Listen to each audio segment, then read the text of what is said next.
In 1967, humanity encountered an alien species on Mars for the very first time, and that was also when the First War began. These aliens, whose goal was to wipe out humankind, were called the Betha. In response, humans began developing weapons to fight back. The first major battle took place on the Moon, where humanity deployed combat robots and heavy artillery against the Betha. Despite their efforts, they still couldn't stop the invasion. By 1973, human technology had advanced significantly, and the fight against the Betha continued. The aliens showed no mercy, relentlessly attacking humanity and attempting to take over Earth. Then, in 1997, in the imperial capital of Japan, Kyoto, a new chapter of the struggle against the Betha began.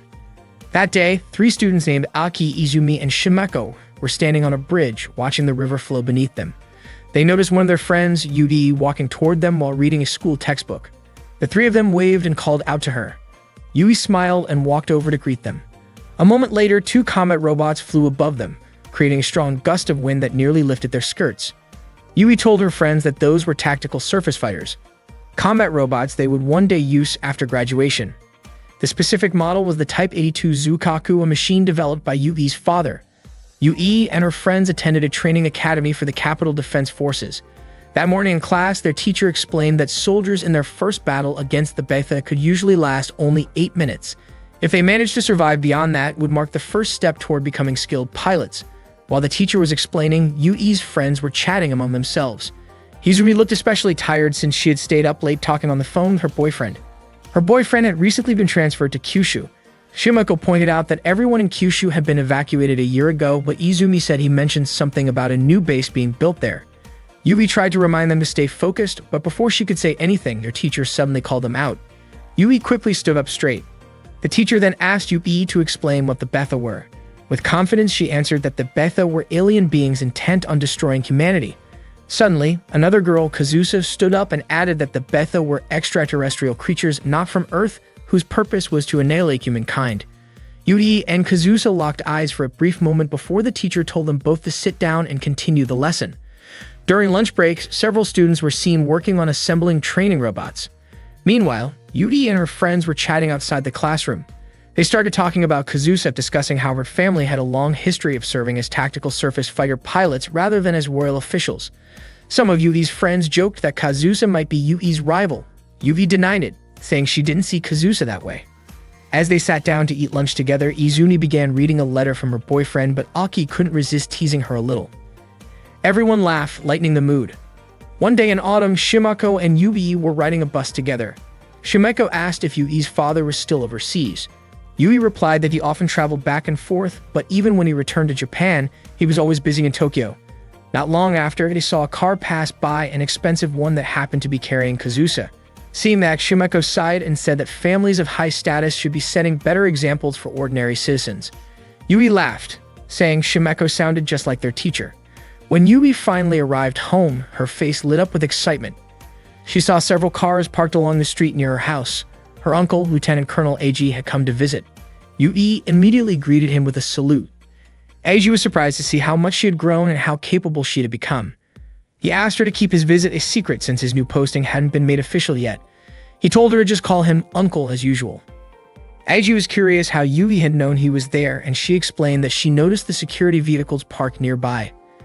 Eiji chuckled in disbelief, mentioning that he had specifically declined an escort. Yui laughed softly at his reaction. They sat down for tea, and Eiji shared a message from Yui's father. He wanted Yui to keep working hard in her training. Her father couldn't leave Ichigaya for the time being.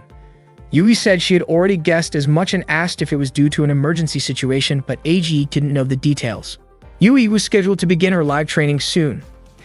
Eiji explained that at the National Defense Training School, the students would practice using the Gekishin units, and once they graduated, they would be allowed to pilot the Zukaku. Both Gekishin and Zukaku were impressive tactical robots, but they still hadn't succeeded in defeating the Betha. It seemed they would need far more tactical surface fighters to handle situations like that. After hearing this, Yui asked for a chance to try one out herself. However, Eiji reminded her that while the country's defense was important, the idea of sending young girls to the front lines hadn't been considered yet, so she shouldn't rush things. Yui then asked how long Eiji planned to stay in Kyoto. Eiji told her he would return to Tokyo as soon as his work in Kyoto was finished. Eiji mentioned that he regretted missing out on Yui's mother's home-cooked meat dishes, and Yui innocently offered to cook for him next time. Eiji laughed softly and patted Yui's head before gazing up at the beautiful evening sky over Kyoto. That night, Eiji and his colleagues visited the Kubun residence to meet Yui. Yui asked why, out of all 5 noble families, Eiji chose to visit the Kubun family. Eiji said he wanted to show her something, then handed her a file containing information about a new weapon. Yui expressed her hope that this new weapon could finally bring an end to the war, and Eiji shared that same hope. The next day, Yui and her friends were in the changing room putting on their pilot suits. The suits were tight and form-fitting, which made Aki blush and say they felt a little embarrassing. Shimeko teased Amamiya, saying that a kid like her should be shy about something like that. Meanwhile, Kazusa kept staring at Yui. It was clear she really wanted to beat her. The students climbed into their tactical surface fighters and prepared their protective gear and weapons. Yui and her friends began activating their machines. Once ready, they launched into the air. Their instructor reminded them to stay as close to the ground as possible. Aki, however, flew her unit too high and triggered a height warning before colliding with a laser beam. After that, the instructor told them to switch to ground formation and engage mock enemies. The machines moved carefully, avoiding contact whenever possible, but an accidental collision occurred. The instructor declared that everyone had failed and ordered them to return to base, giving them a punishment of 10 laps around the field. Yui and her friends carried out the laps as instructed, then resumed their training. This time, they had to hold their positions and fire at targets ahead. The instructor urged them to keep fighting, reminding them that in real combat, those who gave up first would be the first to fall. During a training match, Kazusa faced off against Yui. Kazusa managed to push Yui back, and just as she was about to finish her attack, Yui countered and struck back, damaging part of Kazusa's unit. Yui then landed a clean hit on Kazusa's robot's shoulder, securing her victory. During the break, Kazusa was rinsing her hair when Yui approached and handed her a towel. Kazusa smiled and accepted it. That evening, Kazusa joined Yui and the others for a snack run. The group was cheerful and welcoming, making Kazusa feel like part of their circle. Later that night, when they tried sneaking back into the school, they were caught by their instructor. As punishment, they were assigned to clean the tactical surface fighters used in training. One autumn night, a robot unexpectedly malfunctioned and exploded. Emergency crews rushed to evacuate the injured, while several students watched in shock. The instructor told them that if they couldn't handle witnessing something like that, they might not be ready to be there at all. After the incident, a few students decided to withdraw from the program and said their goodbyes. By 1998, war had broken out between humans and the Betha on the Korean peninsula. Civilians could only watch from afar as the battles raged on.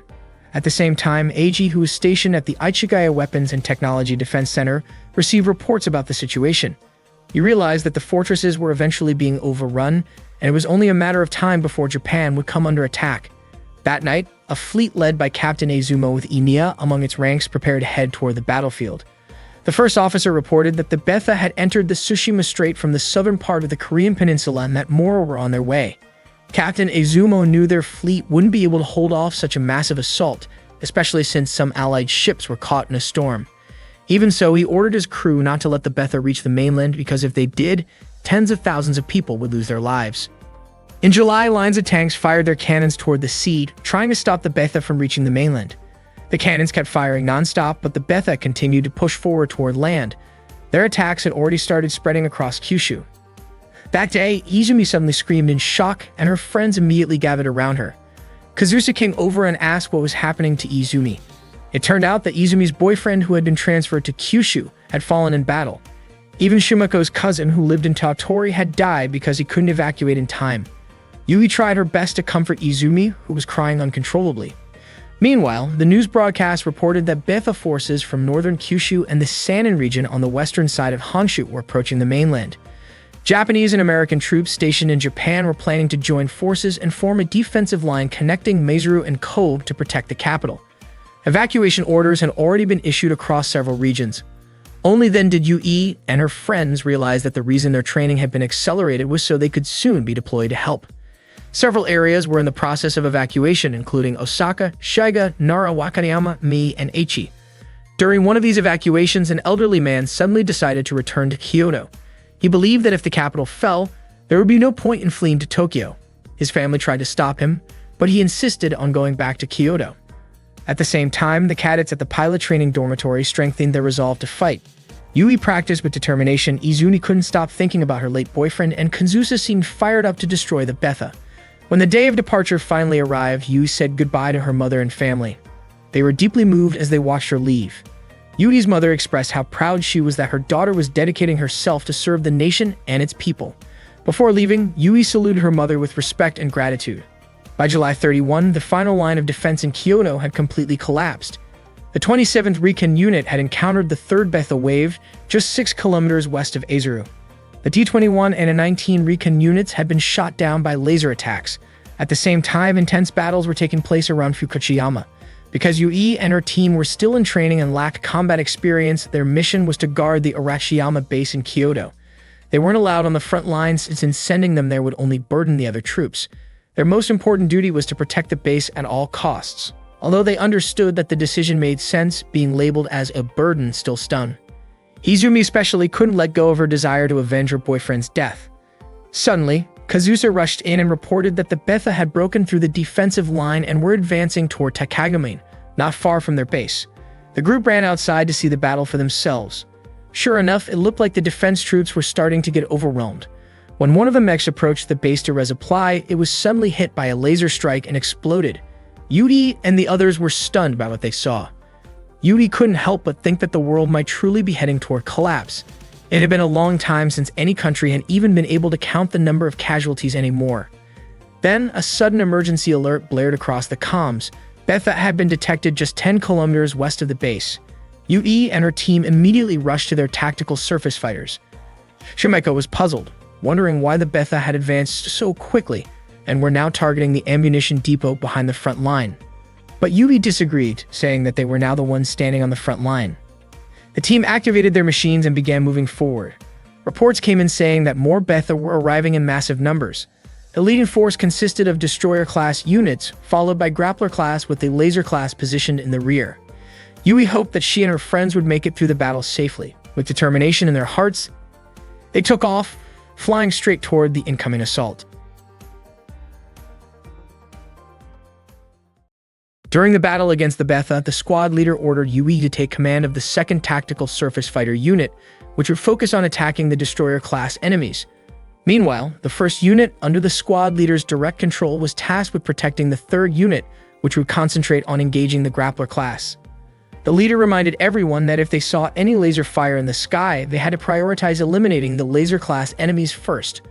Yui and her teammates stood ready on the front line, waiting for the destroyer class to appear. Soon, Yui signaled that the enemy was approaching.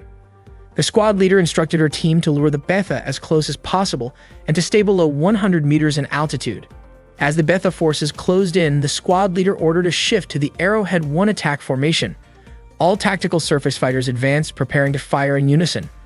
Shimeko appeared nervous and began firing repeatedly at the Betha. Yui quickly reminded her to recall their training on how to deal with the destroyer class. Following Yui's command, the team ascended and opened fire from above. After successfully hitting several targets, Shimeko managed to destroy a few destroyer-class units and smiled with relief, proud of what she had accomplished. Suddenly, a warning flashed. A laser-class enemy had appeared nearby. Yui noticed Shimeko had flown past the safe altitude limit and tried to warn her. Shimeko realized it too late. A laser beam struck her unit, causing it to explode. Izumi was shocked, and Aiki cried out her name in horror. The squad leader told everyone not to panic, explaining that if they stayed close to the other Betha, the laser class would be less likely to target them. Kazusa then asked where the laser class was hiding. The squad leader responded that it was positioned at 2 o'clock, about 1,200 meters away, near the transmitter station. Kazusa quickly located the target, locked on, and prepared to fire. But before she could take the shot, she heard Izumi's desperate voice. She was under attack. Kazusa immediately redirected her aim and fired to protect Izumi. Betha forces kept coming in waves. Aiki was also firing but soon ran out of ammunition. Just as Betha was about to overpower her, Yui rushed in and took it down just in time. The squad leader urged everyone to stay focused on their assigned targets and reminded them not to let the enemy reach the 3rd unit. The team continued to fire at the incoming Betha. Aiki drew her sword and slashed through several enemies. She felt a surge of relief, telling Yui that she had surpassed her 8-minute survival mark. But before Yui could respond, another Betha lunged at Aiki, destroying her unit in a fiery explosion. Yui was devastated by Aiki's death. Despite their losses, Yui and her teammates managed to destroy the laser-class enemies. The Betha force was temporarily pushed back, but soon another wave began approaching their position. The squad leader was confused. There was only supposed to be one enemy group. He tried to contact command for confirmation, but there was no response. Realizing something was wrong, he suspected that the main force might have been wiped out. Repeated attempts to reach headquarters went unanswered, and soon it became clear the Arashiyama weapons base had fallen to the Betha. Meanwhile, the Yawata defense line was still holding its ground, but the soldiers were heavily outnumbered. Even their captain's unit was destroyed in battle. Despite their efforts, the Betha eventually broke through the Yawata line. At that moment, Eiji was still at the Ichigaya command post. He hadn't realized the defeat was this severe. He asked his aide about the American forces, and the report came back that U.S. troops had deployed tactical surface fighters from the Theodore Roosevelt carrier through the Biwa Canal to support Japan's defense. Eiji was surprised by their sense of duty, though he doubted it would change the tide of battle. He thought the defenders might soon have to make some very difficult decisions. Above all, Eiji silently hoped that UB would survive the fight. Meanwhile, at Lake Biwa, the 2nd Naval Combat Boat Fleet, Owari, was preparing for battle. The admiral ordered his troops to ready their main weapons. At that moment, Yui and her team were still firing at the incoming Betha forces. One of the creatures leaped toward Yui, but she reacted quickly, pushing it back, stomping it down, and finishing it with a shot. Their situation grew worse as the number of Betha increased rapidly surrounding their position. Their ammunition began running low, and some had already run out. The squad leader realized their position was no longer strategic and ordered all units to retreat to Line 8.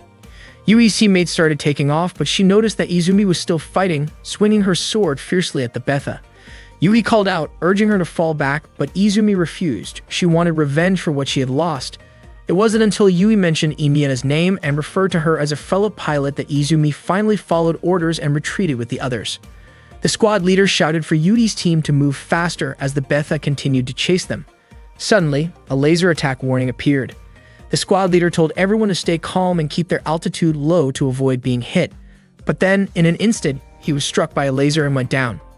Izumi was shocked, wondering how that was possible since he had been flying so low. Kazusa suspected that the enemy had expanded their laser firing angle. The Betha kept closing in. The nearest safe zone was across the hill, about 120 seconds away. One by one, their teammates were shot down by laser fire. Izumi yelled for Yui to do something, while Kazusa begged her to take command so they wouldn't all die there. Yui immediately took over, ordering everyone to push their engines to the limit and fly as close to the ground as possible. They released anti-laser smoke, but the beams cut right through it, striking another member of the squad. Izumi shouted that it was useless, but Yui insisted that they couldn't give up. They kept flying low, but now only 3 of them were left. The timer showed 60 seconds. Then, out of nowhere, massive explosions erupted. It was naval artillery fire, targeting the advancing Betha forces. The admiral declared that a soldier's duty was to complete the mission, and that he alone would bear the responsibility for what came next.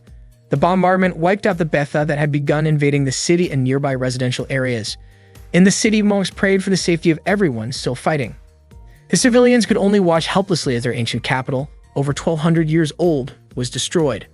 Mecha units continued firing relentlessly to hold back the Betha. Yui tried contacting the command post, but their ammunition was completely spent. Izumi suddenly remembered something from school, how Betha were said to consume human bodies. The thought terrified her, convinced that they might soon share that fate. Yui told her to hang on, reminding her that the 3 of them had already survived past the 8-minute death limit. Izumi whispered her wish to someday avenge her boyfriend and her fallen friends. Yui reassured her that they could keep fighting, together with the rest of the forces still holding the line. Then Kazusa noticed something on the motion sensors. They scanned the area but saw nothing. Without warning, a Betha burst out from a nearby building and lunged straight at Yui. The creature pinned her mecha to the ground, trapping her underneath. Kazusa wanted to shoot but couldn't risk hitting Yui at such a close range. Yui shouted for Izumi to fire. A moment later, the Betha exploded into pieces. It turned out that Izumi hadn't fired, the shot came from elsewhere. A Type 94 Shiranui Unit 1C landed right in front of them. The pilot was their instructor. He told them that surviving past the 8-minute mark proved they were becoming real pilots. From now on, he said they should address him as captain, because they were no longer just trainees, they were in a real battlefield. He promised to protect them and ordered them to head to Kyoto Station at Line 8, where they could regroup and restock ammunition.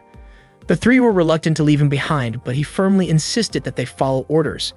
Yui, Izumi, and Kazusa then took off toward Kyoto Station. Watching them go, the instructor hoped that one day he would see them again, as true, fully fledged pilots. As the Betha swarmed closer, he raised his weapon and opened fire, determined to hold them back no matter what. While Yui was flying, she occasionally glanced back to check on her instructor, who was struggling behind her. She wanted to help, but she couldn't. she had to keep moving forward. Yui contacted the command post to report that she and her teammates, the 2nd Arashiyama unit, would be entering from the west. Unfortunately, during their flight, a group of Fort-class Betha appeared and blocked their path, forcing the 3 of them to crash. Yui's tactical surface fighter was too damaged to operate any further, so she quickly got out and tried to contact Kazusa and Izumi. There was no response. Determined to find them, Yui kept moving through the wreckage until she found Izumi's TSF. But Izumi wasn't there, only a small photograph of her and her boyfriend remained inside. Yui pressed on, searching the area near the fallen unit. There were traces of blood everywhere, and when she followed them, she froze in horror. She saw Izumi's lifeless body being consumed by several soldier-class Betha. Yui immediately turned off her flashlight and tried to stay silent. Suddenly, Kazusa's voice came through the comms. Yui asked where she was and began heading toward her location. At that moment, Kazusa's TSF was surrounded by Betha, tearing apart its armor piece by piece. Inside, Kazusa was in pain, struggling to stay conscious while calling out to Yui. Desperation filled her voice as she begged Yui to end her suffering before the Betha reached her. Yui finally found Kazusa's unit, still being swarmed by the creatures. With trembling hands, Yui aimed her pistol at the Betha, ready to fire, but when Kazusa pleaded for her to shoot, Yui couldn't bring herself to do it. She screamed in anguish and pulled the trigger several times into the air, unable to point the weapon at her friend. Powerless, Yui fell to her knees, forced to watch as Kazusa was dragged away and killed. Just as the Betha turned toward Yui, a powerful blast hit the creatures, throwing her backward. A Take Mikazuchi Type TSF had arrived, its sword drawn as it descended. The unit landed with incredible force, slashing through the swarm and firing rounds that obliterated the remaining Betha nearby. Then everything went dark for Yui. When she woke up, she found herself in the student infirmary. Her body was weak, but she managed to step outside, only to be met with a sight that broke her heart. Kyoto had fallen. The city was nothing but ruins, completely overrun by the Betha. The world seemed to be ending, and human casualties had become impossible to count. Yui couldn't help but wonder if humanity was nearing total collapse. A nurse noticed Yui wandering outside and quickly called out to her, reminding her that she wasn't in any condition to walk around. The nurse gently brought her back inside. As they entered, the sound of a crying baby echoed through the room. Yui began to cry as well, prompting the nurse to ask if she was in pain. 3 years later, Yui was on a transport aircraft, staring out the window. She had made herself a promise, never to cry again. On the day she was rescued and treated at the infirmary, she swore she would never allow the world to fall into ruin ever again. One day, the robot piloted by Teresa was being targeted by the one controlled by Kriska and Inia. Teresa was caught off guard when Kriska managed to lock onto her position. She quickly took off, trying her best to evade the pursuit. Kriska seemed to enjoy it, hoping to see the colors of Teresa's desperation unfold. That same day, on May 2, 2001, a transport plane was flying over Alaska, carrying 2 American soldiers, Yuya and Vincent. Vincent pointed out the Yukon River to Yuya and asked what kind of challenges the Spirit of Alaska might have in store for them.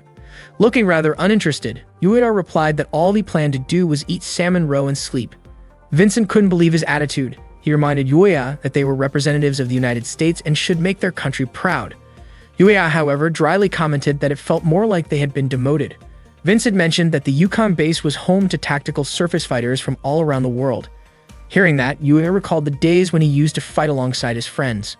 Not long after, their plane began its landing approach, but suddenly, an alarm blared, signaling danger.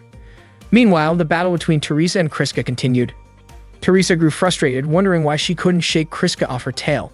A warning message came through ordering her to return to base. She ignored it, believing that if she stopped now, Kriska and Inia would surely defeat her. Back on the plane, Yuya rushed into the control room to find out what was happening. He learned that 2 tactical surface fighters had entered the training zone and were now flying dangerously close behind the aircraft. The pilot was confused about why they were maneuvering that way and began to panic as the situation grew more dangerous. Seeing the pilot's hesitation, Yuya firmly told him to stay calm and keep the plane steady. At that moment, Teresa fired at Kriska. Yuya took over the controls and instructed the pilot not to climb, insisting that they maintain a straight path to the runway. The 2 mecha continued their high-speed chase near the plane. Soon, Kriska locked onto Teresa's position again, which surprised her. Kriska felt a strange sense of satisfaction, knowing she had made Teresa nervous. When the plane finally touched down safely, the pilot sighed in relief, saying Yuya was definitely suited for the Yukon base. Teresa, however, was furious, frustrated that she couldn't outmaneuver Kriska. Kriska asked her command unit for permission to eliminate her target, but Enia quickly urged her not to take things too far. Despite that, Kriska fired another round from above, forcing Teresa's unit to crash. Yuya and Vincent hurried over to the crash site to make sure the pilot was safe. Yuya reached out a hand to help, but Teresa, still angry and embarrassed, refused and shouted in frustration toward Kriska. Meanwhile, Kriska reported to the command post that the opposing pilot had survived. She then flew back toward the base. Enia admitted that she was scared, worrying that Teresa might be seriously hurt. Kriska reassured her, saying that Teresa was fine and she had confirmed it herself. Enia asked whether their own tactical surface fighters, or even they themselves, might end up destroyed someday. Kriska confidently told her not to worry, promising that she would protect her. Enia smiled, feeling relieved and trusting Kriska completely. At the same time, Teresa, Yuya, and Vincent were being escorted to their dormitory. Vincent was amazed by the number of tactical surface fighters stationed there. He guessed that the base was truly serious about gathering top pilots and machines from around the world. With that kind of collaboration, he believed humanity would finally stand a chance against the Betha. The project, known as Prominence, was an international initiative to develop the next generation of tactical surface fighter technology. The United Nations had designated the Yukon base as a central hub for foreign military units that had lost their home countries, allowing them to continue research and development. The ultimate goal was to bring together test pilots and prototype mecha from every nation, creating a bridge for shared knowledge and technology in the advancement of tactical surface fighters. Teresa rolled her eyes at Vincent's excitement, teasing him for acting like he had never seen a tactical surface fighter before.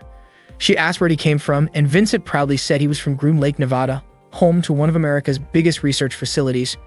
Noticing the pilot insignias on Yuya's and Vincent's uniforms, Teresa asked if they were both pilots. Yuya confirmed it. Vincent then told Teresa she should thank Yuya, since without him, her crash might have been far worse. Yuya, however, said that Teresa had handled it herself. Curious, he then asked what kind of pilots the Terminator team were, but Teresa admitted she didn't know much about them either. Meanwhile, Yui was walking alone, feeling lost in the unfamiliar place she had just arrived at. Suddenly, Enia appeared and asked if Yui had lost her way. Enia then kindly showed her the right direction. Yui smiled, feeling a bit embarrassed for getting lost there. Enia was sure that Yui had just arrived, since the look and color of her uniform made it obvious to her. Not long after, Kriska showed up, and Enia immediately ran over to greet her. Yui finally reached the 3rd Allied Forces base, the Yukon Operations Command Center. That day, she was accompanied by Ibrahim as they headed toward a meeting room. Ibrahim introduced the members of their new team. 2nd Lieutenant Yuya, a skilled pilot from the U.S. Tactical Military School, 2nd Lieutenant Stella from Sweden, 2nd Lieutenant Vincent from Italy, 2nd Lieutenant Teresa from Nepal, and Lieutenant Yui herself, representing the Japanese Imperial Forces. Ibrahim, who came from Turkey, held the rank of lieutenant and served as the captain of the Argos unit. Ibrahim explained that their team would be participating in the development of the XFJ project. Suddenly, a man walked in and said that the XFJ project was a joint development effort by the Boeing Corporation based on Japan's Type 94 tactical robot model. Ibrahim introduced the man as Frank, a technical advisor from Boeing. He then explained that the purpose of the day's training was for all XFJ project members to get to know each other better. Valerio asked if they were going to infiltrate Lilfort, but Ibrahim denied it. Instead, he said they would take on something more challenging, Case 47, which involved a region filled with laser-class Betha units. Yuya quietly looked around at his teammates and realized that Italy, Sweden, and Japan were all countries that had lost territory to the Betha. He began to think that this project wasn't simply about cooperation between the US and Japan. Ibrahim then divided them into teams. Team A consisted of Valerio and Teresa, while Team B included Stella and Yuya. Yuya was assigned to take the captain's tactical robot for the mission. Teresa immediately questioned why Yuya was using the captain's unit. Ibrahim explained that Yuya was the lead pilot for the XFG project. Teresa didn't seem to take it well and questioned why Yuya was chosen as the main pilot. Ibrahim simply told everyone to prepare their tactical robots by 1325. Afterward, Teresa and Stella changed into their pilot suits in the locker room. Teresa complained about Yuya being the captain and said she felt sorry for Stella for having to look after the newcomer. But Stella thought Yuya seemed decent enough. Teresa was surprised that someone like Yuya fit Stella's type, but Stella just smiled. Confidently, Teresa said she could beat Yuya in less than 30 seconds. Stella advised her not to underestimate him, reminding her that Yuya was a Raptor test pilot. Teresa brushed it off, saying it didn't matter, and claimed she would make sure Yuya passed Argos' so-called initiation. Meanwhile, Valerio asked Yuya what brought an elite American pilot to the base.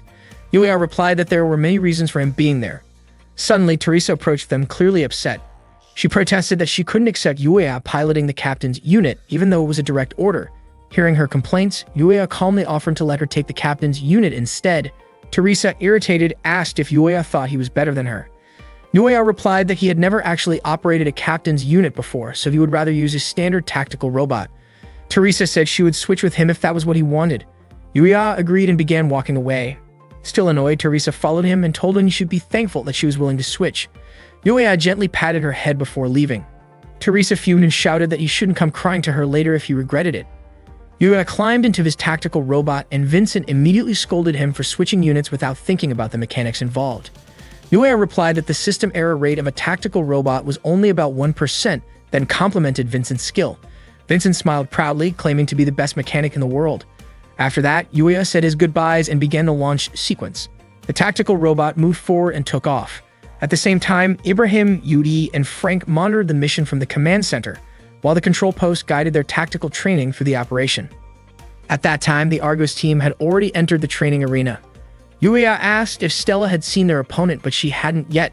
There were too many signal jammers in the area. Realizing they could only rely on visual detection, Yuya told Stella to keep trying to locate the enemy. He said he had no intention of losing, and Stella replied that as a skilled pilot herself, she also wanted to win. Moments later, Valerio locked onto Yuya's position. Noticing the danger, Yuya quickly evaded while Valerio kept firing and teasing him, calling him Top Gun, because American weapons were known to be some of the best in the world.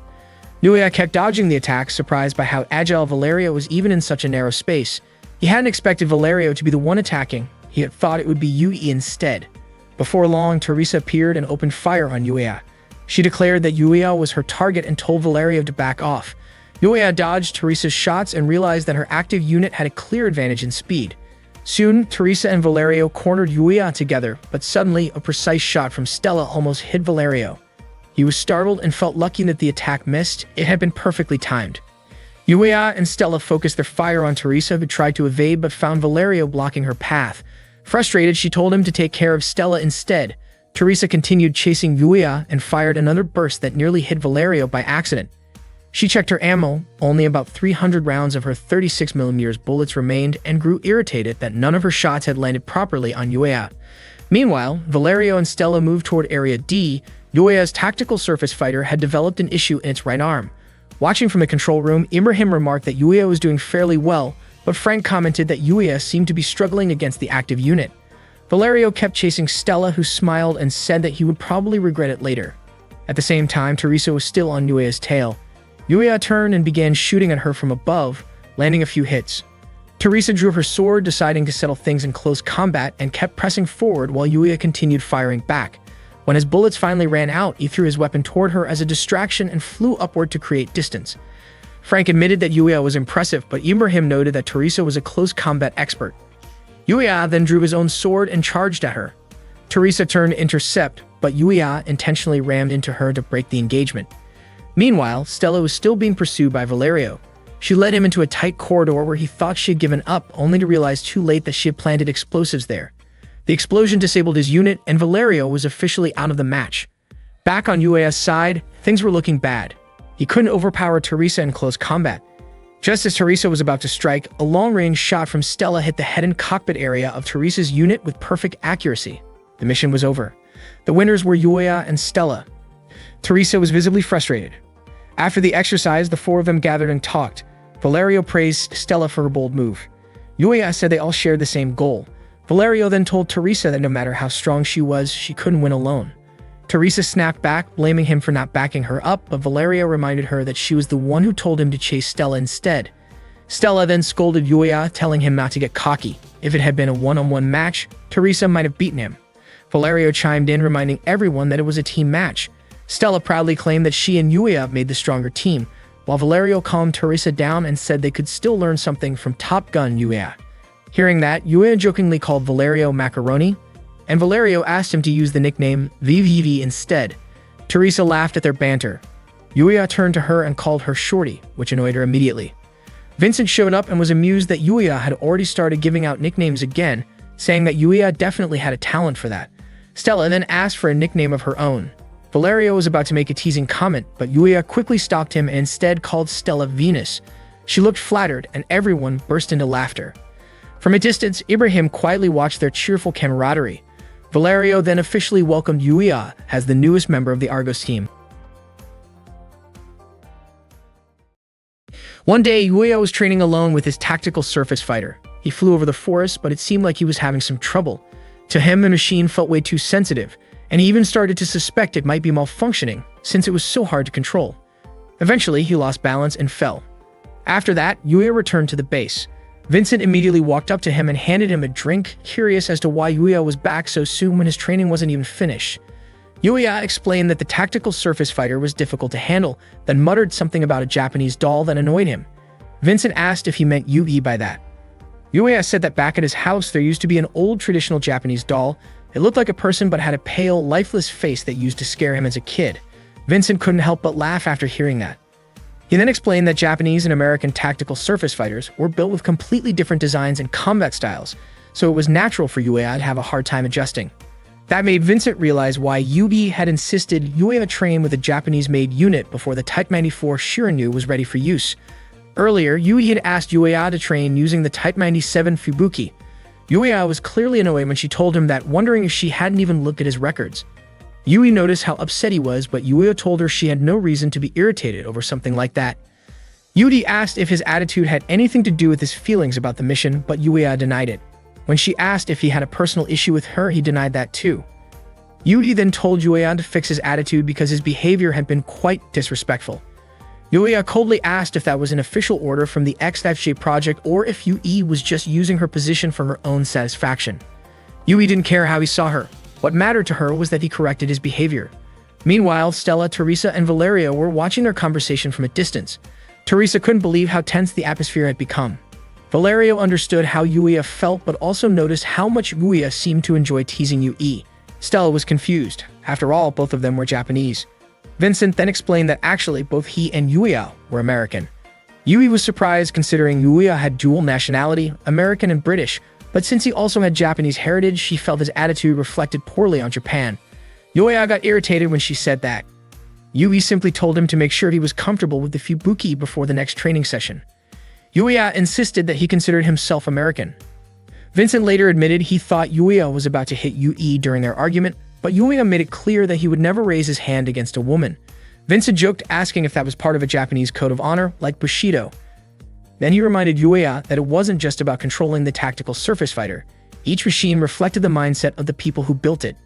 If Yuya wanted to master a Japanese unit, he had to start by understanding how Japanese people think.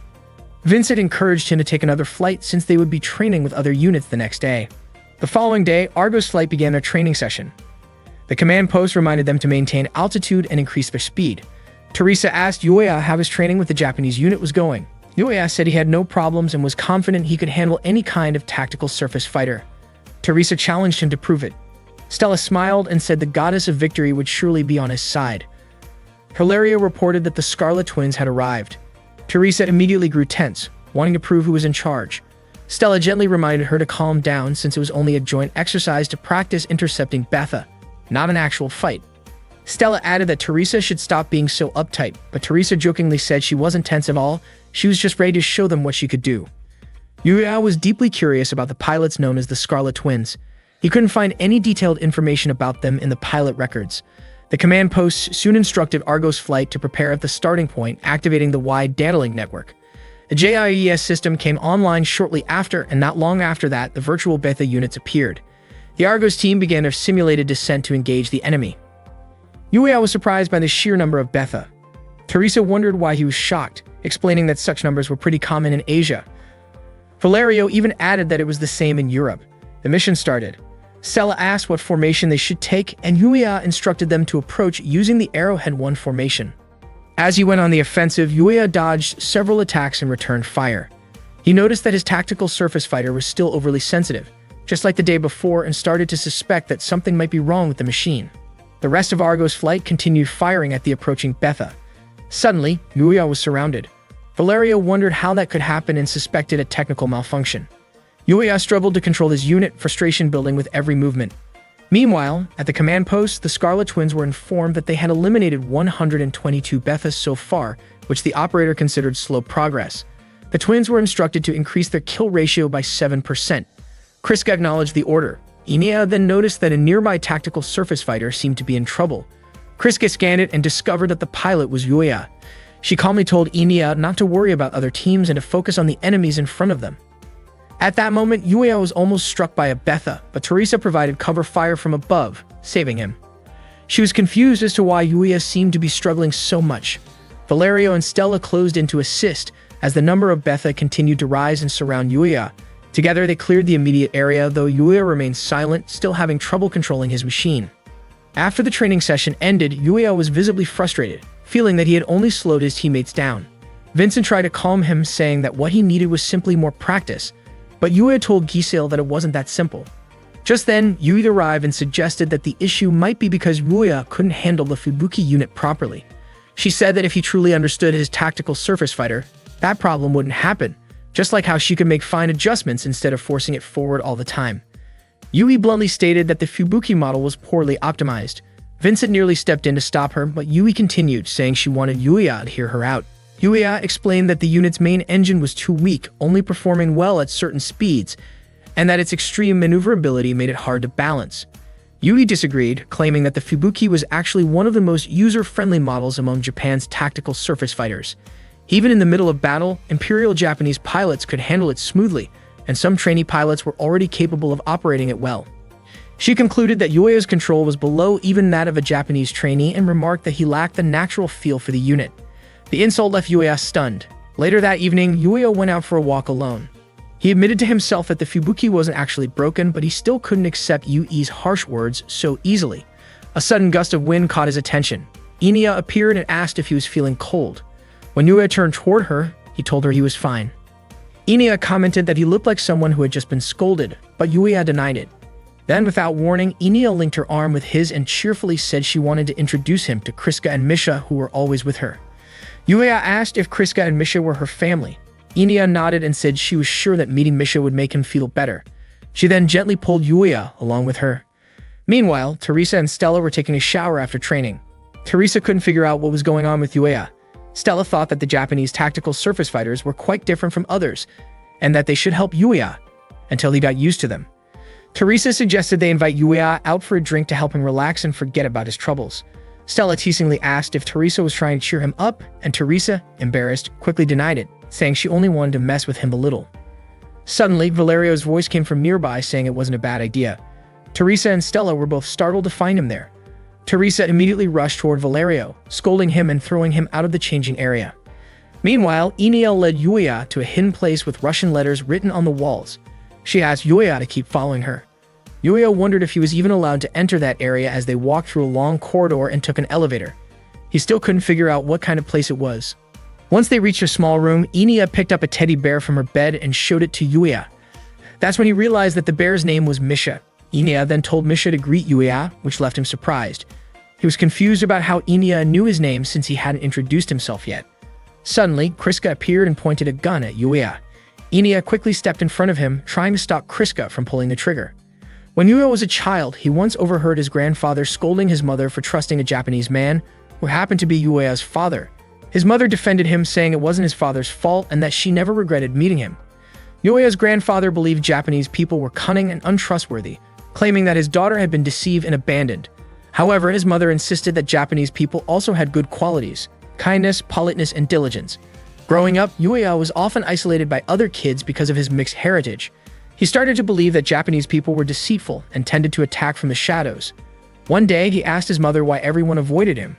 Suddenly, in his dream, his mother turned into a Japanese doll and told him he had brought shame upon Japan. Yuya then woke up from his nightmare. At that moment, he found himself in a prison cell, having been captured earlier by Soviet forces. He wondered who Inia and Kriska really were. He didn't think he would be dismissed just because of what had happened, not after everything he had done so far. News of his arrest soon reached Yui. When Soviet soldiers came to interrogate him, they prepared to inject him with something. They mocked him, questioning why a lowly Japanese man had ended up in the restricted area. Yuya protested, saying he wasn't Japanese. The Soviets knew he was an American soldier, but they also knew about his Japanese bloodline. Yuya grew frustrated, wondering why people still labeled him that way no matter where he went. As the soldiers came closer, he shouted for them to stop. Moments later, an officer entered the room and whispered something to the soldiers.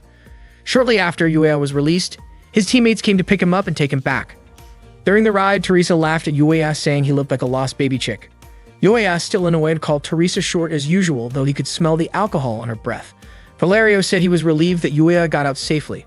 Stella added that it was Yui who had informed the authorities about Yuya's situation and handled all the UN paperwork for his release. Yuya guessed it was because he had missed a scheduled training session. Stella mentioned that Teresa had been yelling in the hangar, demanding to go save him. Teresa turned red and tried to brush it off, saying she just wanted to invite him out for drinks. Yuya muttered that he had no reason to thank that Japanese doll Yui, but he did apologize to his team for all the trouble he caused that day. His friends burst out laughing, with Teresa teasing him non-stop. The group spent the rest of the ride laughing together. That night, Yuya stood quietly, staring at the tactical surface fighter. He thought about Vincent's advice to understand the Japanese mindset if he wanted to truly master a Japanese TSF. Suddenly, Yuri appeared. Yuya told her he had no intention of thanking her. He suspected she only helped because she didn't want to lose someone who could pilot what he called a trash TSF. Yui didn't react to his sarcasm. She told him that during real combat, he wouldn't get another chance to escape like he did in the simulation. She explained that while teamwork might work in a mock battle, it was a different story in the field. Yuya admitted he was embarrassed about what happened earlier and couldn't believe Yui referred to that day's drill as a game. Yui calmly explained that it was a game, because in a simulation, they knew the enemy's numbers, abilities, and every possible move. Against the Betha, though, nothing could ever be predicted. They were countless, powerful, and overwhelming in numbers. Yet Yuya still blamed his TSF for his failure. Yui reminded him that their predecessors had managed to hold the line against the Betha even with less capable TSFs. Yuya asked whether relying on tricks and clever tactics to develop those machines, something Japanese engineers often did, wasn't also just playing around. Later that night, Inia and Kriska relaxed together in a hot bath. Inia couldn't stop thinking about Yuya and admitted she was curious about him. Kriska told her not to worry about Yuya and warned her not to get too close, saying that their family only consisted of the two of them. Inia replied that Misha was also part of their family. She smiled, saying she loved feeling the warmth of being with Kriska, and wondered why Yuya and Yui always seemed so cold toward each other. That day, Yuya was training to pilot a Japanese tactical surface fighter. He was flying it through a long underground tunnel, and the machine's sensors kept warning him to stay centered. But Yuya was clearly struggling. He kept pushing forward at high speed, sometimes even scraping the tunnel walls. The machine was harder to control than the Type 97 model. The command post reported that he had passed checkpoint 4 minutes and 52 seconds behind schedule. Yuya looked frustrated. The tunnel was full of sleeper drifts that made maneuvering even harder. He adjusted the proximity line and lowered the pilot's safety settings to the minimum. He refused to let the machine beat him again. He kept firing at simulated enemies and pushed the throttle to soar upward, bursting out of the tunnel into open air. When Yuya returned to base, Vincent immediately approached him. He couldn't believe Yuya had turned off the pilot's safety systems again. Yuya said that even so, it saved him 25 seconds. A moment later, Yui walked over and asked if he had anything he wanted to say. Yuya admitted that he thought he had already mastered the handling of Japanese-made tactical surface fighters based on the Type 97, but he realized he was wrong. This new one was even more unstable than before. Yui explained that the Type 1C tactical surface fighter was based on the Type 2 and was designed with a full focus on combat capability. That was exactly why it was harder to control. She said the Type 97 required a balance of gentle touch, courage, and refined piloting skill, maybe a bit too much for Yuya at that point. Annoyed, Yuya argued that he had already been training with the machine for 18 hours and still had 32 simulations left to go. He was sure that before the test period ended, he would master it completely. Vincent could only sigh at his determination. The next day, Yuya continued his training in the Japanese tactical surface fighter. His mission that time was to engage with drones. The command post reported that they had lost contact with the 6th drone and ordered Yuya to head toward grid E92 to retrieve it. He realized that Soviet forces were using E92 for their own training, so he needed to act fast before things got complicated. Yuya flew toward E92 and spotted the missing drone. But before he could get to it, the drone exploded, shot down by another tactical surface fighter. The pilot turned out to be Kriska. She told Yuya to back off since the area was under Soviet training jurisdiction. They even warned they would open fire if he got any closer. Yuya calmly explained that he only wanted to retrieve the lost drone. Suddenly, Inia greeted him cheerfully, asking if he was chasing a runaway drone. Kriska reminded her not to chat with Yuya since they were still in training. Not long after, the Soviet command post called Kriska and Inia back to continue their exercises. Before leaving, Inia waved goodbye to Yuya with a smile. That's when Yuya finally realized that Kriska and Inia were the infamous Scarlet Twins. That night, while buying a drink from a vending machine, Yuya asked Teresa about the Scarlet Twins. Teresa complained that Kriska and Enia were annoying but warned Yuya not to bother them, since they were already her own targets to deal with. Suddenly, Valerio jumped in to tease Teresa, telling her not to come begging others for help. Teresa immediately chased after him, yelling in frustration. Left standing there, Yuya wondered what exactly everyone was so afraid of. He muttered in irritation, blaming the tactical surface fighter, which he now considered more like a steel coffin than a weapon. That night, Yuya washed his face with cold water, trying to cool down his anger and clear his head. Later, he confronted Yui, demanding to know what kind of tactical surface fighter they planned to build if they kept ignoring the feedback from the pilots. Yui was surprised that he called the machine useless. She quoted a Japanese saying, "A rider and their horse are one." She explained that for Japanese pilots, trusting the machine and bringing out its full potential mattered more than simply controlling it. She had hoped Yuya would be honest with himself about that. Yuya replied that test pilots also risked their lives to create machines they could trust, and that was his pride as a pilot. He refused to let another pilot die in a tactical surface fighter he had tested. Yui, however, told him that his pride didn't matter and walked away. Confused, Yuya asked why she was leaving like that.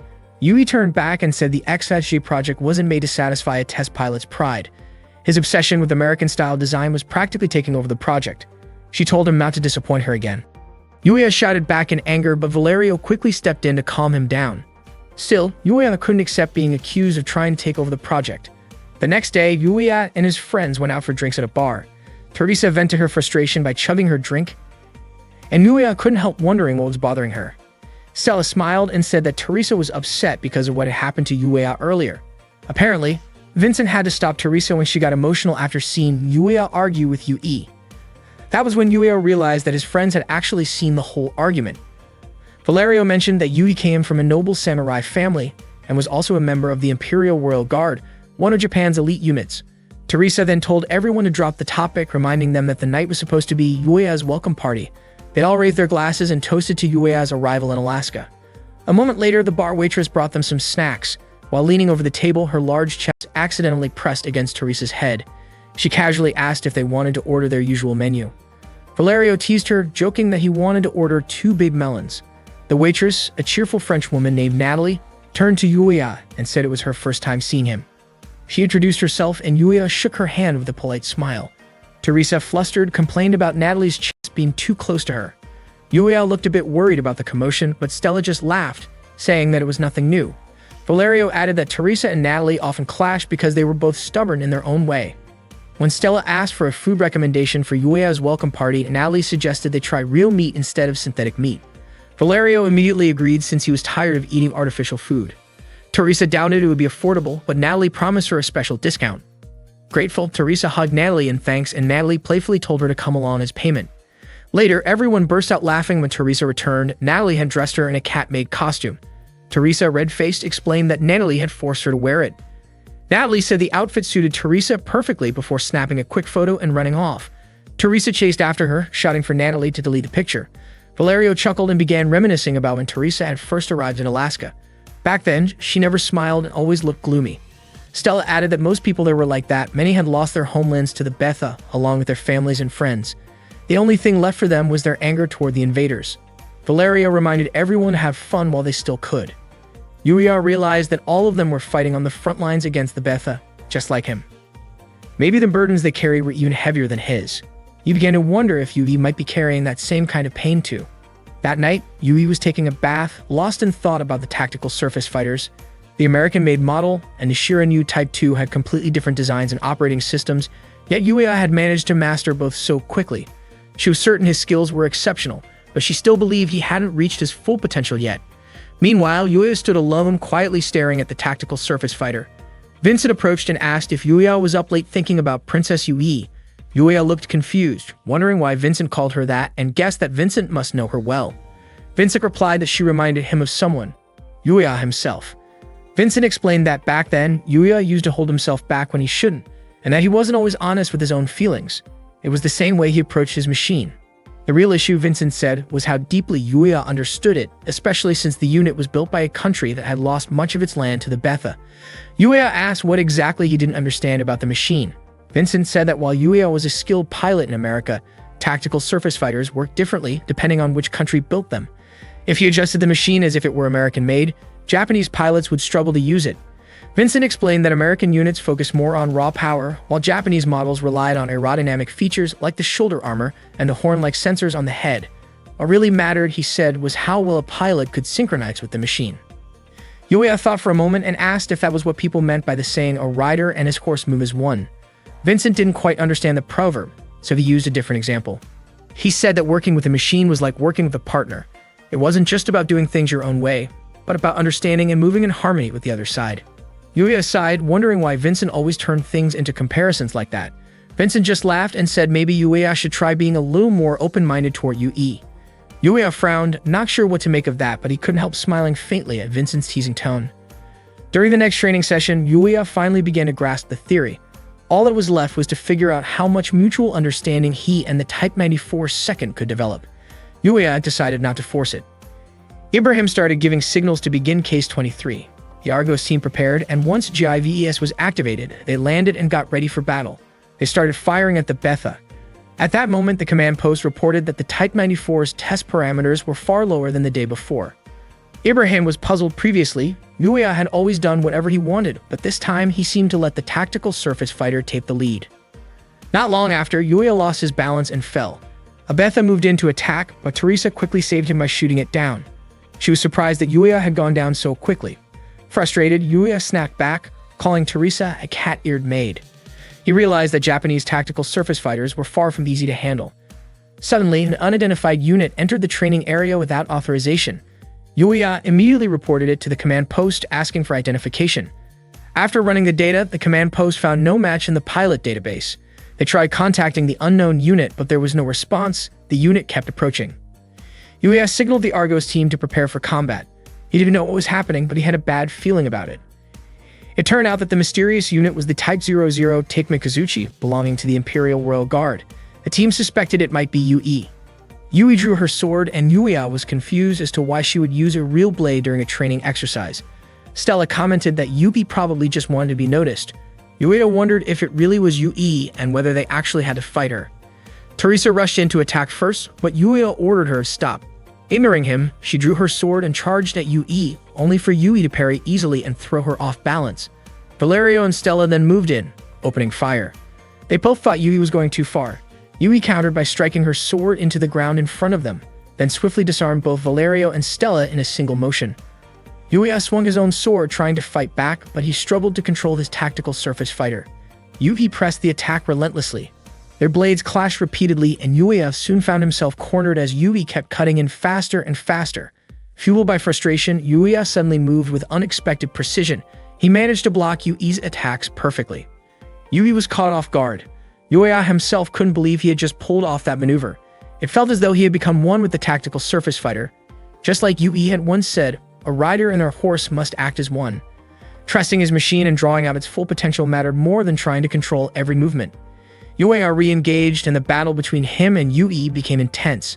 Eventually, Yuya managed to knock Yui's sword from her hands. Ibrahim then ordered all units to end the mission. Yui's goal had been achieved. She wanted to teach Yuya an important lesson. Afterward, Teresa refused to accept her defeat at Yui's hands. Valerio complimented Yuya for defeating Yui with the tactical surface fighter he barely trained with.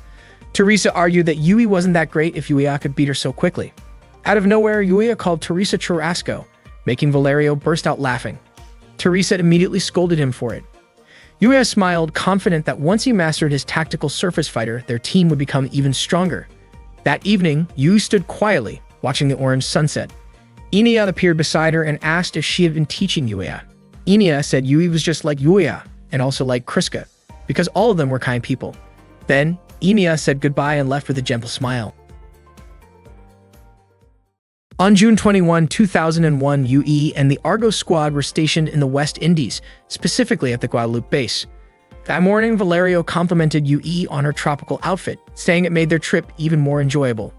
Yuya asked if Valerio had come there just to have fun, and Valerio replied that half of their training felt like that anyway. Earlier, Ibrahim had announced that the Argos squad would undergo a physical endurance test in the tropical environment while also doing a photo session for the media, both to boost morale and to promote their mission. The Idar squad from the Soviet side, including the Scarlet Twins, would also participate in the event. Teresa was assigned as the person in charge of the Argos squad during this operation. Teresa was puzzled about why she had been chosen for the role. Ibrahim explained that the decision came from the public relations team, and this mission could also show that both sides, who once clashed during the previous incident, had now reconciled. Ibrahim added that this was a good opportunity for Teresa to rebuild her reputation. With no other choice, she accepted the role. Enia waved her hand and smiled at Yuya. Stella encouraged everyone to make the most of the occasion since moments like these didn't happen often. Valerio put an arm around Yuya's shoulder and invited him to relax at the lodge. Valerio joked that going there might let them see a different side of the women around the base. Valerio led Yuya towards some bushes, but to Yuya's surprise, Valerio's real intention was to peek at the girls who were bathing nearby. Yuya, clearly uncomfortable, refused to take part in that, so Valerio went off alone. Concerned, Yuya thought it would be better to warn the girls. At that time, Stella was taking a bath. Not long after, Yuya knocked on the door of her lodge to let her know about the situation. When Stella opened the door, Yuya was startled to see her still wrapped in a bath towel. His face turned red and he froze for a moment before quickly telling her to be careful because there had been rumors of someone suspicious lurking around. After giving the warning, he hurried away. Stella was a bit surprised. She hadn't expected Yuya to be that innocent. That evening, during a group dinner, Jerzy expressed his hope that the Argos and Eindar units could become a symbol of unity for all humanity. He also wished for both squads to grow closer and get to know each other better. Then he invited everyone to raise their glasses for a toast. Vincent asked Valerio why his face looked so red, wondering if it was from too much sun. Valerio didn't deny it, trying to laugh it off. Around that time, Stella told Teresa that she had seen someone suspicious wandering near the base. Teresa found it odd since the place was supposed to be a secure military facility. Stella explained that the person ran off when a strong, hot gust of wind swept through the area. Valerio, embarrassed, quickly changed the topic by offering Yuya some food. Yuya's attention, however, was caught by Yui, who was standing alone by the shore, staring at the ocean. Yui was quietly reflecting on her goal. She had wanted to train Yuya to fight using the tactical surface fighter, but in the process, she might have hurt other pilots. She found it troubling since the Active Eagle was never designed for close combat. If her emotions had influenced her actions, she felt she had failed as the head developer. Suddenly, a commotion broke out between Teresa and Enia. Teresa was upset because Enia had thrown away the food she offered her. Enia said she didn't need it. Teresa argued that she was just trying to be kind, but Enia didn't seem to appreciate it. Enia said she was only there to follow orders and refused to eat the meat Teresa gave her. She added that Teresa liked to yell because she was insecure, and that shouting wouldn't scare her. Kriska stepped in and gently pulled Enia away while Vincent and Valerio tried to calm Teresa down. Kriska suspected it might have been some kind of misunderstanding and wondered what Teresa was trying to do. Enia said she simply had a bad feeling about Teresa. Stella, observing from a distance, commented that it seemed like the Russian pilots couldn't understand simple kindness, and she wondered if Kriska and Enia had any intention of getting along with the others. Kriska responded that she and Enia were only there to fulfill their duties. Then she took Enia and left. Teresa shouted after them, saying their argument wasn't over yet. Ibrahim stepped in and reminded everyone to calm down and remember why they were there in the first place. Teresa admitted that she just couldn't get along with people like Kriska and Enia. The next morning, the girls put on their bikinis and played beach volleyball together. Jerzy gathered everyone for a friendly competition. After deciding teams with a quick round of rock, paper, scissors, they split into two groups, one for the rubber boat race and another for beach volleyball. Enia started crying because she didn't want to be separated from Kriska. Kriska gently reminded her that this was part of their assignment, but Enia still refused to join. She said the ocean scared her and clung tightly to a palm tree. Kriska kept trying to convince her to participate, but Enia wouldn't budge. Teresa couldn't understand why Enia was acting that way. When it became clear that Enia wouldn't take part, Kriska and Yui both volunteered to join the race in her place. Teresa happily agreed and told them to enjoy the boat race. Yui and Kriska climbed into the inflatable boat and started paddling together. Meanwhile, Vincent was rowing with Yuya. Vincent had actually wanted to play beach volleyball, but since the teams had already been decided by rock, paper, scissors, he went along with it. At that time, Valerio was already playing volleyball with the others. As Vincent and Yuya rowed, they noticed something strange about Yui and Kriska's boat. It looked like something was wrong. Concerned, Yui jumped into the water and started swimming toward them. She asked Vincent to go back to the island and tell the others what was happening, while Yuya would check on Yui and Kriska himself. Kriska's body had gone weak. Yui begged her to hold on, calling her name again and again, not understanding what was happening. Before long, Yuya reached their boat. He was shocked to see Kriska's condition. Yui explained that Kriska had suddenly fainted. Her face had started to look pale ever since they began rowing, but when Yui asked if she was okay, Kriska insisted she was fine. Yuya suspected she might be seasick. Yui didn't know that was possible, but she agreed they should head back to the island. Yuya told her to take care of Kriska while he handled the paddling. Yui handed him the oar and gently laid Kriska's head on her lap. Unfortunately, just as they began to move, light rain started to fall. They decided to head toward the nearest island instead.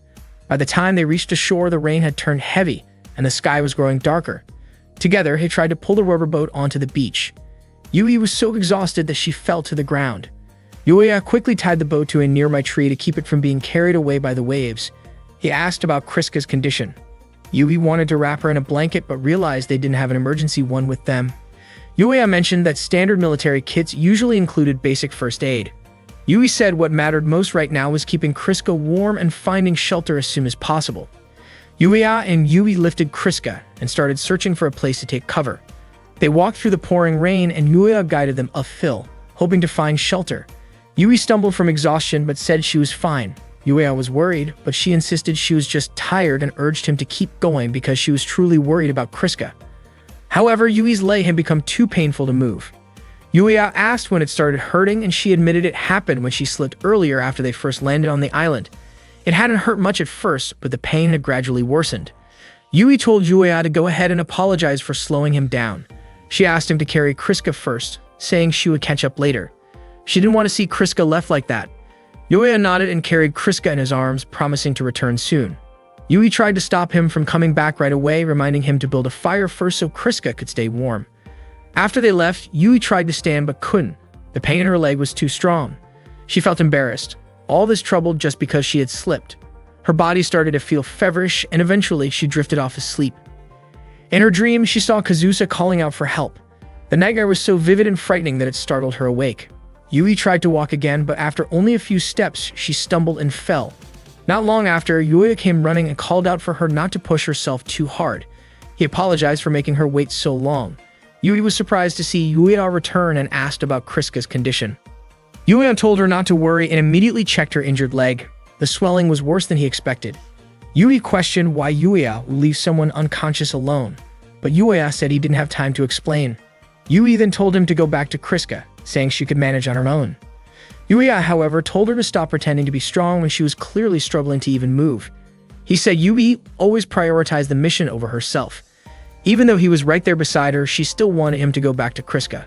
Yuya asked if maybe Yui should just listen to her heart instead of letting pride take over. To him, it felt like she was just trying to protect her ego. Eventually, Yui gave in and asked for his help, which Yuya could hardly believe. He told her to climb onto his back, but she stayed silent. Without saying anything more, Yuya lifted her up in his arms. Yui's face turned bright red in surprise. Yuya started running, carrying her toward a sheltered spot. Yui tried to tell him to stop, but Yuya asked her to stay quiet since he was already exhausted. Yui fell silent and watched his tired expression closely. Feeling a little guilty, she apologized softly and wrapped her arms gently around his neck. The sudden gesture made Yuya tense up, caught off guard by her closeness.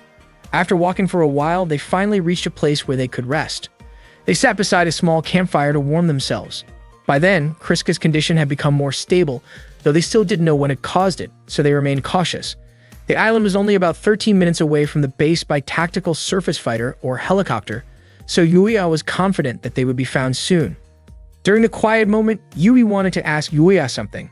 She didn't mean to pry into his personal life, but she was curious about his relationship with Kriska. Yuya was puzzled by the question, and Yui explained that she was simply wondering why he called Kriska by her first name. Yuya said there was nothing special between them. When he was captured at the Soviet base, the pilot who was with him had called her by that name, and he had just gotten used to doing the same. Yui then asked about his relationship with Inia. Yuya asked if Yui was uncomfortable about it, which made her blush in embarrassment. Yuya wondered if Yui was suspicious of him, if she thought he had leaked information to the Soviets. Yui quickly denied it, saying she had never doubted him, but she couldn't find the right words to explain herself. She admitted that maybe she shouldn't have brought it up at all. Yuya, still curious, went outside to check the surroundings since the rain had finally stopped. Meanwhile, Yui felt embarrassed and foolish for asking him about Kriska in the first place. Just then, Kriska woke up, murmuring Inina's name. Yui gently told her not to move too much and asked how she was feeling. After hearing what had happened, Kriska felt deeply grateful to both of them. Yui told her it wasn't her fault, it had all been because of the bad weather. Kriska then asked where Yuya was, and Yui explained that he was checking their inflatable boat and would be back soon. Before Yui could say more, Kriska quietly admitted that she wanted to ask something personal. She said Yuya had caught her attention and asked Yui to tell her more about him. The question startled Yui, leaving her momentarily speechless. At that same moment, Yuya was down by the shore, lost in thought. He wondered why Yui always managed to confuse him, why she couldn't just say what she really meant. The more she held back, the more curious he became. Suddenly, he noticed that the inflatable boat was gone. The spot where he had tied it was empty. It looked like the strong waves had snapped the rope and carried it away. That night, the heavy rain kept pouring and the wind blew fiercely. Yui asked Kriska if she was interested in Yuya. Kriska admitted that she was, at least as a pilot. She knew Yuya was considered a very talented pilot, but she didn't really believe in that reputation. Kriska confessed she was disappointed with the results of their joint training, saying that, in her eyes, Yuya seemed incapable of much. Yui explained that it was her fault because she had forced Yuya to use a tactical surface fighter when he wasn't yet used to it. Kriska then asked whether Yuya was really the cause of the problems in their tactical surface fighter development project, whether he had any hidden talent, and if he was truly as good as people said.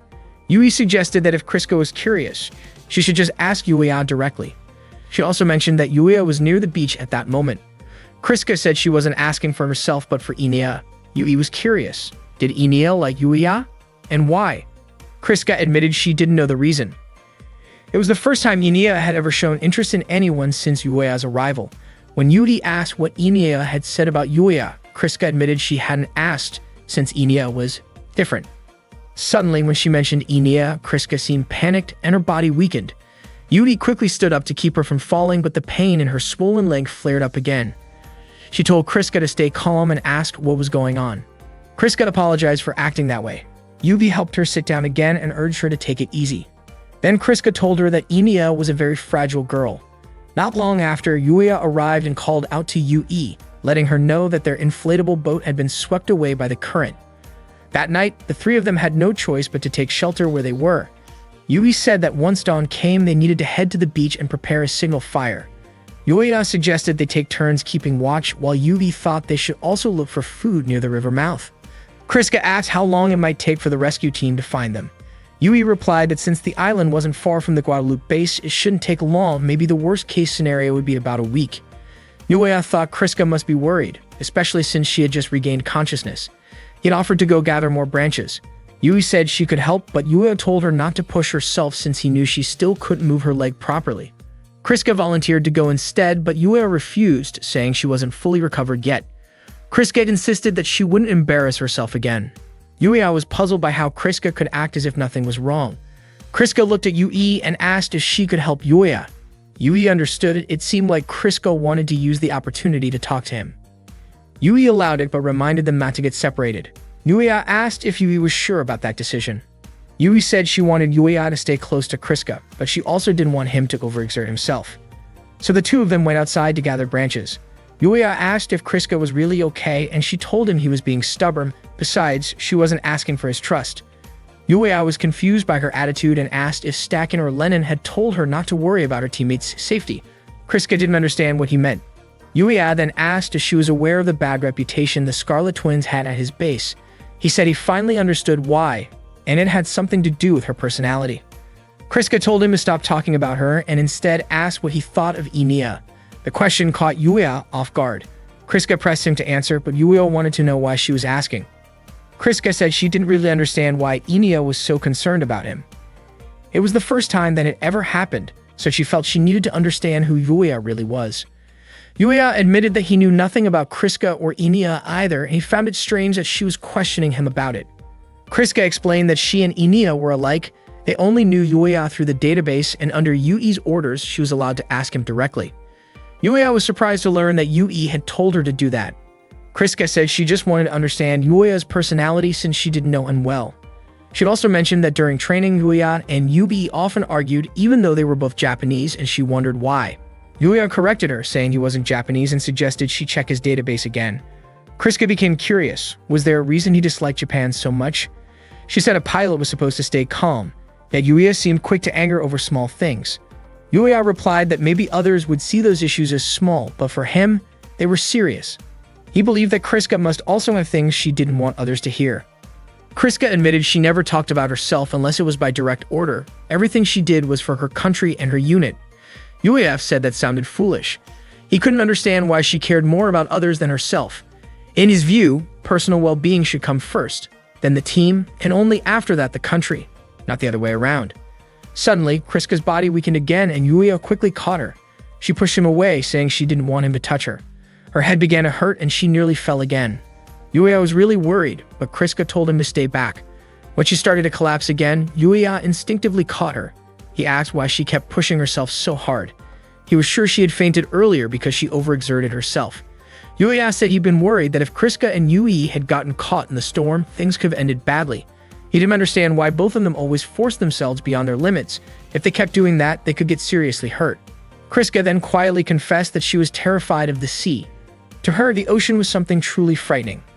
For Kriska and Inia, that moment was the very first time they had ever seen the ocean up close. Yueya hadn't expected that neither of them had seen the sea before. Kriska said that simply looking at the ocean wasn't a problem, and even seeing it from inside a tactical surface fighter felt fine. But once she got on a boat, she felt as if her whole body might be pulled into the water. Unexpectedly, Yui spotted them and asked what they were doing. The three of them were surprised by her sudden appearance. After that, they went back to their shelter where the atmosphere quickly turned awkward. Yueya tried to start a conversation, but both Kriska and Yui completely ignored him. He then asked Yui if her leg had healed since she seemed to be walking just fine using that wooden cane. But to his surprise, Yui suddenly snapped the cane in half and tossed it into the campfire. Yueya tried to explain that she had misunderstood him and that he hadn't done anything wrong. Kriska then asked what was really bothering Yui earlier, but Yui avoided the question. Yueya thought the situation felt incredibly tense, especially since Yui had been the one who asked Kriska to talk to him in the first place. Yueya commented that Yui looked like a child sulking after being left alone. That remark clearly offended Yui, and Yueya calmly asked if that was how she really felt.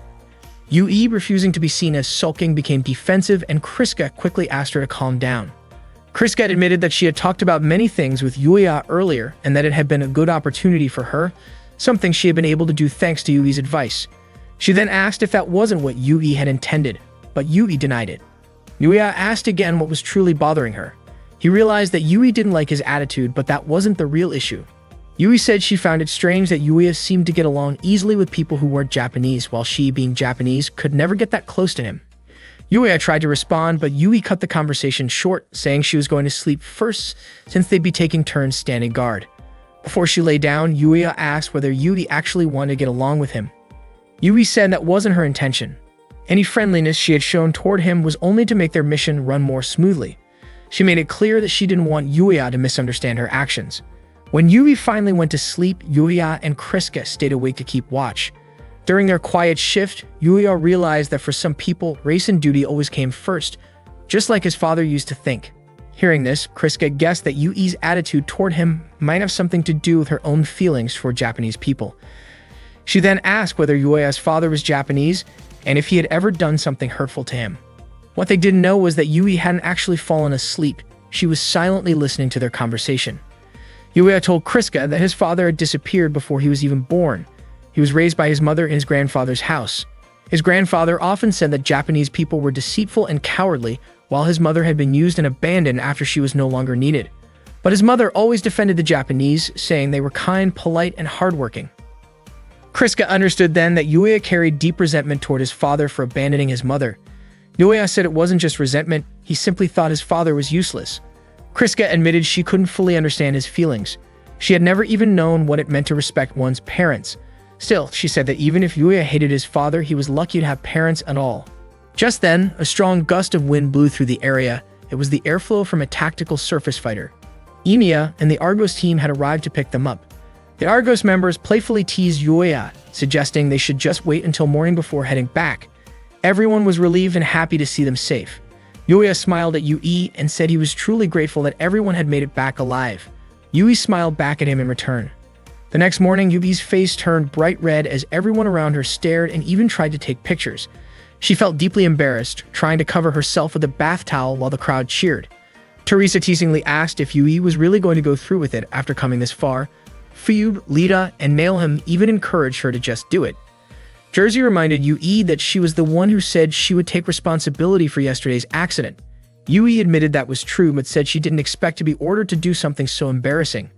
Vincent explained that they were allowed to observe as part of their training session. Valerio then urged Yui to get started and not worry about everyone watching. Stella mentioned that it seemed like Kriska and Enia were already prepared. The crowd cheered when they saw Kriska and Enia wearing their school swimsuits, and Valerio complimented how well the outfits suited them. Kriska instinctively tried to shield Enia from the stairs. Nailheim wondered aloud if Yui might be wearing a similar classic swimsuit.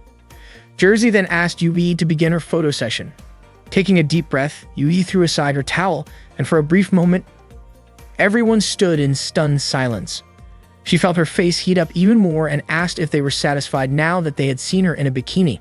The crowd burst into cheers and began snapping photos.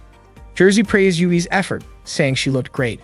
Vincent commented that seeing Princess Yui like this was surprisingly charming, while Valerio added that her attitude felt quite different from usual. Yuya, however, didn't share their opinion. Suddenly, Yui walked up to Yuya and told him not to watch her. She reminded him that he had also been involved in yesterday's incident and ordered him to return to his post because she didn't want him seeing her like this. Yuya was puzzled, wondering why Yui seemed embarrassed about being watched by him of all people. Vincent and Valerio teased that Yuya had no right to say that, but he had no idea what they meant. Stella chimed in, saying it looked like Yuya had made a girl flustered and called him completely oblivious. Yuri and Yuya both quickly denied the teasing accusations, insisting that everyone was misunderstanding the situation.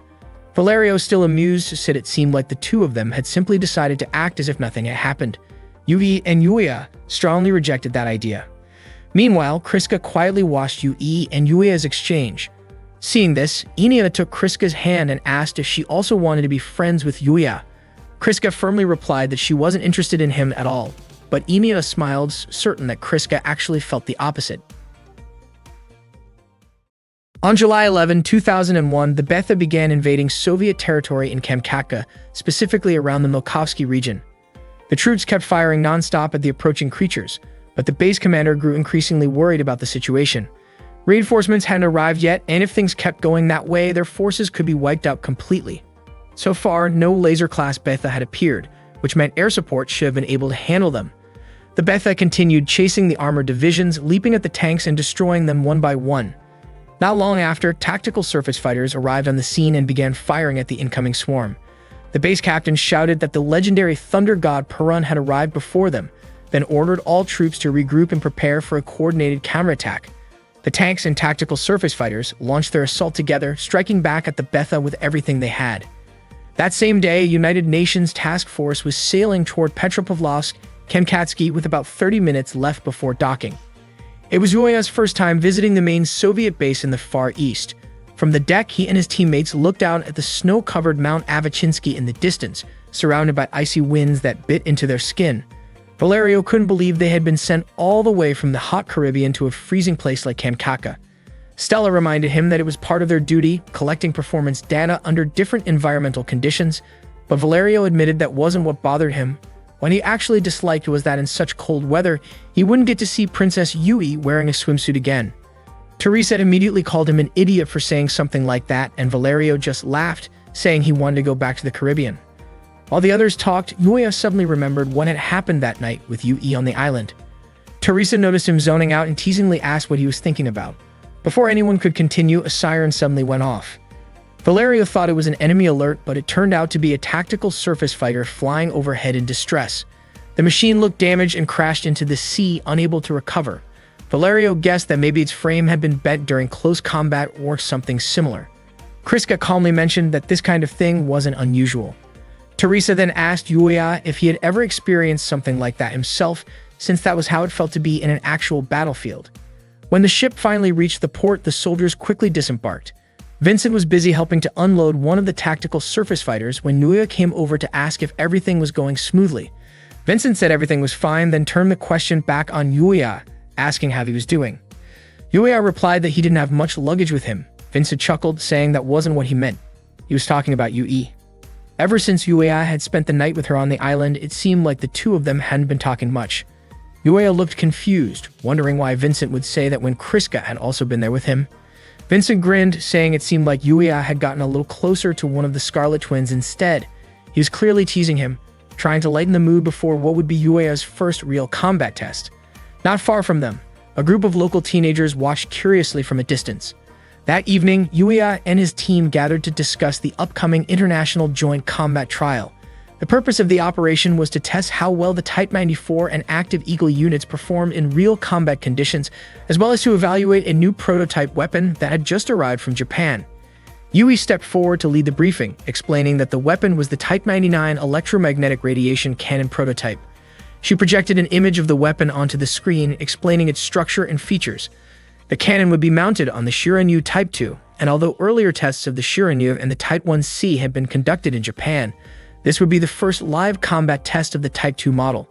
Yuya noted that even though it was the newest version of a railgun, it was still primarily a long-range weapon. He found it strange that for his first test piloting the 94-second, he wasn't being assigned to close-range combat. After the meeting, Yui caught up to Yuya in the corridor. She apologized for startling him earlier and asked if he could take a look at the weapon she would be testing. She thought it would be better for him to see it in advance, and there were a few other things she wanted to explain to him directly. Yuya said he was interested, which made Yui smile with relief and gratitude. As they talked, Yuya suddenly noticed his friends hiding nearby and eavesdropping on their conversation. He almost shouted at them in frustration, but he managed to stop himself before Yui could notice. Yui then led Yuya to the armory, where she introduced him to the next-generation tactical surface fighter weapon, the Type 99 electromagnetic radiation cannon prototype. She assured him that it had incredible power and mentioned that she had been involved in its development, even if only for a short time. Yuya believed her, but expressed concern about its practicality. The weapon was powerful, but using it would consume an enormous amount of energy and could interfere with the unit's ability to maneuver. He was worried it might disrupt the aerodynamics and center of gravity, which made it incompatible with the design philosophy of the 94-second. Yui admitted that it might not fit perfectly. They still needed to carry out the test. She then apologized again, saying she had misunderstood Yuya. She knew it must be difficult for him to deal with such a complex issue during his first real combat mission, and she had noticed that he seemed distracted because of it. Yui also admitted that she was impressed. Just from a quick glance, Yuya had already identified the weapon's design flaws. Finally, she mentioned that there had been some minor disagreements among the engineers before the combat trial had even been officially scheduled. Previously, Yui, as the lead developer, had been unable to authorize the combat permission. However, Ibrahim conveyed that this had already been established as an order by the United Nations. Additionally, the Japanese government had approved the combat test in the Soviet Union. Ibrahim urged Yui to consider the matter realistically, as there seemed to be some sort of hidden agreement behind it all, and the possibility of cancellation was nearly non-existent. Therefore, there was only one thing they could do. Yui stated that they must ensure the troops sent there can return safely. Ibrahim emphasized that they must not lose anyone and must do everything they can. Unfortunately, Yui did not explain this to Yuya. She advised him that, in the battlefield, if the weapon hindered him, he should release it. If that happened, Yui instructed Yuya to activate the self-destruct button on it. Yuya understood it turned out to be some sort of military secret that must not leak to other countries. Yui believed that someday perhaps it would become standard equipment worldwide. Once deemed ready, the weapon and the tactical combat robot would receive funding for mass production. However, this did not apply to pilots. Yui did not want to lose either the Shiranyu Type 2 or Yuya as the lead test pilot. Yuya was deeply moved upon hearing this. Yui mentioned that 8 minutes was the average time for soldiers in their first battle. Yuya was aware of the 8-minute death concept, as it was also recommended in America. Yui's eyes welled up as she said that she'd have lost many friends in those 8 minutes. She recalled when her friends died one by one during that time. Although Yuya had no experience fighting real enemies, he would not underestimate it. He promised to bring the Type 94 second back safely. In fact, the electromagnetic cannon had frustrated him because it was considered to disrupt his combat test. However, after talking with Yui, Yuya no longer minded it. Not long after, a meeting was called for Yui. She suddenly remembered that she had to attend a meeting with the base officers and hurriedly left. Before she left, Yuya thanked her for helping him see the weapon up close. Meanwhile, Teresa admitted that she didn't feel comfortable in that place. Valerio asked if something was wrong with her. Teresa said that something had just happened to her. She wanted to ask the locals about PX, but they just laughed and ignored her. Valerio felt that they were just a nuisance to the locals, but that didn't mean they should be ignored. Stella said that, in reality, they were always ignored by the locals. They wouldn't even share information and no one was friendly. According to Valerio, if they looked at the history between the Soviet Union and Switzerland, it could be understood. Teresa felt that whether it was manpower, supplies, or anything else, nothing was sufficient. So it wasn't surprising if the locals didn't want to talk to people from the safe rear lines. Valerio teased Teresa, saying that she suddenly became so sympathetic. Teresa emphasized that she said that only because she understood how it felt to be on the front lines. Teresa wondered if Yuya was okay. She hoped he wouldn't encounter anything strange. Stella teased Teresa for being so concerned about Yuya and asked if she liked him. Teresa was so surprised that she started coughing. Meanwhile, it seemed Yuya was lost trying to find their barracks. Not long after, he found Misha, Enia's teddy bear. Yuya picked it up. Shortly after, he heard a commotion and immediately searched for the source of the noise. It turned out that Kriska and Enia were being harassed by the local Jar troops. Enia was terrified upon seeing the group of teenagers, but Kriska kept reassuring her. Kriska introduced herself as a member of the Soviet Strategic Research Unit, a test pilot from the Special Development Experimental Unit 331. The Jar troops referred to Kriska as an elite unit from the capital. Kriska was puzzled, as they should be comrades fighting for the same homeland. Instead, they mocked her and thought she was joking. Kriska was surprised. Weren't they both from the Soviet forces? Yet one of them called her just a Russian. One of the girls scolded her and said that Soviet wasn't the name of a country. They also brought up how many of the people who fled to Alaska were Russians, while people from Georgia and Kazakhstan, like the Jar troops, were treated like trash. They were angry and said that Kriska was just relaxing in the rear while they were fighting desperately on the front lines. Suddenly, Kriska's head started hurting and her body went weak. Enia panicked and called out to her.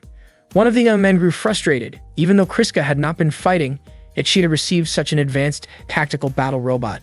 He kicked Kriska repeatedly, while Enia begged him to stop. The Jar forces tried to intimidate Enia, even attempting to harass her. Enia continued pleading, hoping Kriska could protect her, but Kriska was too weak to respond. The young man called Enia useless for being brought to the battlefield. Kriska insisted that Enia was far from useless. The young man then embraced Enia, and she could only scream for Kriska. At that moment, Yuya arrived, quickly intervened, and stopped him, handing a protective device to Enia. He then checked on Kriska to make sure she was alright. Kriska assured him she was fine and said her priority was protecting Enia. Yuya wondered why Enia had let the Jar forces trouble her in the first place. Yuya scolded them and asked which unit they belonged to. The youths, annoyed, showed the Wayne badge on their uniforms. It turned out they were pilots, even though they were still teenagers. One of them called Yuya a coward from Alaska. The teenager who had been hit earlier quickly stood up and brandished a knife. They all began surrounding Yuya, warning that this base was not like the rear-line bases. They tried to intimidate Yuya and Enia. Fortunately, their commander, Fikatsia, arrived with her aid and ordered them to return to their post and check their tactical battle robots. After the Jar forces left, Yuya wanted to thank Fikatsia, but she told him not to make trouble there and left with her aid. Yuya was left wondering about the strange behavior of the people in that place. The next day, the patrolling sharpshooters were surprised at how quiet the area was. Even the normally noisy birds were absent. Meanwhile, representatives from all PB units were gathered. Ibrahim presented satellite images taken earlier that morning. According to the Eastern Soviet forces, Group K would appear on the Okhotsk coast within 6 hours, which meant roughly 24 to 72 hours from that moment. Various Betha groups located on the seabed would also begin to emerge. Their plan was to follow the Soviet forces to prevent the Betha from advancing and carry out their first combat tests there. Teresa was eagerly anticipating the event, while Valerio felt queasy from the food and wanted to spend time elsewhere. Stella reminded everyone not to let their guard down. Ibrahim explained that the Argos test unit would pair up with pilots from the Eastern Soviet forces, the Jar unit. He then introduced the Jar commander, revealing that Fikatsia was in charge of the Jar unit. Fikatsia introduced herself as the commander of the Jar battalion and explained that she would guide everyone to the training grounds. It was August 8, 2001. She showed them the area where the United Nations representative forces conducted their exercises, which also doubled as their combat training zone. The northern area was designated for the IDAR test forces, the southern area for China's Baofeng combat units, and the central area for the Argos test forces. Valerio was pleased to be positioned in the center, and Teresa commented that this gave them enough space to maneuver. Stella pointed out that if any gaps appeared in their formation, they could be surrounded. And with a mountain behind their line, their position was strategically safer compared to the northern and southern sectors. Fikatsia added that they were fortunate because, during this intense operation, they had the opportunity to train freely. Yuya acknowledged that it was a great chance for him. Fikatsia went on to explain the steps they would take during combat exercises. Yuya was full of energy, thinking that to master tactical combat robots, he had to experience combat firsthand. That was the key to becoming an exceptional pilot, just like the others. At that moment, he noticed that Kriska was not present. When Fiketsia mentioned allowing the Betha to enter so that the test forces could train, the Jar teenagers laughed. Fiketsia reminded them not to interfere with the exercises. Yuya wondered if Yui felt worried since he had never experienced combat before. Frank mentioned to Ibrahim that with so many experienced pilots participating, it could gather valuable data, but Ibrahim warned that they would be facing real challenges. Later, Yuya and Vincent headed toward Novosti, which was right at the front lines. Vincent asked if Yuya remembered the electromagnetic radiation cannon. Yuya's mind, however, drifted to Kriska and Enia, thinking about how they never followed instructions and hoping that past incidents would not repeat. He admitted feeling concerned. Vincent reassured Yuya not to worry about his tactical combat robot and reminded him that what mattered most was demonstrating his abilities to the Betha. Unexpectedly, Yuya mentioned the Scarlet Twin, which surprised Vincent and made him break suddenly. Yuya scolded Vincent, asking what was going on. Vincent admitted that he had expected Yuya to be focused on the upcoming battle, not thinking about girls. Yuya brushed it off, saying that he was only a test pilot for Kriska. Yuya then noticed Kriska and Enia with a group of unruly teenagers.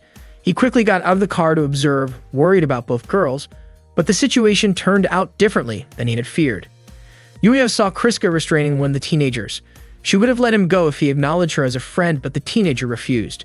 They were surprised to see Kriska acting so differently from her usual timid self. The teenagers shouted in discomfort, and they worried that Kriska might cause serious harm. Kriska calmly explained that the frontline medical care was quick, and that with proper rest, injuries could heal within 10 days. She released the teenager and warned him not to approach Enia again. Another teenager brandished a knife at Kriska, prompting Yuya to shout for them to stop. The teenagers, intimidated, chose to leave. Enia smiled and walked over to Yuya. He asked if she was okay, and she reassured him that she was fine with Kriska by her side. Kriska reminded Yuya that she did not need his help and could handle the situation herself. Yuya suggested that she be more careful, as the teenagers might return with more people, fearing a repeat of past incidents. Kriska appeared confused by his concern. Yuya wondered if she remembered what had happened before. Kriska commented that since Yuya would be at the front lines, he should wait for the right moment to step back. Yuya was frustrated, wondering why Kriska would tell him to retreat. Kriska explained that she did not want to see Yuya's bloodstains soil their homeland. Her words deeply affected him. Afterward, Kriska and Enia left. The battle was about to begin, and each squad was taking their assigned positions. Every unit was instructed to prepare, with the Argos squad launching after the Idar and Baofeng units. The command post instructed the Argus squad to get ready for deployment immediately.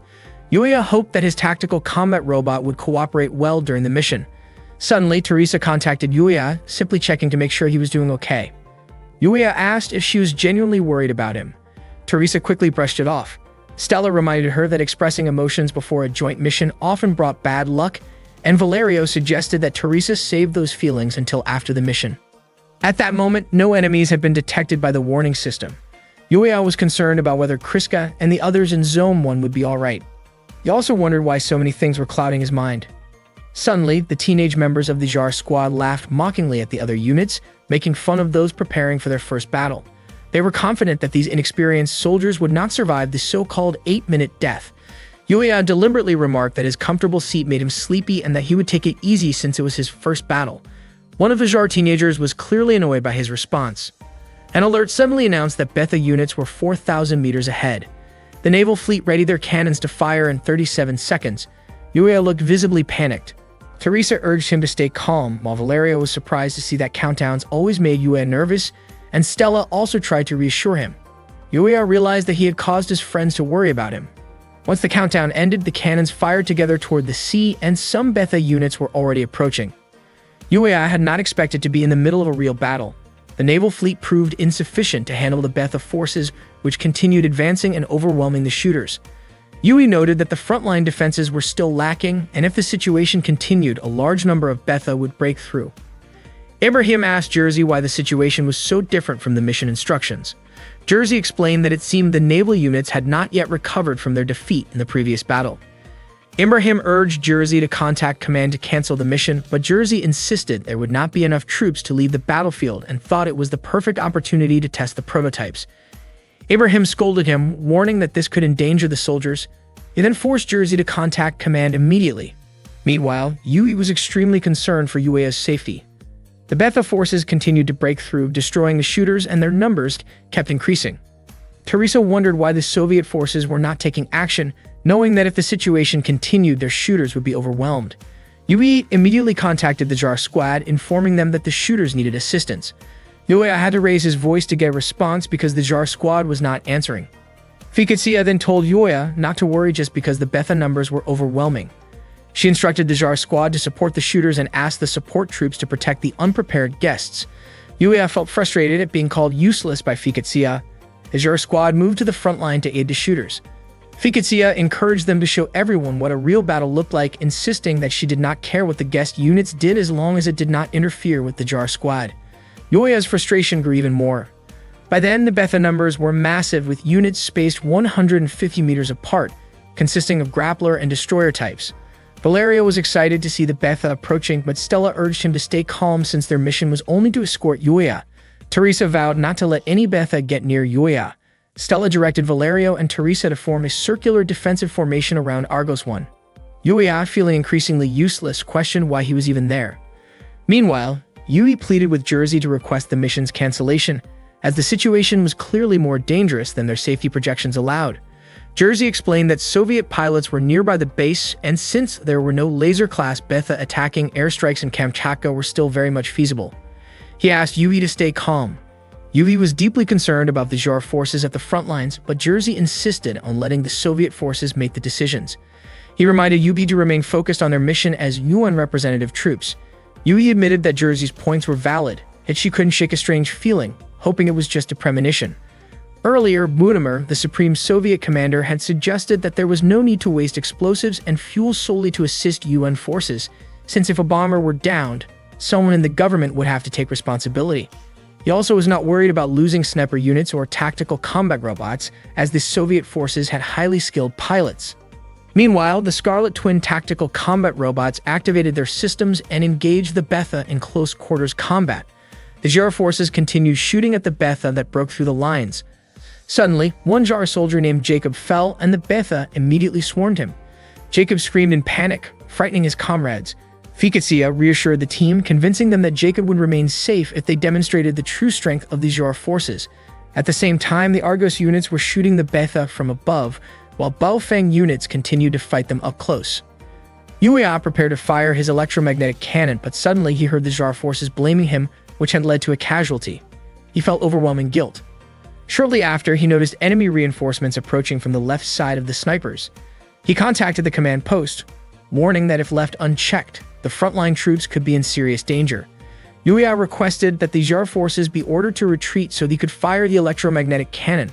The command post instructed him to hold his position and wait for firing authorization. Confused as to why the JAR forces had not moved, Yuya reached out to Fiketsia and informed her about the approaching reinforcements, emphasizing that the snipers could be wiped out. He urged Fiketsia to pull back the JAR forces, but she refused because no withdrawal order had been issued. Yuya argued that this was extremely dangerous for the JAR troops and pleaded with her. Fiketsia considered the situation carefully, realizing that without reinforcements or a withdrawal order, the Soviet command might be sacrificing the JAR forces to prevent the new cannon from being fired. Eventually, Fiketsia decided to guide the JAR forces to a designated location she had sent, though some hesitated because the snipers had not yet fully retreated. She reassured them, telling them not to worry, as Yuya would protect them and urging them to move quickly. Yuya waited patiently, and soon the command post granted firing permission. He immediately activated the superconducting system and aimed the cannon at the Betha forces. Valerio was surprised that an American like Yuya enjoyed handling such a massive weapon. Stella trusted Yuya, and Teresa hoped he could eliminate all the Betha. Yuya fired the electromagnetic cannon, wiping out the entire Betha force in a massive explosion, leaving everyone in awe. The Argos units smiled in satisfaction, and Fiketsia herself was surprised by Yuya's performance. The command post was thrilled with the success. Ibrahim handed a communication device to Yui, who then contacted Yuya. Blushing, she asked him to report the situation. Yuya confirmed that all troops were safe, no one was injured, and the electromagnetic cannon remained fully operational. Yui praised Yuya, noting that his performance was commendable for his first battle. Yuya credited the Japanese-made cannon for saving everyone and praised the Japanese, including Yui herself. Touched by his words, Yui requested that the Argos units return to base immediately as the mission was complete. She was so moved by the battle that tears streamed down her face. After the battle ended, Yuya and the other troops returned to the base, where everyone welcomed them with joy. Vincent even cheered enthusiastically, praising Yuya for defeating the monsters. The Jar troops, however, were far less impressed. They claimed that Yuya did not deserve to be called a hero, arguing that he had been too afraid to fight on the front lines and had only pulled the trigger at the right moment. Valerio found it surprising that the Jar troops would still say such things, yet in his eyes, Yuya remained a true hero. Yuya, for his part, acknowledged that the Jar troops were not entirely wrong. That evening, all the troops held a celebratory noodle party to honor their new hero, including the tactical combat robot Shiranui Mk2 and the experimental Type 99 electromagnetic cannon. Teresa proudly recounted to everyone how Yuya had fired the cannon at the Betha, and everyone was impressed by how skillfully he had done it. While Yuya was observing his tactical combat robot, Vincent and Yubi approached him, puzzled as to why he was standing there instead of during the victory celebration. Yuya explained that the highlight of the party was just the free drinks provided by the Soviets, which had already entertained everyone enough. Vincent insisted that it was all thanks to Yuya, but Yuya humbly disagreed, saying that he had only pulled the trigger at the right time. According to him, the real hero was Yu-Yi, who had bravely brought the secret weapon into Soviet territory. Yu-Yi, in turn, insisted that it was only Yuya who could pull the trigger with such precision, timing, and experience that exceeded all expectations. Yui was surprised by Yuya's modesty. Yuya then asked her permission to train without using the weapon, expressing his desire to participate in close-range combat testing. Vincent was confused by Yuya's sudden request. Yuya explained that the exercise's original goal was only to test the Type 99 cannon, but to make Shiranui the most effective tactical combat robot, he needed to experience close-range combat. That way, if a Betha appeared while the Type 99 cannon was under repair, they would already have a plan for close-range combat. Vincent noted that changing the testing schedule would not be easy and wondered why Yuya was in such a hurry. Yuya countered that Betha appearances were unpredictable and urged them to seize the opportunity. Vincent reminded him that test pilots were supposed to follow orders from their superiors, so Yuya could not simply offer his own request. Yuya insisted that his duty was to make the Type 94 second tactical combat robot perform at its best, and that Shiranui needed close-range combat training. He admitted that he had felt something he had never experienced before while fighting Yui's Type 00. He felt as if Shiranui moved like an extension of his own body, exactly how he wanted, and the only way to feel that again was to engage in real combat. Yuya explained that he could only achieve this state when his life was truly in danger, and he was under extreme pressure. He even pleaded with Yubi to allow him the opportunity.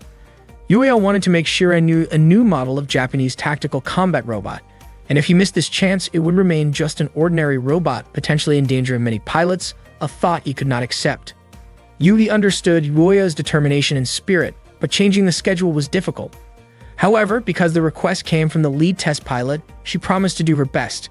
Yuya's face lit up with joy and he thanked Yui sincerely. Seeing Yuya smile, Yui blushed and said that she had done it as a reward for his efforts in battle. She instructed Yuya to remain on standby at the base for the next 36 hours, starting the following day, and told him to rest before the upcoming training. Vincent, observing all this, could not believe that Yuya could actually ask someone else for help. He wondered whether it was Shiranui that had changed Yuya or perhaps something else entirely. In any case, Vincent thought that Yui's kindness had turned out to be a double-edged sword for him. The next day, Yuya was on duty, standing guard at the base. Despite being a frontline soldier, he felt bored, sensing that his time was being wasted. Soon, Fiketsuya approached him. Yuya immediately stood up and saluted her. Fiketsuya mentioned that thanks to Yuya, they had enjoyed quite a bit of vodka the previous night, and she wanted to express her gratitude. Yuya felt he had done nothing to deserve thanks, so it was unnecessary. Fiketsuya remarked that Yuya was being too modest, pointing out that killing over 300,000 enemies in his first battle was a world record. Yuya felt honored that Fiketsuya had taken the time to tease him in this way. She then said that while Yuya was a brave pilot, his immature attitude sometimes prevented him from seeing the bigger picture. Yuya could not accept this criticism. Fiketsuya insisted that Yuya could not fight solely for himself and that many people could be at risk if he did not start seeing things differently. After saying this, she left and Yuya began reflecting on her words. He realized that Fiketsuya was right. He struggled to perceive the broader perspective. Yet he wondered about Fiketsuya herself. If she had assisted the sharpshooter troops earlier, he might not have become a hero. He also did not understand why she had delayed, realizing that even Fiketsuya had blind spots in her own way. According to Fiketsuya, there was no real difference between them. She questioned what Yuya was truly fighting against, explaining that when he blamed others for mistakes, he was only convincing himself, not others. If people around him trusted him, they would have been deceiving him. Fiketsia advised Yuya to distance himself from people who could not see the truth clearly. Yuya resisted her words, but she encouraged him to decide what he must let go of if he could not have everything. This, she explained, was the essence of battle. Yuya finally understood that Fiketsia's stance indicated that it was not wrong to make sacrifices, and that was why the Zhar forces did not feel guilty about certain actions toward fellow citizens. Fiketsia explained that Kriska and Enia were part of the Central Strategic Research Unit, an elite group of Russian troops. She added that the frontline soldiers were from countries under Russian control, which made it understandable that the Zhar forces resented the privileged troops. Noticing Yuya's surprise, Fiketsia asked if racial discrimination did not exist in America. Her question reminded Yuya of his own childhood experiences of discrimination. Shortly after, Tasha arrived and Fiketsia excused herself. In Fiketsia's room, Tasha asked what had been discussed with Yuya and why Fiketsia seemed unusually kind toward him. Even though the rest of the troops were uneasy, Tasha reminded her that Yuya was an outsider with no connection to them. She also expressed how much her family meant to her and how sad she felt. Fiketsia embraced Tasha, who began to cry, pleading for Fiketsia not to leave her or their troops. Fiketsia reassured Tasha that she would stay for the sake of their forces. Tasha, overwhelmed with emotion, hugged Fiketsia even tighter. Meanwhile, the Imperial Japanese Technology Department was discussing the Type 99 electromagnetic cannon, which had successfully defeated many Betha forces. They praised the weapon's power, confident that it would make overcoming the Betha easy and allow them to take control of Sadagashima effortlessly. They also asked IG what would happen if the Empire's secrets were stolen. IG realized that Yui's mission to bring the secret weapon to the Soviet Union was not something trivial. He resolved to always support her, confident that Yui would bring hope and light to the Imperial forces in the future. Meanwhile, Yui was still thinking about Yuya's request. She realized that, in the end, she had brought Japan's secret weapon only to counter Yuya. Yui understood that this would draw the attention of the Soviets, yet she still wondered if she was making the right choice. Not long after, an alert about the appearance of Betha was issued. Unfortunately, Yui forbade the Argo squad from launching. Upon hearing this, Yuya was naturally displeased with her decision. Ibrahim reprimanded him for speaking out of turn. Yui explained that at that time, Type 99 was inactive, and she did not know why. Even the main computers and all control systems were down, and the cause was still unknown.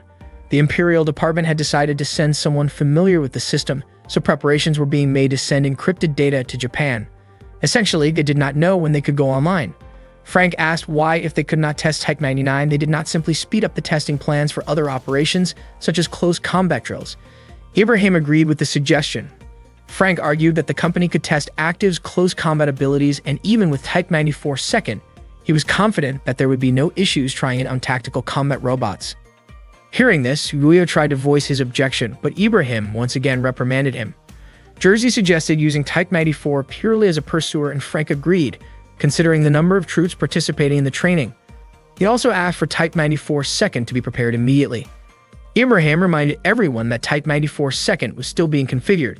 Jersey noted that there was no guarantee that the Betha reaching land would be numerous, and he believed allowing Yuya into the battlefield would benefit his development. Frank even mentioned that if it was indeed deployed with the troops, it would not need to be reset, making it a potential solution for the problems they faced. Yuya was confident he would get the chance. Yui agreed that if they insisted on using Type 94 as the pursuer, she would be the pilot. For some reason, Valeria thought it seemed that Yui did not want Yuya to launch, possibly because he lacked combat experience. Teresa expressed her objection, requesting that Yui allow Yuya to act according to his wishes, arguing that pilots could only truly develop on the battlefield. She reminded Yui that she too wanted Yuya to gain combat experience. Teresa even offered to pilot Type 94 while Yuya would operate Active. She reassured everyone that she would protect Yuya, and Valeria was willing to help. Yuya reflected on what he should say after hearing his friend's statements. Yuya remembered Fiketsia's advice: if he could not have everything, he needed to decide what to let go. Unexpectedly, he handed Type 94 second over to Yui, reasoning that their priority was collecting close combat data for that model. Frank laughed, regretting Yuya's decision, as he believed the test pilot should not give up easily. Frank insisted that all Argos troops should launch, as their goal was to collect close combat data on Active, and they would not change the pilot. Yuya appeared reluctant, but Jersey reminded him that Frank was no longer asking politely but issuing orders. Ibrahim reluctantly complied. Yui appeared deeply worried. Meanwhile, Teresa was questioning the Zhar forces individually about their love for their homeland and their shared goal of defeating the Betha. Seeing the Zhar troops' enthusiasm, Fiketsia felt they were perhaps too inexperienced to fully trust, yet she remained on the battlefield, continuing training with them to determine how many could be saved. Teresa delivered a fiery speech inspiring the Jar troops, reminding them that the fate of their homeland rested in their hands. Fiketsia hoped there were others training young men out there as well. The battle against the Betha began with the Jar troops taking the front lines. They launched attacks while teasing the Argos forces. Teresa and Valerio were energetic as they engaged the Betha. Observing Yuya standing still, one of the Jar troops mocked him. Meanwhile, the Adar forces had completed their drills and were standing by on the battlefield, while Argos troops had only completed 65% of their tasks. Yuri could not believe that, in the end, she still had to send Yuya into battle despite the tactical combat robot being incomplete. She had even gone so far as to take Imperial secrets and risk the pilot's confidence, and she felt fully responsible for it. Ibrahim told Yui that the battle seemed to be proceeding smoothly and suggested she focus on her duties while he oversaw the engagement. Yui promptly excused herself and handed everything over to Ibrahim. The battle was completed without much difficulty and the Betha forces were wiped out. However, shortly after, an alert indicated a massive tremor. The command post informed Yui that Betha forces had emerged from underground. The numbers were substantial and they were 13 kilometers southwest of the base. Yui was shocked by the tremors and soon after, a massive explosion was heard. After defeating the Betha, a sudden tremor was felt from deep underground. It turned out there were Betha forces emerging from below the surface.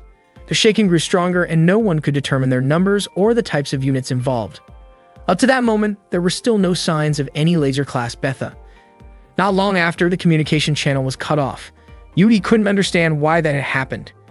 At the same time, the Baofeng unit had just finished their mission. But soon after, an alert code 991 appeared. A large number of Betha were detected moving toward the battlefield. One of the Baofeng troops tried to contact the command post, but there was no response at all. They began to suspect that the base might have been taken out. None of them wanted to believe it, since only a laser-class Betha could possibly destroy the base that easily. As the Baofeng squad prepared to move, a response suddenly came through from command. The base commander was in a meeting with the UN Joint Forces and all units were ordered to cancel their current missions and stay on standby until further notice. The Baofeng troops were puzzled by the sudden order. It meant they had to wait for new instructions from the Soviets. Meanwhile, Teresa looked frustrated because she couldn't do anything but wait. Yuya told her to calm down, reminding her that everyone was just as tense as she was. Valerio commented that Yuya could talk like that only because he still didn't fully understand the situation. Valerio insisted that a Betha assault from underground was something that had to be dealt with immediately. At the same time, Enia asked Kriska why they didn't just eliminate the detected Betha right away, since there were so many of them. Kriska told her they had to wait for orders before acting. The number of underground Betha signatures kept increasing. Frank requested that a drone be deployed to scout the area, but unfortunately, the base only had 2 automatic tank and artillery units left for defense.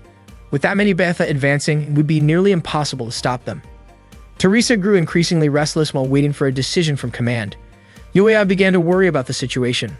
Valerio remarked that if they hadn't realized what was happening by now, the Betha were smarter than they were. Teresa agreed, saying they should have launched a counterattack from underground by now. Stella noted that the reason they were caught off guard was because there were no laser-class enemies in the area, which made them feel too relaxed. Tasha, hearing that, didn't take kindly to what she thought was an insult from the Argos team. Teresa found it ironic. Jar's squad often mocked Argos, yet when the situation was reversed, they couldn't take it. Teresa wondered why the Soviets were allowing the Betha to move so freely. Yuya snapped at her, telling her to stop blaming the Soviets for everything. Tasha explained that she hadn't detected any movement from the moment they launched and asked if only the Argos tactical surface fighters had picked up the readings. Stella said the Betha were tunneling underground, which meant their sensors could feel the vibrations. Tasha told her to stop mocking other units, but Valerio argued that if these underground attacks were common in this area, the senior units should have been more prepared. Tasha replied that this was the first time such a deep attack had happened. During the major assault last month, they had detected a lot of movement underground, but the threat hadn't reached this level. Yuya was surprised to hear that the attack had gone that far beneath the surface. Teresa accused them of being too lazy to seal off the tunnels from the last battle, and Stella even suspected they might have left them open on purpose. Tasha was offended that the Argos unit would joke about people who had lost their comrades during that battle. Valerio quickly apologized, saying he still remembered what it felt like to lose friends on the front lines. By then, the drone had reached its target area, and there were still no signs of laser-class Betha. Frank asked if the bombers were ready. Ibrahim suggested they order the test units to fall back to their designated positions. Frank, Jersey, and Wu agreed. Ibrahim showed the retreat points he had already calculated. Jersey mentioned that they should separate the test units' retreat routes to minimize risk. Jersey proposed that the Baofeng testing unit fall back to point C, while the Argos unit retreat to point F. Wu immediately ordered Baofeng to withdraw to point C, and not long after, Ibrahim also gave the order for Argos to pull back. Wu then asked why Jersey hadn't issued any orders for the Idar unit. Jersey said his team would engage Beta Group 4 alongside the JAR squad as part of their combat training. In other words, they would stay behind to buy time for everyone else. The Scarlet Twins kept attacking the Beta using their assault rifles. Meanwhile, Wu asked what the point was of giving them extra time when there was no sign of reinforcements arriving. Jersey explained that they weren't waiting for any backup. Instead, they were going to retreat from the base. Ibrahim was shocked to hear that. Jersey said their top priority was to rescue the UN forces and get them safely to the test unit's location. He promised he wouldn't let anyone die under his command. The troops started heading toward the designated extraction point, and fortunately, there were no laser-class Beta nearby. The plan was to lure the Beta to the surface and then deploy the tactical surface fighters from behind to wipe them out. Jersey mentioned that bringing equipment along wasn't possible. Ibrahim suggested they consider using the Imperial Japanese Army's artillery units. Jersey replied that they could probably only retrieve those once all enemy forces had been neutralized. Not long after, the escort units arrived to pick them up. Ibrahim had no other choice and ordered the command post to instruct all XFG units to retreat immediately. Everyone was to abandon their equipment, including the mechanics and the Imperial gun crews from the Type 99 artillery, if necessary, and follow the Soviet security forces' guidance. When that order was broadcast, the XFJ project staff were stunned. Shortly after, the guards came and directed all project personnel to evacuate to runway 2, unaware that one mechanic was still hiding under a vehicle. Yubi tried to contact Ibrahim to ask about the sudden decision. She nearly got into an accident while driving in a rush to reach him. The entire base was now under full evacuation protocol. When Yui saw Vincent preparing to leave, she urged him to go with her to the hangar. Vincent was grateful that Yui came for him. He'd had shown his ID to the soldiers because he still had work to finish, but they insisted he head straight to runway 2. Yui didn't understand what was going on, especially since all communications across the base had gone dead. Vincent found the situation suspicious, so he grabbed his laptop and hard drive containing critical project data and followed Yui toward the hangar. Yui asked what exactly Ibrahim's evacuation order said, whether it included the entire XFJ development team. Vincent replied that the order was announced through the loudspeakers, and there was a strange line saying that the Type 99 cannon could be left behind if needed.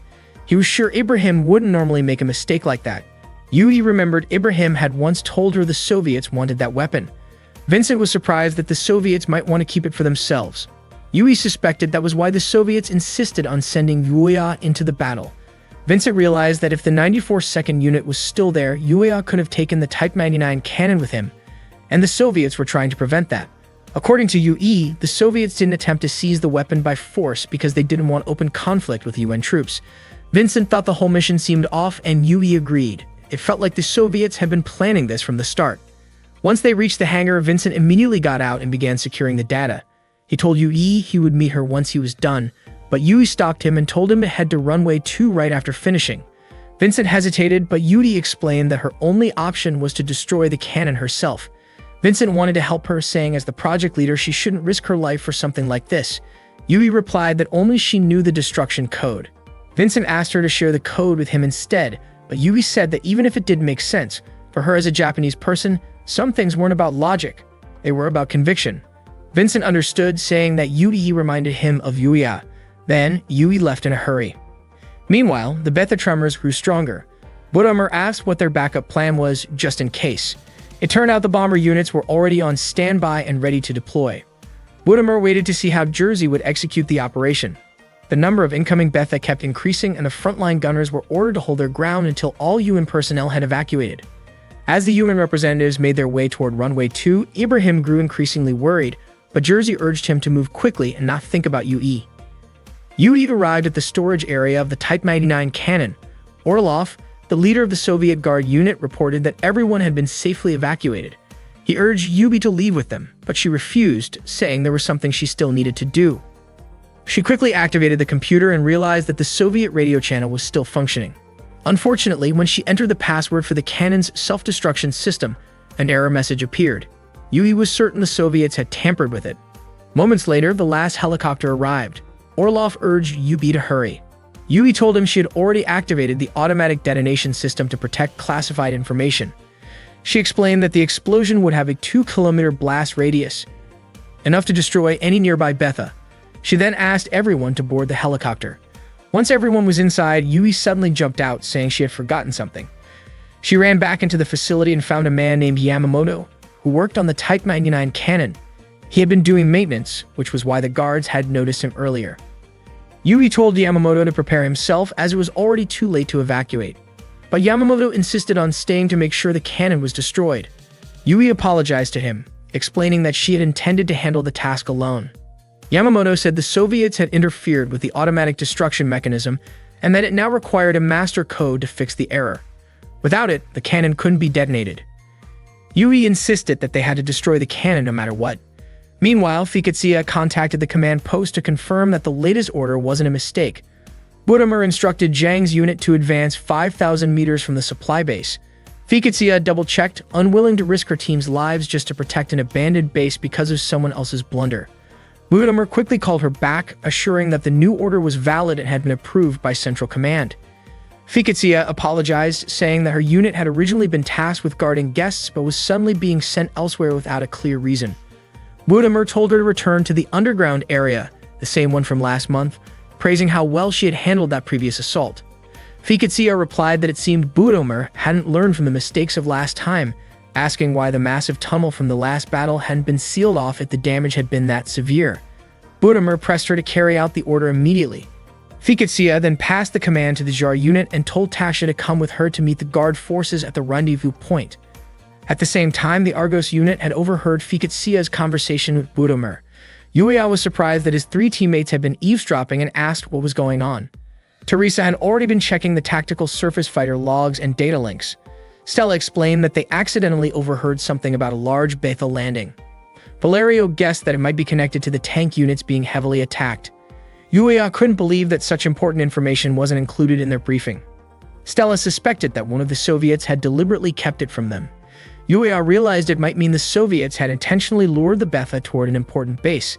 Valerio agreed, suggesting that the Soviets had left the large tunnel from the previous month open on purpose, so the Betha would use the same path again. That would explain why the Jar unit hadn't detected the Betha tunneling underground. Yuya still couldn't understand the real goal behind that strategy.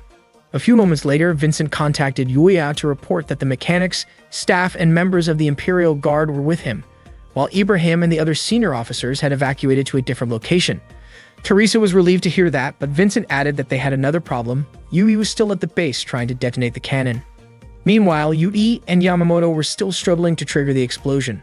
The cannon's core was too tough and its melting point was extremely high. Even an airstrike wouldn't be able to destroy it completely.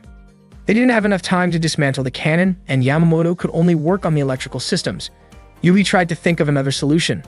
For a moment, she remembered Yuya, his determination, and how he never gave up, no matter how dire things became. Suddenly, the two of them heard the sound of Betha trying to break through the walls of the room. When Yui was still studying at the academy, the instructor explained to the students about the Betha and their ability to detect human presence. During a lesson, Yui kept glancing at Kazusa, which made Izumi wonder if Yui was planning to invite Kazusa to have lunch together. According to Eiki, that seemed impossible since Kazusa was Yui's rival, but Yui denied it. Shimeko believed that Kazusa actually wanted to be friends with Yui, and Izumi added that maybe Kazusa wasn't as bad as they had thought, especially since from that point on they would all be fighting the Betha side by side. Yui suddenly smiled, and Aki asked what she was thinking about. Yui simply wondered whether they would ever be able to enjoy moments like that again. Meanwhile, the XIJ project staff and mechanics were aboard a helicopter. Lita informed Nailham and Fiu that she couldn't see Yui in the second chopper. At the same time, Vincent was puzzled about why he still couldn't make contact with Argos Squadron. He was curious about what was going on. One of the security officers explained that there was a jamming signal disrupting all communications in the area. Vincent even questioned whether there could be a type of Betha capable of interfering with electronic devices. The officer assured him that the communication signals would gradually return to normal. They planned to contact Kamchatsky base soon, which was where they were supposed to land. Vincent suspected that the signal interference came from the front lines, if not directly caused by the Betha. Still, he couldn't stop wondering what was really happening. At the same time, inside the forward logistics base in Hangar 18, several explosions echoed through the area as Yui and Yamamoto tried to destroy the Type 99 cannon. Their efforts had not succeeded, and Yui kept thinking about it. Suddenly, her mind drifted to someone who never gave up no matter how tough the situation was, Yuya. She wondered why she would think of Yuya at a time like that. Suddenly, a Betha burst into the Type 99 cannon room, shocking Yui and triggering memories of the past when those creatures had devoured all her comrades. The Betha lunged toward her, forcing Yui to run. The creature slammed into the vehicle driven by Yamamoto, who instinctively hit the gas pedal to try to trap it. However, the Betha's strength was overwhelming. It easily crushed the vehicle and nearly reached Yamamoto. Acting quickly, Yui fired her weapon, and after several rounds, she finally managed to take down the creature. Yamamoto climbed out of the vehicle and thanked Yui for saving him. The one they had just defeated was a 10-class Betha, which meant it was only a matter of time before more arrived. Yui quickly sealed the doors and windows, instructing Yamamoto to use a new rifle since the previous one was already out of ammo. Yamamoto pointed out that the new rifle would be useless against 10-class BTAs. Yui told him that they might need to use it against something other than Betha and reminded him not to hesitate when the mission was over. Yamamoto looked concerned about Yui, but she told him she wouldn't let the Soviet forces capture her before the mission was complete. The explosives had already been set up by Yamamoto, and Yui urged him to help open the cannon's core shield. Yamamoto asked what she was planning to do, and Yui explained that the Betha's primary target was the fusion between human artificial intelligence and computer technology. Her goal was to lure the Betha into destroying the prototype radiation cannon's core itself. As the Betha forces drew closer, Yui and Yamamoto struggled to unlock the cannon's protective shield, but it didn't seem to work. Yamamoto noted that the weapon security system was much tighter than anything he had dealt with before, and those parts weren't meant to be removed during routine maintenance. It was a kind of defense system designed by the renowned Yokohama company, and tampering with it carelessly could ruin the mechanism. Still, Yui trusted him to handle it. Yamamoto said that everyone gets one chance in life, so he wanted to take on this challenge. He had offered to lure the Betha toward the weapon's core himself, but Yui refused. Yamamoto objected, pointing out that the military usually prioritized the survival of officers. Yui firmly told him to stay on task. She admitted that even though she was part of the UN forces, she was still a soldier of the Imperial Guard, whose duty was to lead and set an example, whether it seemed rational or not. It was simply the responsibility she had been born into. Yamamoto then said that, as a man, he wished to protect a woman, even if it cost him his life. He apologized to Yui for what he felt had been an insult to the Imperial military. Yui asked him to continue working while she kept watch at the front. Just then, the sound of heavy noise came from below the room. Meanwhile, the security unit stationed at the front line of the logistics base reported that a disturbance had occurred. Communication had been completely cut off, and the Betha Unit 7 forces had already entered the base area. Jersey mentioned that the main base formation had been neutralized. Woodomer also explained that the strange communication interference combined with the Betha assault made the battlefield a terrifying place for him. Still, the base played a crucial role in supporting the Kamchatka defense line, helping minimize overall damage. Woodomer then asked about the Tsar unit. At that time, Tsar's forces were on their way to the logistics base and were just about to reach the affected area. Rogosti refused to make contact, believing they were capable of protecting the supply base on their own and retrieving any remaining materials. It turned out that this had been the Soviet team's plan all along. By that point, the Betha had surrounded Hangar 18. Yui watched from inside, standing by and preparing herself. She knew she had to act quickly so that her death wouldn't be meaningless. Her thoughts drifted to Yamamoto's final request for her to protect him before he died. Yui had never imagined she would still be treated differently, simply because she was a woman. Yamamoto had carried out his duty, but then he heard something unusual. When Yui asked what was happening, Yamamoto moved to check it out. Moments later, the Betha suddenly broke through right in front of Yui. She immediately took a defensive position, ready to fire. Meanwhile, Yamamoto followed the strange noise to the lower level to assess the situation. He didn't find anything at first, but the sound became louder. Without warning, the floor beneath him collapsed, and he fell, getting caught by a hanging cable. Soon after, he spotted a swarm of Betha moving through the underground passage. Panic took over as he tried to climb back up and open fire on them, but they were incredibly difficult to stop. In his struggle to evade the creatures, he unknowingly backed into one approaching from behind. At the same time, Yui successfully stopped the Betha that had entered through the front door. A few moments later, she heard Yamamoto screaming and rushed to help. Yamamoto was desperately trying to fend off the approaching Betha. Seeing Yui, he pleaded for assistance, but his ammunition had already run out and the creatures were closing in. Filled with fear and pain, he urged her to run. Hearing his agonized cries reminded Yui of the moment when Kazusa was taken by the Betha. Realizing what awaited him, Yui made the heartbreaking decision to end Yamamoto's suffering before the creatures could reach him. Overwhelmed by exhaustion and sorrow, Yui watched as the Betha overran the area. On the monitor, she noticed that Yamamoto had managed to open the cannon's core shield before his death. She acknowledged that he had fulfilled his duty with honor. Yui then fired at the incoming Betha and triggered the explosives that Yamamoto had prepared. The base erupted into a massive explosion, but a tank-class Betha emerged from the flames, forcing its way through the debris. Yui told herself that she would not repeat the same mistakes again. She refused to run away from her decisions and was ready to accept whatever came next. As the Betha swarmed toward the core, Yui attempted to climb into the Type 99 cannon system. However, the violent tremors from the approaching enemies caused her to lose balance and fall, injuring her arm with sharp fragments. Surrounded and unable to continue, she felt a wave of resignation. She apologized to everyone for failing them, holding tightly to her father's old watch, and whispered an apology for not being able to complete her mission. In her final thoughts, she remembered Yuya. Suddenly, a tactical surface fighter appeared and began firing at the Betha surrounding her. To her surprise, it was Yuya. He jumped down from his unit and rushed toward her, clearly upset that she had come there alone. Yui, weak from her injuries, asked why he had come and reminded him that no one had ordered him to rescue her. Yuya replied that it was true, no one had ordered him, but just as no one had ordered Yui to stay and destroy the cannon, he had chosen to act on his own. Seeing the pain on her face, Yuya told her she was pushing herself too hard. Yui tried to tell him not to worry, but he reminded her that she once said people were more important than equipment. He accused her of going against her own words. Yui quietly insisted that she hadn't lied. Yuya couldn't understand what had driven her to take such a dangerous risk, but he knew one thing for sure. He had been taught never to leave anyone behind, and that was why he refused to leave her there. Carefully, Yuya began to tend to the wound on Yui's arm. At that moment, Stella was watching the two of them from above. She noticed several Betha approaching and immediately opened fire. She hadn't expected more of them to keep appearing. If that continued, she would just waste fuel and ammunition, so Stella decided to detonate the remaining fuel to take out as many Betha as possible in one go. After the explosion, Yuya contacted her, asking what she had just done. Stella casually replied that she was just lighting a campfire, then asked how Yui was doing. Yuya said Yui was with him and that he was giving her first aid for her injuries. Stella told him to hurry since the enemy's main forces were almost there. Yuya replied that they would leave in 15 minutes, just as planned. He mentioned that their communication system was badly disrupted, even though radio signals should still work fine during a storm. Stella explained that their communication link only worked at close range. She guessed the Soviets had left the site in a hurry, probably leaving some technical problems behind. While Yuya continued his work, Stella kept watch from above. Yuya asked Yui to hold still despite the pain as he pulled a piece of debris from her arm. Yui winced in pain, but before long he managed to remove it.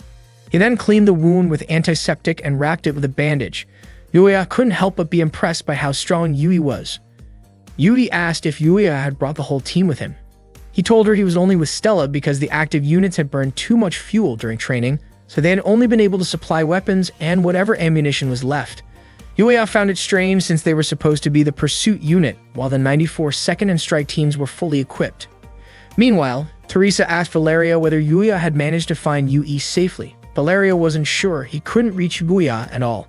He suspected the communication jamming was deliberate, likely by the Soviets, and that it might be related to why they hadn't sealed the Betha hole a month earlier. Teresa suggested they go after Yuya since they didn't know what condition he was in, but Valerio pointed out they didn't have enough fuel to make it all the way to Kankatsky. Teresa grew frustrated, saying they should have brought extra fuel. Valerio told her to trust Stella. He was sure she could handle things. Still, even though he said that, Valerio couldn't shake his uneasy feeling. Yuya had just finished wrapping Yui's wound when he told her they needed to take action before the Betha arrived. Yui asked what he planned to do. Yuya said he was going to move the cannon. He told her not to worry. He promised before that he wouldn't abandon it. If they could use that weapon, they could wipe out all the Betha in the area, but it was already too late for that. The arm lock on the cannon had come loose, so Yuya and Stella were supposed to carry it out. Yui, however, refused. She didn't want to let the Type 99 cannon remain active and risk becoming a dangerous threat. Her plan was to destroy the Type 99 prototype radiation cannon completely. At that same time, Stella noticed something strange. Every Betha was heading straight for the hangar. Different classes of Betha were converging from all directions toward the hangar where the cannon was located.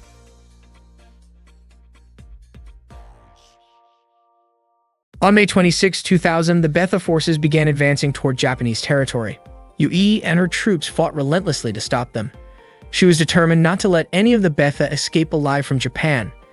Not long after, one of the White Fang soldiers reported that the Betha had just crossed Mivo Bay, numbering around 20,000. According to Kyoko from the Hydra unit, it seemed the Betha were gathering from the continent. 2 special royal units were already deployed, and Kyoko believed they could hold the Betha back for as long as possible. They were waiting for reinforcements from the Imperial Army, but the situation had grown dire after a surprise attack destroyed the main Yelnago base. Kyoko advised the troops to split up to delay the enemy's advance. Their goal was to buy time until the royal forces could retreat and regroup behind them. At that moment, Yui felt uneasy. Facing 20,000 Betha with limited Takamikazuchi units seemed nearly impossible. Kyoko reminded her that their troops and equipment were crucial to the survival of the Empire, but defeating the Betha was no simple task. Seeing Yui's concern, Kyoko encouraged her, saying that as members of the Imperial Guard, they had always stood at the front lines. When the time came to retreat, they also had to protect those behind them.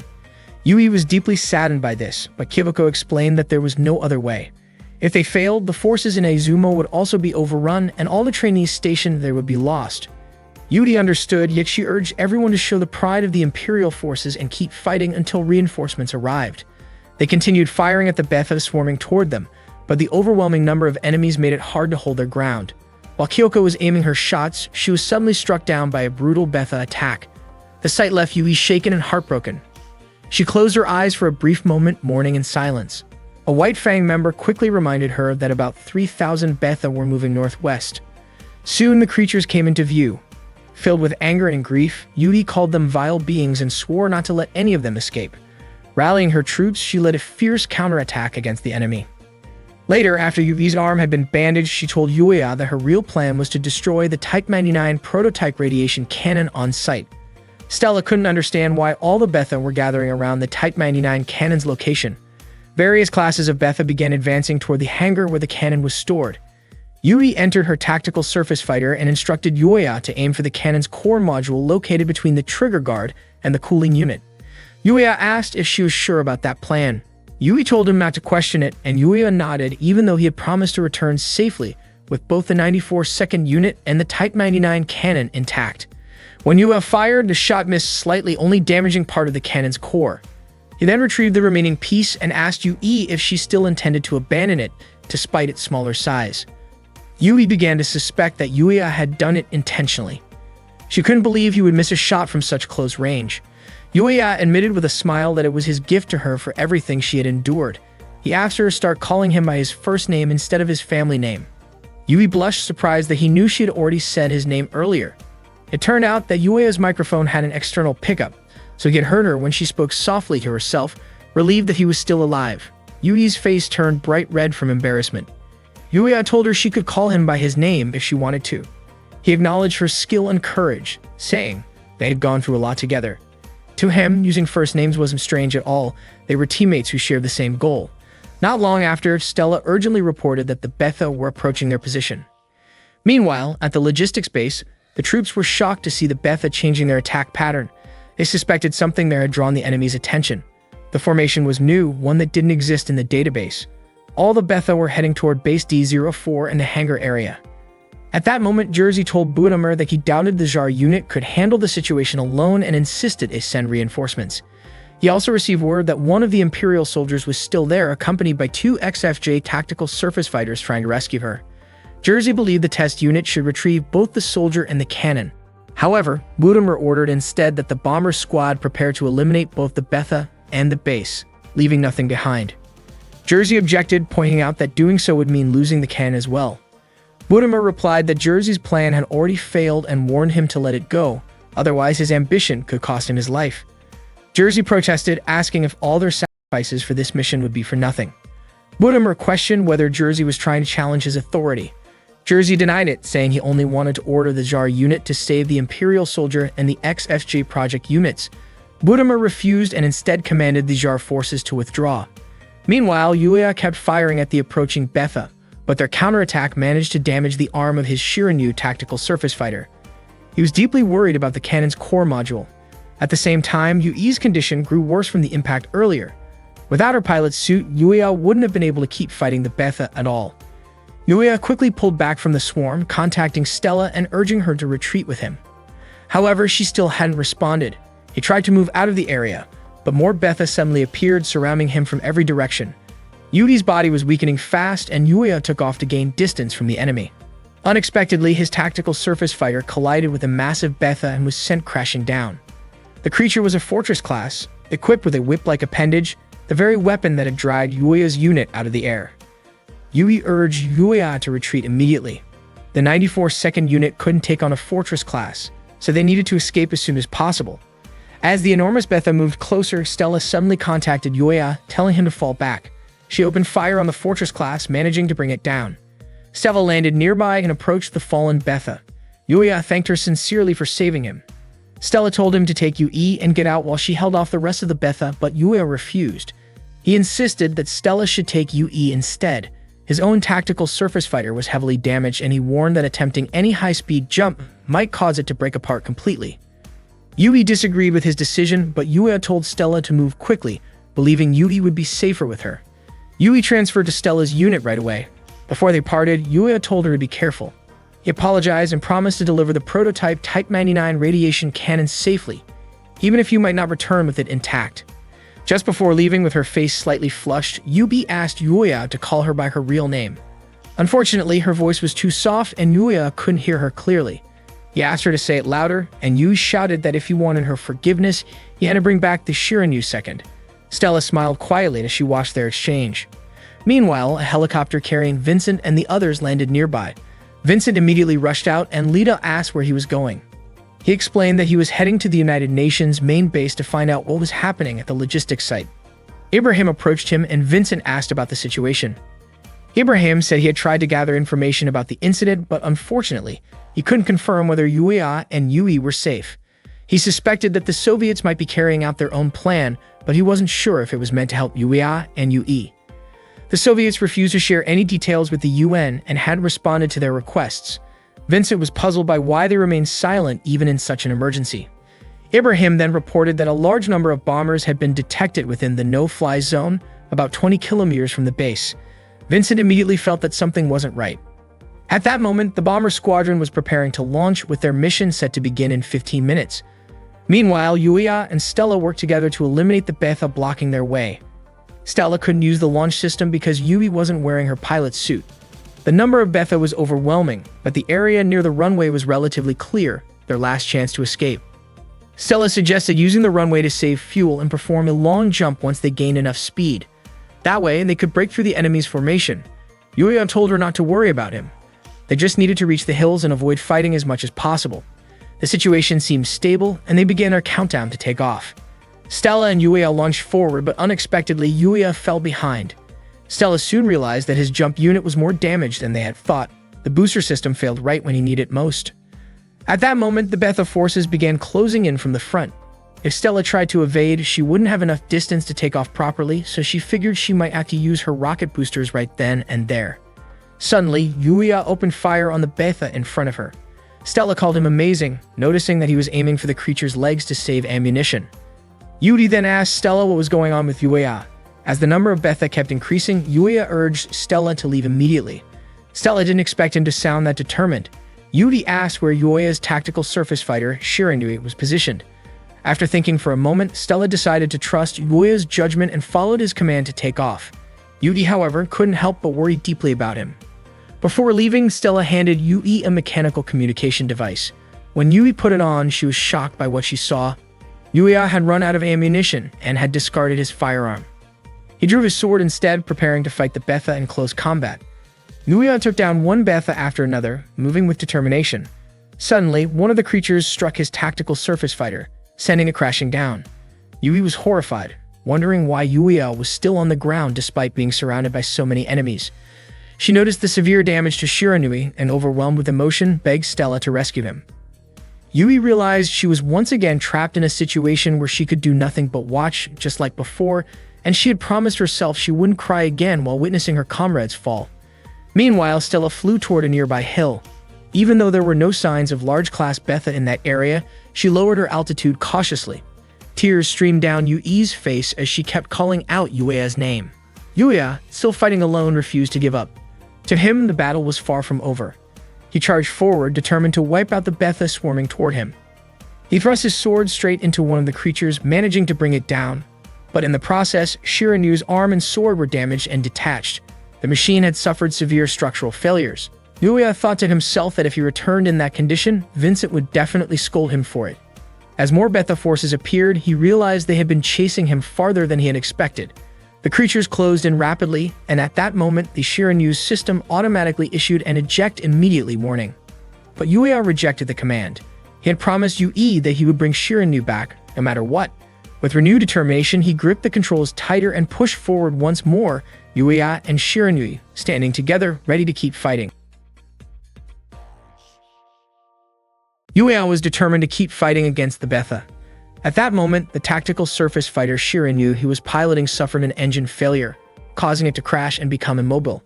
As the Betha began surrounding him, a sudden barrage of gunfire rained down from above, striking the enemy. It turned out that Fiketsia had arrived with her Zhar unit. She ordered her troops to clear the base and secure higher ground. Fiketsia encouraged everyone to destroy the Betha with full force. She then approached Yuya, who was surprised to realize that the Zhar unit's communication system was still active. Yuya began to suspect that Fiketsia might have something to do with the strange situation they were in. Fiketsia remarked that Yuya had grown up quite a bit since she last saw him. Yuya thanked Fiketsia for saving him and asked how she and her team managed to find him without a data link and how they could still use their communication system when the base had been abandoned and the entire area was filled with interference signals. Fiketsia explained that some careless people had made mistakes when they left, which made her angry enough to destroy the communication tower herself. She said she had seen those same people recklessly engaging with the Betha. According to her, she noticed Yuya's signal flare and came to assist. She told him to look at the situation from a broader perspective and not to dwell on unnecessary thoughts. Not long after, one of the hangar crew members reported to Fiketsia that the Betha inside the hangar were behaving strangely. None of them were moving. The coordinates matched the location where Yuya had lost the prototype Type 99 radiation cannon's core module. At that moment, all nearby Betha began gathering there. Soon the bomber squad started to approach, but Yuya found it odd that they were arriving so late. The Zhar unit felt relieved by the bombers' arrival since eliminating all the Betha within the base had proven to be exhausting. However, Yuya believed the bombers wouldn't be able to completely destroy the Betha hidden inside the buildings. He thought there might still be a chance to retrieve the core module. One of the Zhar soldiers confidently said that the bombers were unnecessary because the Zhar team could handle it themselves. Suddenly, a wave of bombs was dropped all around the base, while the Zhar troops were still there. Explosions erupted, tearing through the base structures. Yuya could hardly believe what he was seeing. He wondered if the bombers actually intended to destroy the base itself. Seeing the situation worsen, Fiketsia quickly ordered her troops to move away from the bombing zone. Bombs kept falling, throwing the Zhar unit into confusion as they struggled to distinguish friend from foe. They were puzzled because the interference signals were already gone, yet the bombers continued their attack.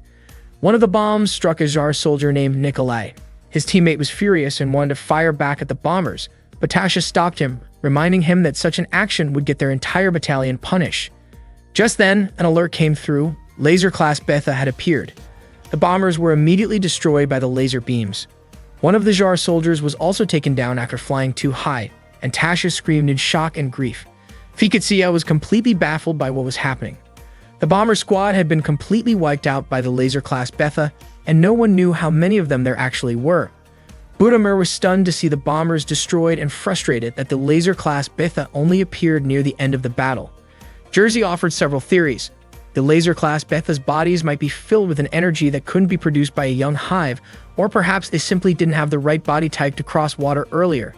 There was still so much humanity didn't know about the Betha. Budimir grew irritated and dismissed Jersey's explanations. Jersey then asked what Budimir planned to do next, especially now that he had lost the forward base, destroyed part of his own forces, and lost the bomber unit. Budimir told Jersey to give the order for the Zhar unit to retreat, but Jersey said it was already too late. He asked if Budimir was willing to trust him with handling the situation. Budimir began to suspect that Jersey might reveal the truth to the troops, but Jersey denied it, saying that the laser-class Betha were the greatest threat at the moment, and that this crisis would surely give rise to a hero. Meanwhile, Fiketsia ordered the Zhar forces to keep pushing forward, destroying the Betha units and regrouping at her current position. She reminded her troops to stay alert and cautious of their surroundings. At that point, Fiketsia still hadn't received any orders to retreat. Deep down, she believed that the Zhar forces were intentionally being Fiketsia silently vowed to avenge her fallen comrades. Yuya then asked what the Soviet troops were really trying to achieve. He pleaded with Fiketsia to tell him the truth, insisting that she and the Zhara unit must have already grown tired of this unreasonable plan. Fiketsia responded by asking what he meant by that. Yuya listed several strange things he had noticed. The retreat from the base had been oddly easy, there were signal disruptions, and the bomber squadron that was supposed to arrive first ended up being late. Fiketsia brushed it off, saying Yuya was overthinking things and that there were far more important matters in this world than what he saw in front of him. Yuya brought up the tunnels dug by the Betha and wondered what was so valuable to the Soviets that they were willing to sacrifice so many people. He urged Fiketsia to realize her situation, pointing out that most of her soldiers had already been killed, yet she still appeared calm. Fiketsia grew irritated and told Yuya that he was a pilot, one who could be considered humanity's spear of hope. According to her, their duty had nothing to do with politics. Yuya was shocked that even after losing so many of her comrades, Fiketsia could still talk that way. She explained that a strong sense of justice wasn't a bad thing, but when taken too far, it could cause someone to lose the people they loved. She knew this because she had experienced it herself. Fiketsia told him that this battlefield wasn't a place for self-righteousness. What truly mattered was for them to think about what they should do as pilots. At that moment, Yuya remembered the promise he made to Yue to bring back the 94th in one piece. Not long after, the remaining Zhar soldiers regrouped near Fiketsia and Yuya. They detected Keat's signatures moving nearby. The laser-class Betha had begun to mobilize. Fiketsia immediately ordered Kale and Tonya to take Yuya back to where his teammates were stationed, then meet up with Commander Balakin's forces and follow his commands. Kale and Tonya were confused by the sudden order, but Fiketsia refused to explain her reasoning. Yuya also tried to question her decision, but Kale and Tonya reminded him that his tactical surface fighter was completely immobile. If he stayed, he would only get in their way. Yuya hated to admit it, but they were right. So he allowed them to escort him away. Fiketsia watched as they left, thinking that Yuya needed to face reality. The scene reminded her of her own son. Soon, all the remaining Zhar forces had gathered.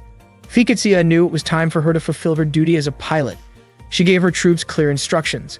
They had to eliminate all laser-class Betha units.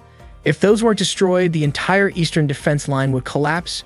The base had already been reduced to ruins.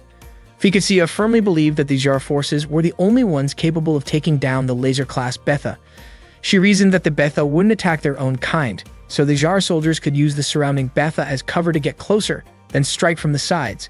They would defeat the laser-class units in a single coordinated strike, just like they had practiced during training. A short while later, radar detected a tactical surface fighter approaching from behind. Fiketsia frowned, guessing that the Soviets had probably sent it to silence them.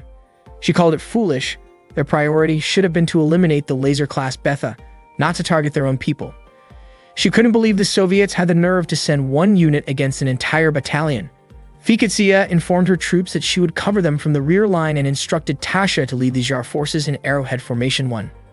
Tasha asked what they should do about the unidentified unit approaching them. Fiketsia suspected it was carrying a secret message and said she would handle it herself.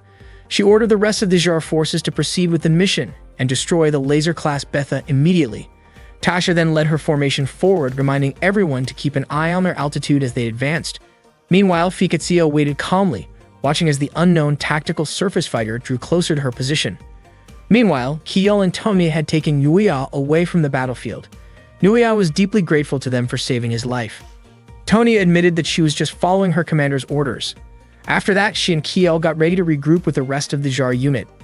Yuya reminded them to return to base, just as Fiketsia had ordered earlier, but they told him that their only commander was Fiketsia herself.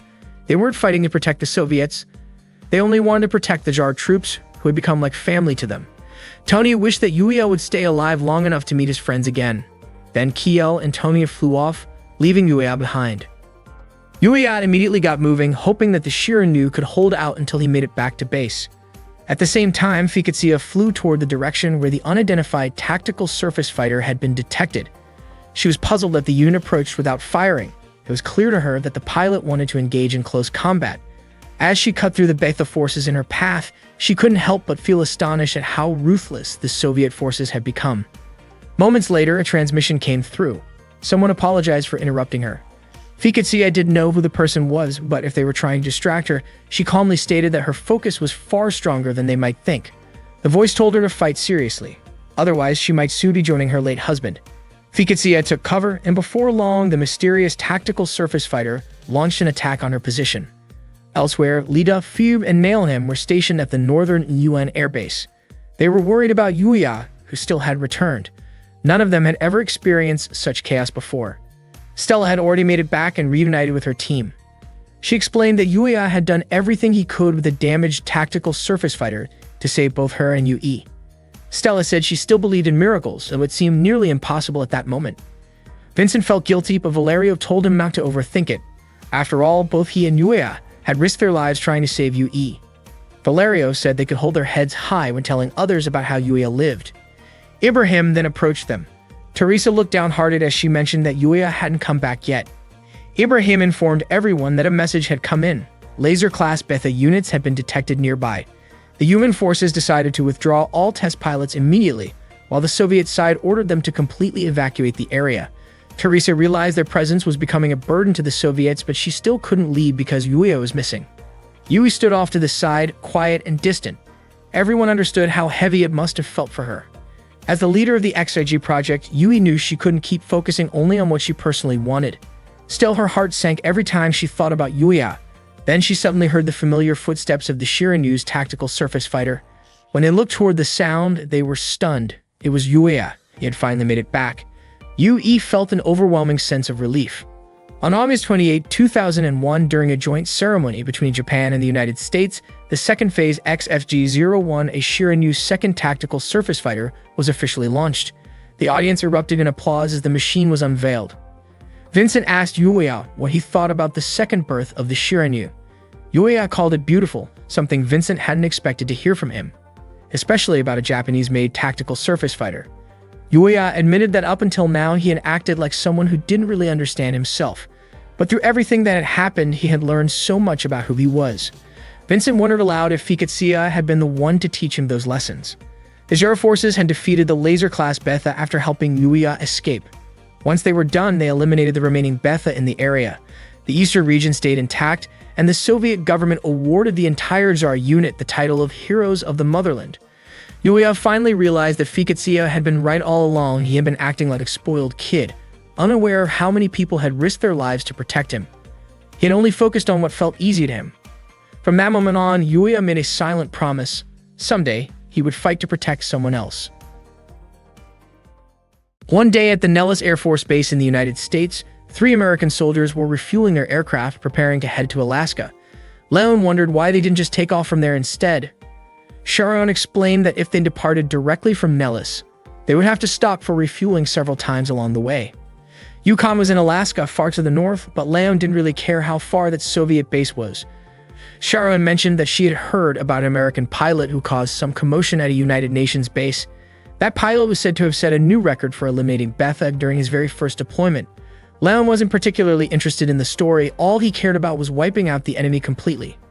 Meanwhile, the Baofeng squad was in the middle of a combat exercise. Kui was maneuvering swiftly to dodge enemy fire. She ordered her team to move in closer, saying they were going to finish off their opponents.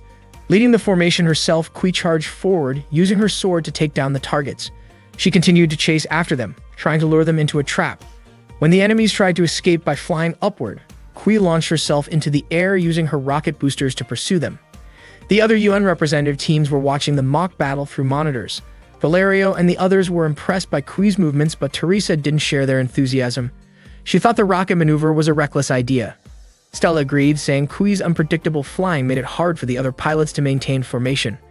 Yuya, however, thought Kui and her squad had incredible courage and talent, something he wasn't sure could still be found among most of the pilots on the base. The tactical surface fighter Kui was using was quite fast, thanks to its design based on the Fiketsia 16 model. Teresa pointed out that its small frame was the reason for its speed. Valerio joked that small machines never like to stay still, which made Teresa feel slightly insulted. Valerio teased her further by calling her the chatty short one. Vincent quickly stepped in and told both of them to calm down since Ibrahim had been watching their argument from the start. At the same time, Yuya was still puzzled about why the higher-ups had approved such a mock battle. The exercise was actually designed as part of a larger competition between development teams, each striving to create the best tactical surface fighter to use in the war against the Betha. The event was officially called the Blue Flag Training Program, meant to evaluate each nation's progress.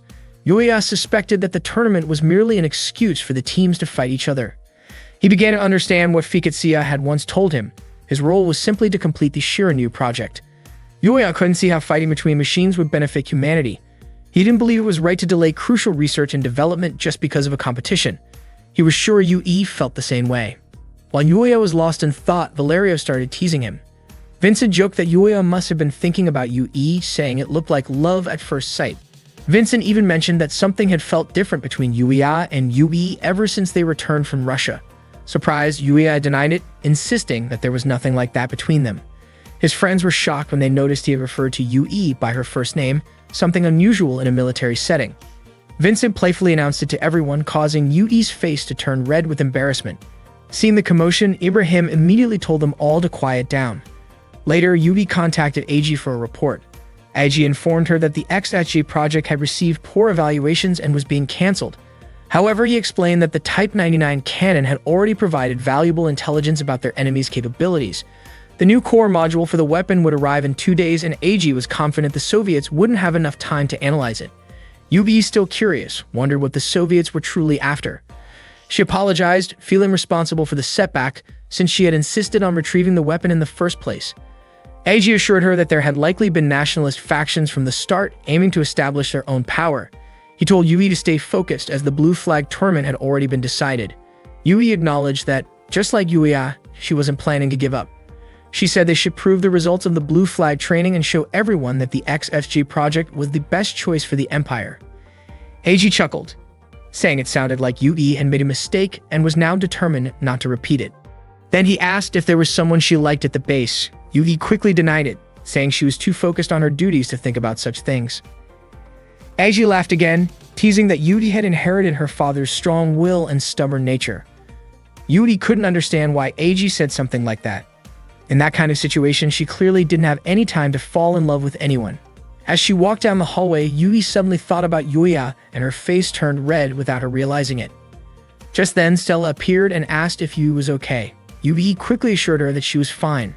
Stella said she came to talk about throwing a small welcome party to celebrate their arrival from Kamchatsky. That evening, the entire XFJ development team gathered for a little party at the bar where Natalie worked. Natalie greeted Yuya warmly and mentioned that she had heard about his success during his time in Russia. Not long after, Teresa showed up and walked straight toward Yuya. Vincent was surprised to see Teresa dressed as a maid, while Natalie absolutely loved her outfit and teased that Teresa should try wearing a bunny costume next time. Teresa immediately refused and hurried away, embarrassed. Vincent went over to chat with Valerio, who was surrounded by a group of girls, while Stella stopped by Yui's table to remind him to relax and have fun. A little later, Yui showed up carrying some food. Yuya was caught off guard by how beautiful she looked, which made Yui blush even more. Stella explained that she and Yui had cooked the food together in the back kitchen earlier. She said cooking was the perfect way to clear their minds and that making something with care always felt special, especially when it was for someone important. Yui placed a plate in front of Yuya. It was nikujaga, a classic Japanese home-cooked dish. The moment Yuya took a bite, he was reminded of his mother's cooking. She used to tell him that it was her true homemade dish. After tasting it, Yuya smiled and said it was delicious. Yui looked happy and said that it was actually her mother who taught her the recipe. She mentioned that the dish could have been cooked a bit longer and that the chili should have been spread more evenly to soak into the flavors. Yuya genuinely enjoyed the meal, though Teresa jokingly said it looked kind of unappetizing. Valerio teased them, saying he was jealous of how close Yuya and Yui seemed to be. Both of them were caught off guard when they realized everyone was watching them. Suddenly, a girl approached their group. She introduced herself as a soldier from the Chinese Republic and said her name was Kui. She loudly asked to see Yuya, so he stepped forward to meet her. Kui came closer and called Yuya a world record-holding hero. Yuya tried to downplay it, saying that it was really the Type 99 cannon that deserved the credit. Kui insisted that it was his talent that made it possible. He managed to defeat all those monsters without hurting a single soldier. She admitted that she used to think Yuya was arrogant, but now she realized he was actually a pretty decent person. Still curious, she asked why an American elite pilot like him was working with Japan's development team, and also why he looked more Asian than she expected. Teresa quickly stepped in to defend Yuya, telling Kui to stop bothering him and to find someone else to flirt with. Kui didn't appreciate the interference and snapped back, calling Teresa an average pilot.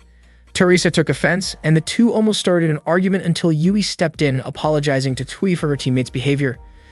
Yudi then introduced herself as the leader of the XFG project and explained that they were just having a small welcome party for their teen's return. Kui said she wasn't trying to cause trouble and turned back to Yuya, asking him to answer her earlier question. Yuya explained that he was Japanese American. Upon hearing that, Kui smiled and said they might get along well after all. She gently touched his cheek and promised that in their next match, she would take things more seriously. Then she left as suddenly as she came. Vincent couldn't believe that a member of the Baofeng squad had just shown up like that. Apparently, the Argos team was scheduled to face Baofeng in the upcoming Blue Flag training exercises. Later that night, Enya was crying quietly in Kriska's arms. At first, Kriska thought Enya was having a nightmare, but soon realized she was crying because she missed Yuya, who had gone far away. Kriska was surprised to see her so upset over him, but she gently comforted her, saying Yuya wasn't going anywhere. When Enya finally calmed down, Kriska softly sang a lullaby until she fell asleep. The next day, Yuya stood in front of the tactical surface fighter Type 94 second, deep in thought. Vincent approached him, smiling knowingly, and said he must be in love. He joked that it was Yuya's passion and determination that inspired the creation of the new Shirinu model. Yuya admitted he couldn't wait to test it. He said that when he was with Shirinu, he felt like he could climb to any height he wanted. Vincent was genuinely surprised by how much Yuya had changed. He seemed more mature and confident now. Vincent said he was grateful that they both came to Yukon, and Yuya agreed, saying he was thankful to have met such amazing teammates. Vincent then threw an arm around Yuya's shoulder and laughed, saying that the Alaskan goddess must be blessing him with some fun times ahead. While Yuya was taking a walk, Kriska called out to him. He guessed that she was probably looking for Enya. Kriska was surprised and asked how he could possibly know that, even wondering if he could read her mind. Yuya thought she was joking for asking something like that. Of course he could guess, since Kriska always ended up talking about Enya in every conversation. Kriska became suspicious because Yuya didn't answer her question right away. She asked if Enya was there, but Yuya said he hadn't seen her. Kriska was confused, thinking Enya would definitely go looking for Yuya. Yuya had no idea what she meant. Then Kriska calmly said that Enya liked him before walking away to keep searching. Yuya was stunned by what she had just said. As Yuya continued following her, Kriska turned around and asked what he was doing. Instead, Yuya asked what she was up to since she had been circling around the same area for a while. Kriska explained that Enya seemed to really like the Eurasia hangar, so she was checking there. But in the worst case, Enya might have gone to the bar or the Lilfort cafeteria. Yuya was curious why that would be considered the worst case. Kriska explained that members of the Soviet military unit weren't allowed to go there without permission. Yuya chuckled and said it would actually be impressive if Enya decided to break a rule or two. Kriska reminded him that she and Enya were part of a special forces unit, so getting caught wouldn't cause serious trouble. But for her, the military meant everything. Having someone disobey orders was something she couldn't take lightly. Yuya quietly admitted he understood, since his connection to the military was also the only thing he had left. Yuya suggested that Kriska keep searching the hangar while he would check Lilfort, and that they should meet back there in 2 hours. He said splitting up would make it easier to find her, but Kriska wasn't convinced and asked what his real plan was. Yuya brushed it off, saying he was just doing what he normally did. That night, Enya wandered around holding her doll, looking for Yuya. She mentioned softly that Yuya and Yui shared the same kind of color. Yuya still hadn't found her, so he returned to their previous meeting spot, wondering if Kriska had any luck. A few minutes later, he heard a Russian song Kriska was singing. The song sounded melancholic but gentle. Neither of them had found Enya yet, which made Yuya even more worried. He hoped nothing bad had happened to her. Kriska told him not to worry. If anything had happened to Enya, she would have sensed it immediately. Yuya suggested they should probably install a GPS tracker on Enya next time.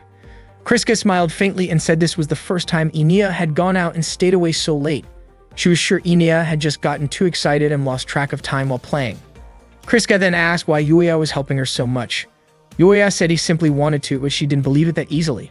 She pressed him again, asking what he would gain from helping her. Yuya replied that he just wanted to return the favor for what Kriska and Enya had done for him. A moment later, a car pulled up in front of Yuya, carrying Sharon and Leon. Surprised, Yuya asked what they were doing there. Leon teased him, saying he had been having too much fun and forgotten his old friends. Yuya then told Kriska that Leon was also Japanese American, just like him. Leon had been part of the military before Yuya arrived in Alaska. Soon after, a Raptor fighter landed nearby. Leon turned out to be a member of the elite 65th Army unit known as the Infinities.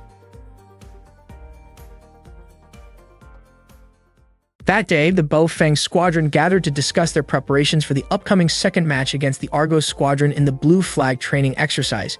Everyone was eager for the battle, driven by a strong desire to avenge what had happened back in Kamchatsky.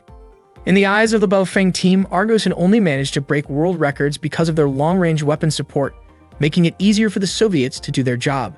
Kui, the leader of Baofeng, simply smiled and said that the United Nations Command had instructed them to study everything about Japan's new generation of tactical surface fighters so they could secure victory this time.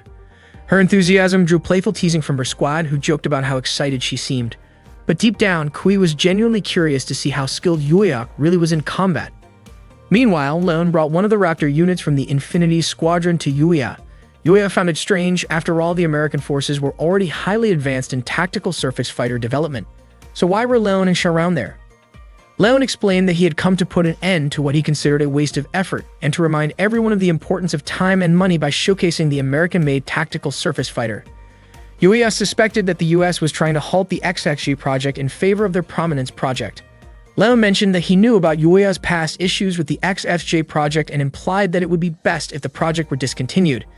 Yuya wasn't surprised by Leon's harsh words and calmly asked if Leon had forgotten the trouble he himself once caused.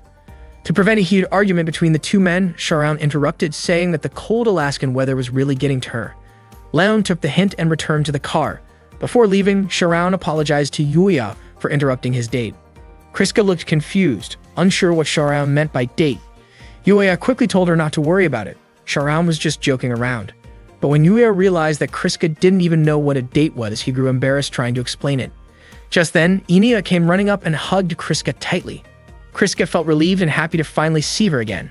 Inia was full of energy, talking excitedly about all the places she had visited that day. Then she suddenly asked if Yuya was planning to leave, which surprised both Yuya and Kriska. That night, Vincent celebrated with his friends at a bar, raising his glass to their success in completing the second-generation tactical surface fighter Type 94 second project. He thanked the engineers from the Imperial Forces, his joy showing in every word. When the bartender asked what he'd like to drink, Sharon suddenly suggested he try a scorpion cocktail with a slice of lemon. Vincent turned in surprise. Sharon and Leon were standing there. He couldn't believe they were in the same place and immediately asked what they were doing there. He was even more surprised to learn that Sharon and Leon had joined the 65th Combat Training Unit, the Infinity Squadron, and had been promoted to high-ranking positions.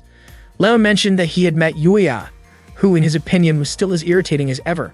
Vincent disagreed, saying Yuya had changed a lot since being stationed in Yukon. He'd become friendlier, more approachable, and easier to talk to. Sharon then teased that Yuya might even have a new girlfriend. Vincent nearly choked on his drink at the comment. Stella added that she and Leon had seen Yuya spending time alone with a girl who seemed rather stiff but looked good together with him. Vincent guessed that the girl they were talking about might be Yui, but he said Yui wasn't really that stiff once you got to know her. Sharon said the girl looked like the old Yuya, distant and hard to approach. Vincent replied that maybe it was just the way the military wanted its soldiers to appear. When he mentioned Yui's name, Leon asked if she was mixed race. Vincent said she wasn't. Yui was fully Japanese. Sharon was surprised to hear that there was a Japanese girl with silver hair. That's when Vincent finally realized who they were talking about. The silver-haired, serious, and beautiful girl had to be Kriska. He nearly choked again and clarified that the girl seen with Yuya was Kriska. Sharon was shocked, exclaiming that Yuya was apparently dating one of the Scarlet Twins. Leon was puzzled as to how Sharon even knew about the Scarlet Twins. Vincent corrected them, explaining that, in truth, Yuya wasn't actually dating anyone yet. Sharon then asked about Yubi's one-sided feelings for Yuya. Vincent explained that Yubi was responsible for overseeing the XFJ project but didn't have much experience with personal relationships. He added that Yuya, who once disliked anything related to Japan, now genuinely admired his new tactical surface fighter. Vincent also mentioned that a pilot from China had recently visited Yuya. Sharon was surprised to hear how much Yuya had changed, but Leon coldly replied that no matter how much Yuya changed, he would never forget what Yuya had done to him, and he would never forgive him. The next day during the briefing, Ibrahim explained that the most important thing to focus on when fighting the Baofeng forces was the close-range combat capability of the Giant 10. Their main weapon in close combat was the Type 77 CIGLDS. According to Teresa, its form was very different from Japan's Type 74 weapon. Yui mentioned that the main difference lay in the center of gravity. The heavy tip of the Type 77 added rotational force to its strikes, which meant that smaller tactical surface fighters were needed to counterbalance it. Moreover, the Baofeng forces usually aimed to defeat their enemies with a single decisive strike. Valerio realized that was why they always retreated after attacking. Yuya began to wonder if Japanese tactical surface fighters could use the Type 77. Their offensive power might increase significantly, allowing funds to be redirected for other development projects. That, he thought, must be why the United Nations required them to join the Blue Flag training exercise. Ibrahim then asked everyone to share their thoughts on what they had seen and heard. Stella said that the basic strategy should be to locate a stationary tactical surface fighter and fire toward a fixed point to close in effectively. However, Yuya disagreed, believing it was actually a trap. The Baofeng forces lured enemies into using predictable tactics and then countered with a surprise close attack to destroy them. Teresa suggested that their main goal should be to defeat Kui by doing the opposite of what the Baofeng forces expected. Her idea was to pretend to fall into their trap and then take them down using their own strategy against them. Without hesitation, Teresa pointed to Yuya and said he should fight one-on-one with Yui, confident that Kui would take the bait and engage him. She told Yuya to eliminate Kui quickly, while the rest of their unit handled the remaining three. Yuya agreed, but said Teresa's suggestion would serve as a backup plan. Teresa wasn't happy about her plan being considered secondary. Suddenly, Nalim entered and informed Ibrahim that a training match was about to begin between the Soviet IDAR test unit and the European Union's Slechtok squad. Ibrahim told everyone to move to the viewing room to watch the match. Valerio noticed Teresa wasn't coming and asked why. She said she was heading to the restroom and was certain that the IDAR squad would win anyway, so she didn't see much point in watching. In the viewing room, Jersey told the IDAR squad that this training wasn't just a regular skill assessment. It was a live demonstration for the Polno Zatmania project. He encouraged them to show the world that dedication was humanity's only hope for survival. The Scarlet Twins stepped forward to begin the battle. The Slechtok forces underestimated them, thinking the IDAR squad had only sent a single tactical surface fighter. They attempted to surround the Scarlet Twins. Meanwhile, Teresa came out of the restroom and hurried to the viewing room, only to find that the Scarlet Twins had already destroyed the fourth enemy unit and the exercise was over. She couldn't believe it had ended in less than 10 minutes.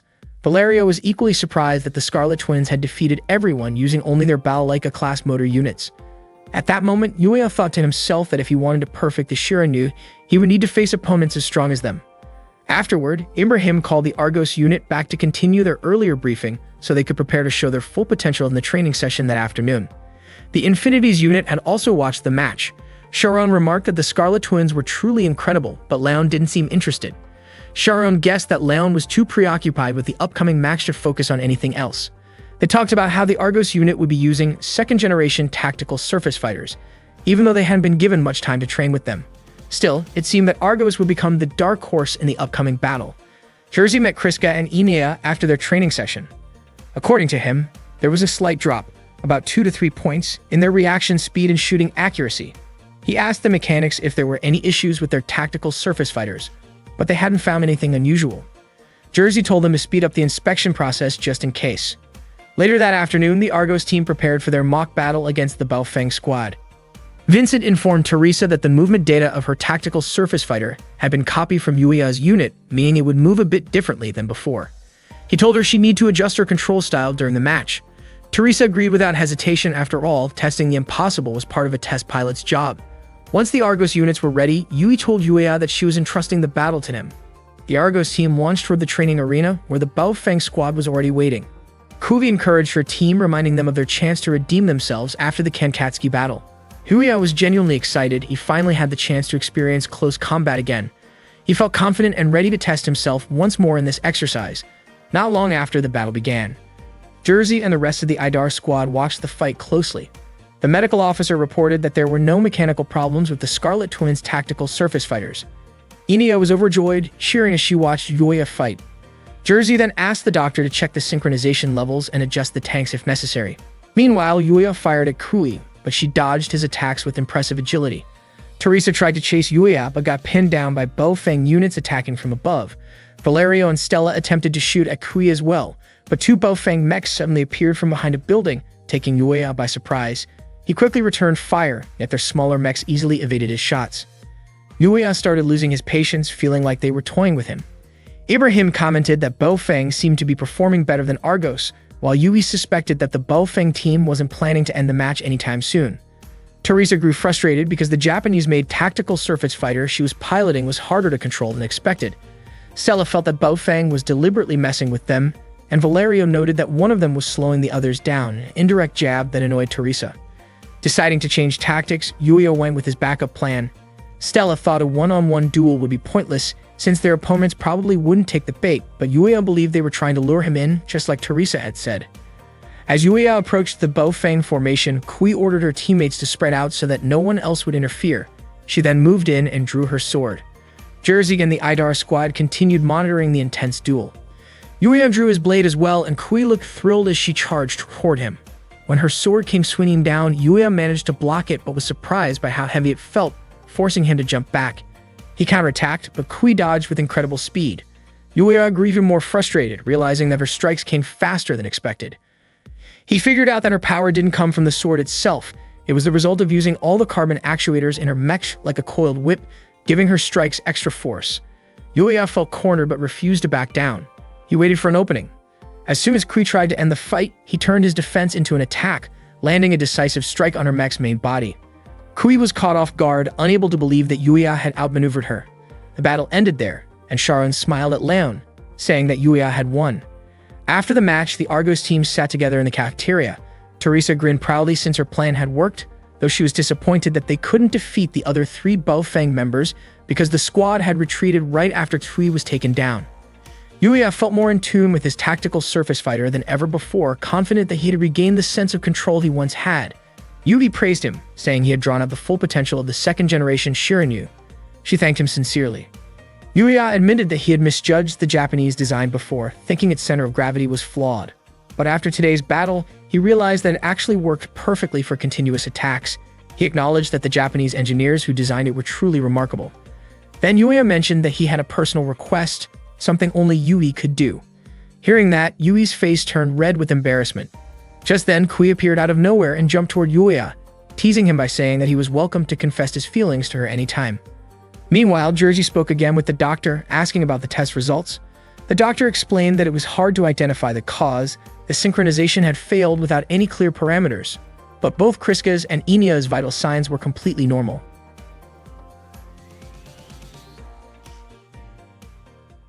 Since childhood, Kriska had been raised inside a containment tank. While confined there, she once saw Inya smiling at her through the glass. Kriska spent her early years in a laboratory, isolated from the outside world. Unlike other children who could play and laugh together, she lived a lonely life, her days passing quietly like a solitary bird. One day, as she noticed the flowers by the window had wilted, she picked up the vase and went outside to throw it away. When she returned, she found one of the researchers lying lifeless on the lab floor. Terrified, Kriska ran back to her room. Not long after, Inya appeared, bringing her a fresh bouquet of flowers. That simple gesture and Inya's gentle smile brought warmth to Kriska's otherwise colorless life. From a distance, one of the doctors observed the closeness forming between the two girls. Kriska and Inya stayed together through most of their days until Jersey once approached them, causing both to tremble in fear and hold each other tightly. Later, Kriska dreamed again of her childhood, of the time she had been asleep inside the tank. After one of their adaptation sessions, Jersey instructed a doctor to escort both girls to their quarters. Kriska helped brush Inya's hair and reminded her to take her medicine before the next briefing. Inya admitted she disliked the pills because of their bitterness. Kriska promised to ask the doctor for syrup medicine instead, knowing Inya preferred the sweeter taste. With a soft tone, Inya then asked when they could have another break, because she really wanted to see Yuya again. That same day, Yuya was having lunch with Yui in the cafeteria. Yui's face had turned slightly red, prompting Yuya to ask what was wrong since she had barely touched her food. Embarrassed, Yui quickly started eating, then hesitantly brought up something Yuya had requested during one of their previous conversations. Before she could finish, Kui suddenly walked up to their table. Her bold and cheerful attitude caught Yuya off guard, especially when she leaned in playfully as if to tease him. Seeing his flustered reaction, she laughed, clearly amused. When Kui's behavior started to cross the line, Yui grew irritated and reminded her to show some respect since they were in a public place. Kui brushed off the comment, insisting Yui should not interfere, claiming that she and Yuya were having a personal moment. Yui maintained her composure and firmly told Kui that Yuya and she were simply having lunch together since pilots needed proper nutrition for training. She made it clear she didn't want Kui interrupting them. Kui countered by saying Yui was the one getting in the way. At that point, Yuya calmly intervened, telling Kui that her behavior was inappropriate. Taking his words seriously, Kui agreed to back off, playfully saying she only obeyed because she saw herself as his future partner. Both Yuya and Yui were puzzled by Kui's statement. When asked, Kui confidently explained that because Yuya had once defeated her in a match, she believed that made their relationship something more than just friendship. Yuya told her that it wasn't the right time for jokes, especially with the Baofeng squadron scheduled to face the Infinities in training the next day. Kui replied that the stealth capabilities of the enemy wouldn't be a problem for her, claiming that once she spotted and fired at them, she would handle the rest. Yuya warned her not to underestimate the American forces, explaining that the Infinities were highly skilled and well-equipped. Kui responded that the unified Chinese military didn't concern itself much with the Blue Flag exercises, and that she personally had full confidence in her abilities. For her, as long as she could keep fighting and competing with other pilots, that was all that mattered. Yuya then realized that was why the Baofeng squadron had seemed to treat their battle with him as a game the day before. Before leaving, Kui cheerfully told Yuya that if she managed to defeat the Infinities, she expected him to take her on a honeymoon trip. Both Yuya and Yui were shocked by the sudden remark. Kui explained that she wanted to spend time with Yuya at a peaceful lakeside inn, enjoying dinner together and sharing a quiet, relaxing evening. Yuya didn't quite know how to respond. Noticing his silence, Kui teasingly asked if he thought she would lose to the Infinities. Yuya said he didn't mean it that way. Kui replied that she wasn't the kind of woman who made empty promises and that she intended to win. She then left, saying she needed to rest and prepare for the upcoming mission, and as she put it, for her honeymoon afterward. Yui looked a bit down after hearing all of that. Seeing her expression, Yuya asked whether she thought the Baofeng squadron had a real chance of defeating the Infinities. Yui said that although Kui often seemed to treat things lightly, she was certain Kui had her own strategy, and that the American squadron had likely prepared countermeasures as well. Yuya nodded, stating that the Raptor units shouldn't be underestimated, which was exactly why he was determined not to lose. He wanted to prove to everyone that the Shirinu was the strongest tactical surface fighter ever built. With renewed determination, Yuya began finishing his meal while wondering why Yui kept staring at him. Smiling faintly, Yui said he looked unusually eager and asked whether he really liked carrots that much. The battle between the Baofeng squad and the Infinities unit was still raging on. At that point, only Kui was left standing from Baofeng. Not long after, Kui's location was detected and an attack was launched toward her. She tried to dodge and take cover, but the Infinities unit moved so fast that they were almost impossible to see. Kui scanned her surroundings to locate the enemy, and when she finally sensed one nearby, she leaped forward and swung her sword. Unfortunately, she was hit mid-air by a powerful aerial strike from the Infinities and crashed down. Kui hadn't expected that at all. According to her tactical surface fighter system, she had been struck in the chest, damaging the cockpit. She couldn't understand how things had gone so wrong. It felt as if they were never given a fair chance. Frustration built up inside her, as though the Infinities unit was toying with her team. By then, all 4 members of the Baofeng squad had been defeated, while not a single Infinities unit had fallen. Stella commented that, in the end, the Baofeng test team never even got the chance to get close. Teresa realized that was the true power of stealth technology. The Argos team admitted that the tactical surface fighters used by the Infinities weren't ordinary machines. They were exceptionally advanced. Later that afternoon, Yuya was out for a walk, still thinking about how the Infinities managed to defeat Baofeng so completely, without giving them any opening to fight back. Suddenly, Inia and Kriska showed up to greet him. Yuya asked what the two of them were doing there, since it was rare to see them in that area. Inia explained that Kriska wanted to talk to him about something. Sensing that it might be something important, Yuya invited them to a nearby town, one where there were no Soviet personnel around. As they arrived, Inia looked curiously at someone sitting in a parked car. Yuya offered them something to drink, but Kriska politely refused, not wanting to trouble him. Yuya noticed that Kriska was actually a kind person. She always tried to do her best, but her straightforwardness often made people misunderstand her. It reminded him of himself in the past. He led them to a bench in the park so they could sit and talk. Kriska began by mentioning that Inia seemed to be interested in Yuya, and she wanted to understand why. Yuya pointed out that it might be faster if Kriska simply asked Inia directly. Kriska replied that she had tried many times, but Inia always said she didn't know.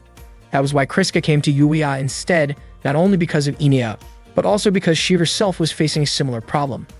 Kriska explained that something about Yuya seemed different. Whenever she thought about him, she lost focus, and that could interfere with her missions. Before things got worse, she wanted to understand why. She asked Yuya to help her figure it out, why both she and Inia were affected this way, and why it only happened with him. To Kriska, it was obvious that Yuya was the cause. Yuya gently placed a hand on her shoulder to calm her down. Kriska said she just wanted to know what she was supposed to do about it. Suddenly, Inia shouted excitedly, calling them to come see the view nearby. Kriska reminded her not to go too far, and Inia nodded before running off. Yuya admitted that he had once experienced something similar himself. Kriska could hardly believe it. Yuya said it was normal for people to get frustrated or impatient. That had been his biggest problem when he first started developing the 94-second unit.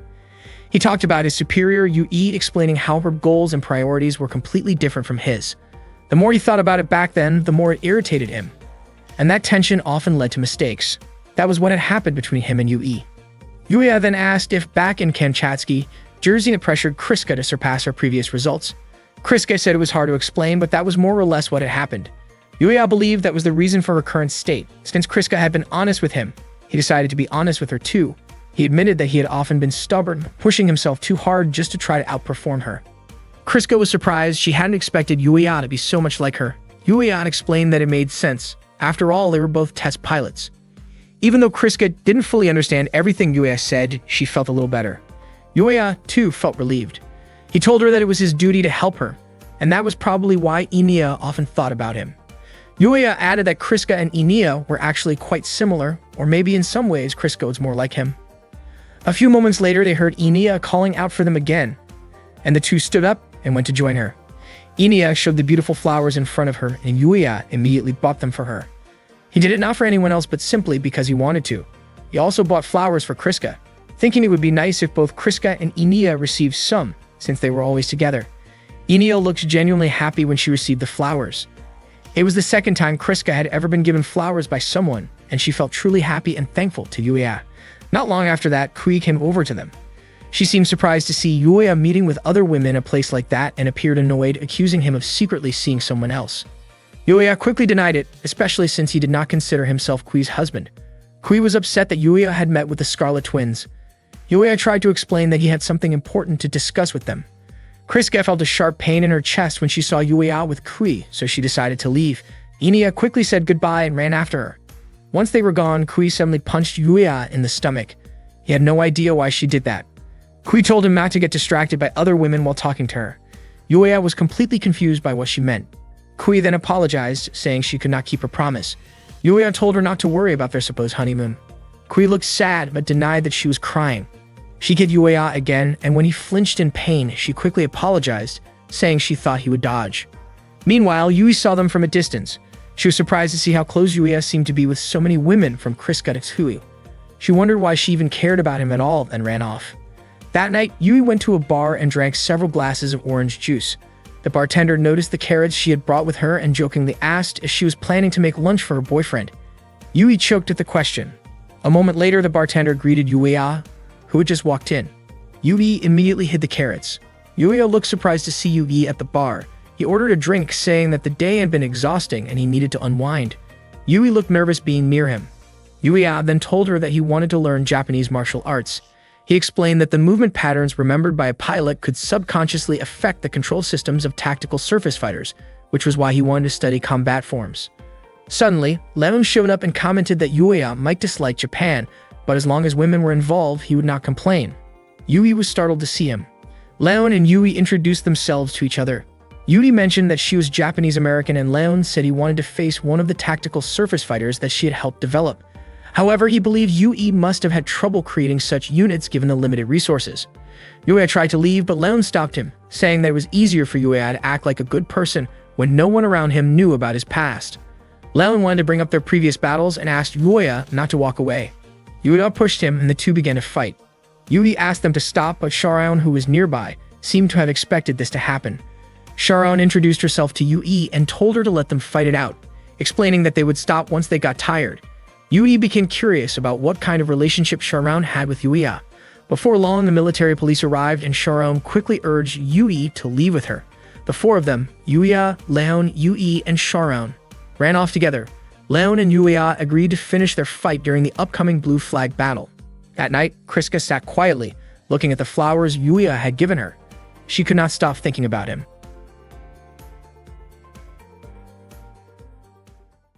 On August 12, 2000, at Groom Lake Base in Nevada, Yuya was still part of the Ghost Squadron alongside Sharon and Leon. They were in the middle of a joint training exercise when Yuya suddenly pushed his tactical surface fighter to speeds far beyond the approved limits. Despite repeated warnings to slow down, Yuya refused to listen.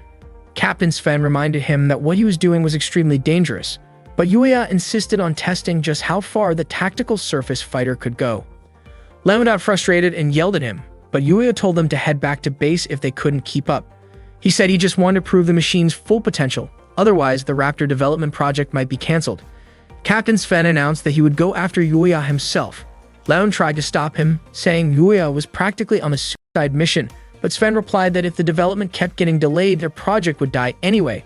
Someone had to take that risk. Unfortunately, during the chase, Captain Sven's unit exploded. Leon was furious. He grabbed Yuya by the collar and accused him of causing Sven's death through sheer recklessness. He shouted that Yuya didn't deserve his title of the top test pilot at Area 51. Yuya didn't respond, which only made Leon angrier. He called Yuya arrogant and stubborn. Vincent quickly stepped in to separate them, pulling Leon away as he was choking Yuya. Leon glared at Yuya and swore that he would never forgive him for getting Sven killed. The next morning, Yuya woke up early. He washed his face and stared at the bruise on his cheek in the mirror, remembering Leon's words from the night before. Later in the cafeteria, Valerio approached him, joking about the fight. He said Yuya had looked more manly last night. Yuya asked if Natalie had told him about it, but Valerio replied that he often visited that bar. He didn't need anyone to tell him. Yuya didn't bother replying and just walked away. Valerio laughed, saying Yuya was back to being the lone wolf. Teresa showed up and told Valerio to let Yuya be for now. Everyone sometimes needs a little time alone. Later that day, Yuya went for a run by himself. As he ran, memories of Captain Sven's death came flooding back.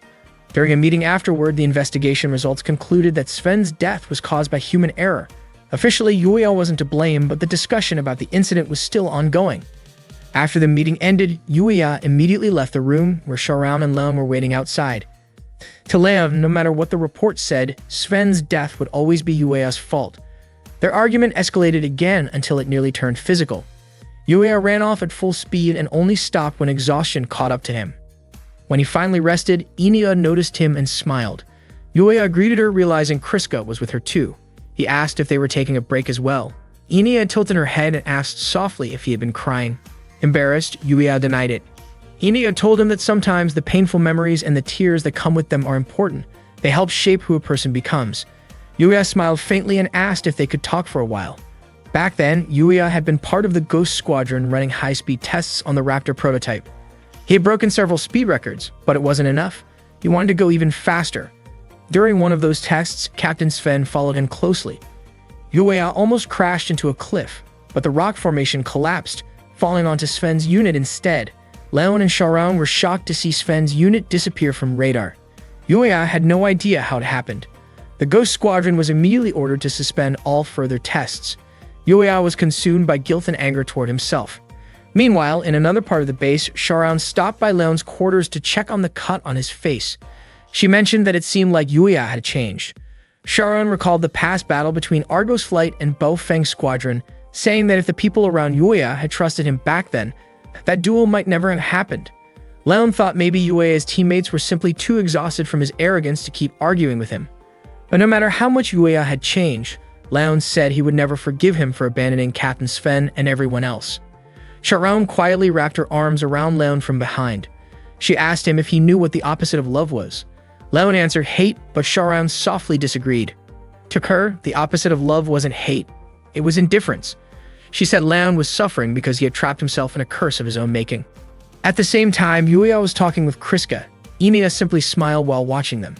Yuya shared that the incident with Captain Sven had been his fault. At first, he just wanted to become a good American and prove it to everyone because that was the only way to silence those who had mocked his mother. That was why Yuya pushed himself to excel in the military, no matter what it took and as fast as possible. He didn't care about anyone else. In his eyes, everyone around him was an enemy. Eventually, all of his efforts paid off when he reached the peak of his career as a pilot and became a test pilot for the Tactical Surface Fighter Development Team. His attitude, however, had grown arrogant and he even turned down Leon's attempt to befriend him. Yuya often got into arguments with others, and the only person who could calm him down was Sharon. Not long after that, his mother passed away, leaving only his position in the military. That was when Yuya started to think that perhaps this was the price he had to pay for what happened to Captain Sven. He apologized to Kriska for making her listen to what he called a boring story. Even though they didn't talk often, Yuya found that she was surprisingly easy to talk to. Kriska admitted she didn't fully understand everything he had said, and Yuya responded that every time he thought about it, he realized how cruel he had been. But Kriska didn't see it that way. What she couldn't understand was why Yuya still felt responsible for his captain's death. To her, what happened was something no one could have stopped. As a test pilot, Captain Sven had chosen to risk his life for the sake of developing a better tactical surface fighter, one that would protect those on the front lines. Kriska said she was the same. She had dedicated herself to serving the Soviet Union, and even if she failed in a mission, she would never regret it or blame anyone else. Yuya then remembered what Fikatsio once told him, that when someone blames others for mistakes they made themselves, the only thing they're really trying to convince is their own heart. Kriska went on to say that many members of her family had died in battle, but none of them ever blamed those who survived. When Yuya asked if she still had any family left, Kriska said that many of them were already gone, but the emotions they left behind gave meaning to their deaths. A moment later, Inia came over and hugged Kriska, saying she had found something beautiful. Before they parted ways, Yuya apologized again for taking up their time. Kriska told him that she did it because she wanted to, not out of obligation. Yuya thanked them, saying they had both helped him more than they realized. What none of them knew was that Jerzy had ordered a spy to keep an eye on Kriska and Inia. The spy reported everything to Jerzy, who instructed them to continue the surveillance. That same afternoon, Leon was running alongside one of the Infinity Squad members. His teammate told him that he couldn't separate his emotions from the mission, and that whatever happened between him and Yuya was none of their concern. The teammate reminded Leon that their duty was to complete the mission perfectly, so failure wasn't an option. Leon assured him not to worry. He could keep his past from getting in the way. Deep down, Leon knew his teammate was right. He realized that he could never feel satisfied as long as he was just living in Yuya's shadow. That night, the Argos test team held a small drinking party to celebrate their victory. Seeing Yuya sitting quietly, Teresa asked what was wrong with him. She invited him to raise a glass, saying that Vincent was treating everyone that night. Vincent was more than happy to treat the team since he had won a bet during the Blue Flag training. Valerio mentioned that Vincent had wagered a huge amount of money on Argos winning their first battle. Stella pointed out that everyone had expected the Baofeng squadron to win, while Teresa explained that Argos had 2 tactical surface fighters, one of which couldn't even be used, meaning Vincent had bet everything on Yuya, the dark horse of the competition. Vincent laughed, saying he still had plenty of money left even after buying everyone drinks. At that moment, Yui still hadn't arrived at the bar. Yui was walking toward the bar when she ran into Kui on the way. Kui stopped her for a chat, saying she had something she wanted to ask, and invited Yui to go somewhere more private to talk. Meanwhile, Vincent was showing off his skills by downing 2 glasses of beer in just 2 seconds. His friends were cheering him on, calling him talented and impressive. Yuya, however, was sure Vincent would end up skipping work the next day, even though it was supposed to be one of the busiest days for the mechanics. Yuya fell silent, still thinking about his argument with Leon. Natalie could tell that his thoughts were stuck on what happened yesterday. Yuya apologized for causing such a commotion. Natalie teased that he now owed her a dinner, saying it had been easy to smooth things over with the military police. She then told him that everyone had their own struggles. No one in this world was free from problems. According to her, each person was just doing their best to hold on to what they had. Curious, Yuya asked where Natalie was from. She told him she was originally from France but had escaped to Canada when she was a child. Yuya apologized for asking something so personal, but Natalie brushed it off with a smile. She said the past didn't matter anymore. What truly mattered was the present and, more importantly, what they would do in the future. To her, what a person chose to do next always outweighed what had already happened. Then she asked where Yuya was born. He said he was from a small village in the south. Natalie guessed that maybe he was from Hawaii or Los Angeles, since those places had larger Japanese-American communities. But Yuya explained that he had been the only Japanese-American in his hometown, where the local community was pretty close-knit. Natalie assumed that must have been hard for him, but Yuya simply said that everyone there had their own struggles too. Meanwhile, Yui and Kui had arrived at a quiet spot. Yui asked what Kui wanted to talk about. Kui revealed that she wanted to talk about Yuya. She told Yui that she had been lying to herself, though Yui didn't quite understand what she meant. Kui said Yui should just give up, as she wouldn't be able to handle it. Back at the bar, Yuya told Natalie that in some ways his past had been brighter than most people's there. Everyone around him had lost their countries to the Betha invasion, and some had even lost their families, yet they still came all the way here. Yuya believed his teammates wanted to fight on the front lines someday. He found it kind of sad that to defeat the Betha and protect their friends, they had to train so hard just to be chosen as test pilots, and yet they were still sent to operate tactical surface fighters far behind the lines. Natalie told him that they had once been like him, nervous and uncertain when they first arrived. Yuya said he admired them for managing to find small moments of peace, even while thinking about their friends fighting on the front lines. Natalie added that every new pilot who joined them had helped them change little by little, and now, in their own way, they were doing the same for Yuya, returning the kindness they had once received. Just then, Teresa suddenly appeared and hugged Yuya from behind, urging him to join everyone for another round of drinks. Natalie laughed and apologized to Teresa for encouraging the quiet guy too much earlier. Teresa chuckled, teasing Yuya for being such a shy one. Back at the quiet spot, Kui told Yui that she would never truly understand Yuya. Kui asked if Yui could imagine what it felt like to be hated in a place where you didn't belong, to feel jealousy, resentment, or even anger toward others. She then asked if Yui had ever tried to change someone's heart or make them feel better. Hearing that, Yui began to realize that some of her past words might have hurt Yuya more than she thought. Kui said that when someone falls in love, the first thing they need to do is accept that person as they are. After saying that, Kui quietly took her leave. Her words struck Yui deeply, leaving her speechless. Elsewhere, Enya commented that Yuya's color, the way he carried himself, was the most beautiful. Kriska agreed with her. Jersey, watching from afar, had already suspected that Yuya was indeed special. When Yuya had once snuck into the base, Jersey had seen his potential, calling him the perfect catalyst. Jersey then began preparing the next stage for whatever was coming next for Yuya. One day, Orson gathered the senior officers of the unit. He believed that ever since the Blue Flag training began, many pilots had started thinking that they absolutely had to win and were treating other teams like enemies. Orson said he wanted to change that mindset. The competition was supposed to be driven by passion and good sportsmanship, not rivalry. He explained that the one who would make this possible was Yui. The next day, the units set out together. Teresa was annoyed because, in her opinion, they should have been focusing on how to defeat the stealth forces. But Valerio pointed out that it was too late for that, especially since they didn't even have enough data or a proper plan for the simulation.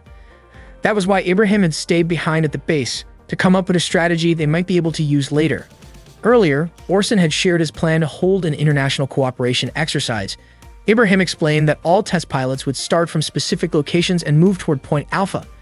The military would reward whichever team reached the destination first. Once the mission ended, rescue and security teams would be dispatched to Point Alpha, marking the beginning of the international cooperation meeting. The mission area covered the base and parts of Soviet territory, and they had 48 hours to complete it. Stella asked why only the Blue Flag trainees were participating in this mission. Ibrahim explained that the exercise was designed to put an end to the growing rivalry between development teams from different nations. Vincent noticed that recently more and more people had started betting on the results. Teresa found it strange. If the mechanics were the ones placing bets, then why not let them take on the mission themselves? Nailham mentioned that the number of pilots in Lilfort had increased dramatically since the training began. Ibrahim believed that the Blue Flag program had made nations view each other as competitors, probably because of the test pilots' strong sense of national pride. Valerio suddenly realized that their squad was made up of people from many different countries. Ibrahim reminded them that this was exactly why Orson had gathered them together. The Argos unit, with its members from all over the world, had to be a role model for the entire project. Their team had to win this friendship mission. Enya hoped they wouldn't let Orson down. Yui believed that winning the Blue Flag training was the only way to keep the XFJ project moving forward and silence critics who thought it was just a domestic issue. She needed to stay focused so they could win. Yuya realized that he'd actually been with the Argos unit for quite some time. When they arrived at the operations site, Yuya and the others hurried to grab their gear. The command post began tracking Argos' movement range. The unit had already passed the third checkpoint and was on its way to the target location.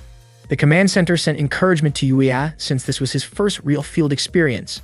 Valerio joked that if Phoebe invited him to dinner at Lilfort, he'd be even more motivated. To his surprise, Lita and Nailham both said they'd gotten similar invitations before. Valerio laughed and said he'd just take all three of them out at once. Somehow, that joke spread quickly, and soon everyone knew about it. The entire base started cheering when they heard Valerio was throwing a party once they got back. Yui asked everyone to calm down. She reminded the Argos team to stay focused on the mission, and said the staff could handle the party plans later. Valerio replied that the celebration would only happen if they were the first to reach the destination. He added that Yui seemed gentler than she used to be. Teresa agreed, saying that before Yui would just shout orders all the time. Yuya said it looked like Yui had gone through a lot lately, which made Teresa and Valerio sigh. He still hadn't realized how much Yui had changed. Meanwhile, Yui told Nailham and the others to call her immediately if there was an emergency report from Yuya. She said she would prepare food for everyone. Phoebe mentioned that she wanted some beef stew with potatoes, and Nailham suggested adding curry seasoning. Phoebe was sure all the test pilots would love that. Yui promised to cook with all her heart if it could help lift everyone's spirits and keep humanity going strong.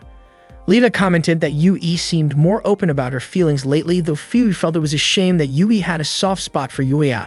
Lita said she actually thought Yui was cooler and more reliable than most guys. Naelim just laughed and imagined Yui being close with Fubin and Lida, which made everyone giggle and ease the tension before their mission continued. As the Argos team made their way through the forest, Yuya suddenly commented on how beautiful the scenery was. Valerio looked puzzled, wondering why Yuya had brought that up so suddenly. Yuya admitted that he rarely paid attention to nature since he was usually flying above it. Stella mentioned that people often only realize the value of something once it's gone. Her words reminded Yuya of the time he lost his mother. Teresa said she could smell something strange, and Valerio suspected that someone might be watching them. Teresa wondered if it could be a brown bear, but Stella reminded everyone that capturing or harming wild animals would violate their mission regulations. Yuya immediately contacted the command post and requested permission to open fire. Permission was granted, but only for warning shots. After that, Yuya and the others raised their weapons and stayed alert. Teresa pointed out that fighting in the forest would put them at a disadvantage, so it would be better to lure whatever was out there into the open. Everyone stayed on guard, watching in every direction. Yuya stepped forward carefully and to his surprise came face to face with the Infinity Squad. Leom and his team had also been conducting reconnaissance in the same area. Not long after, the group heard a girl's laughter, and the strange smell they had noticed earlier seemed to be coming from nearby. Yuya and Leon cautiously moved toward a large rock to investigate. When they reached it, both shouted in surprise and their teams quickly followed. To everyone's shock, they discovered the Baofeng squad relaxing in a hot spring. Shortly after, Kriska and Emilia arrived at the scene as well. Yui came soon after, surprised to find a hot spring in such a remote location. Nailham and the others were thrilled by the discovery. It turned out that the so-called Alpha Point was actually this natural hot spring. The members of the PCU jokingly said that Orson must have been generous enough to give a married couple a honeymoon break in a hot spring. Yuya quickly clarified that they weren't married and definitely not on a honeymoon. Yuya and Leon exchanged sharp looks, though Sharon teasingly described their gazes as affectionate.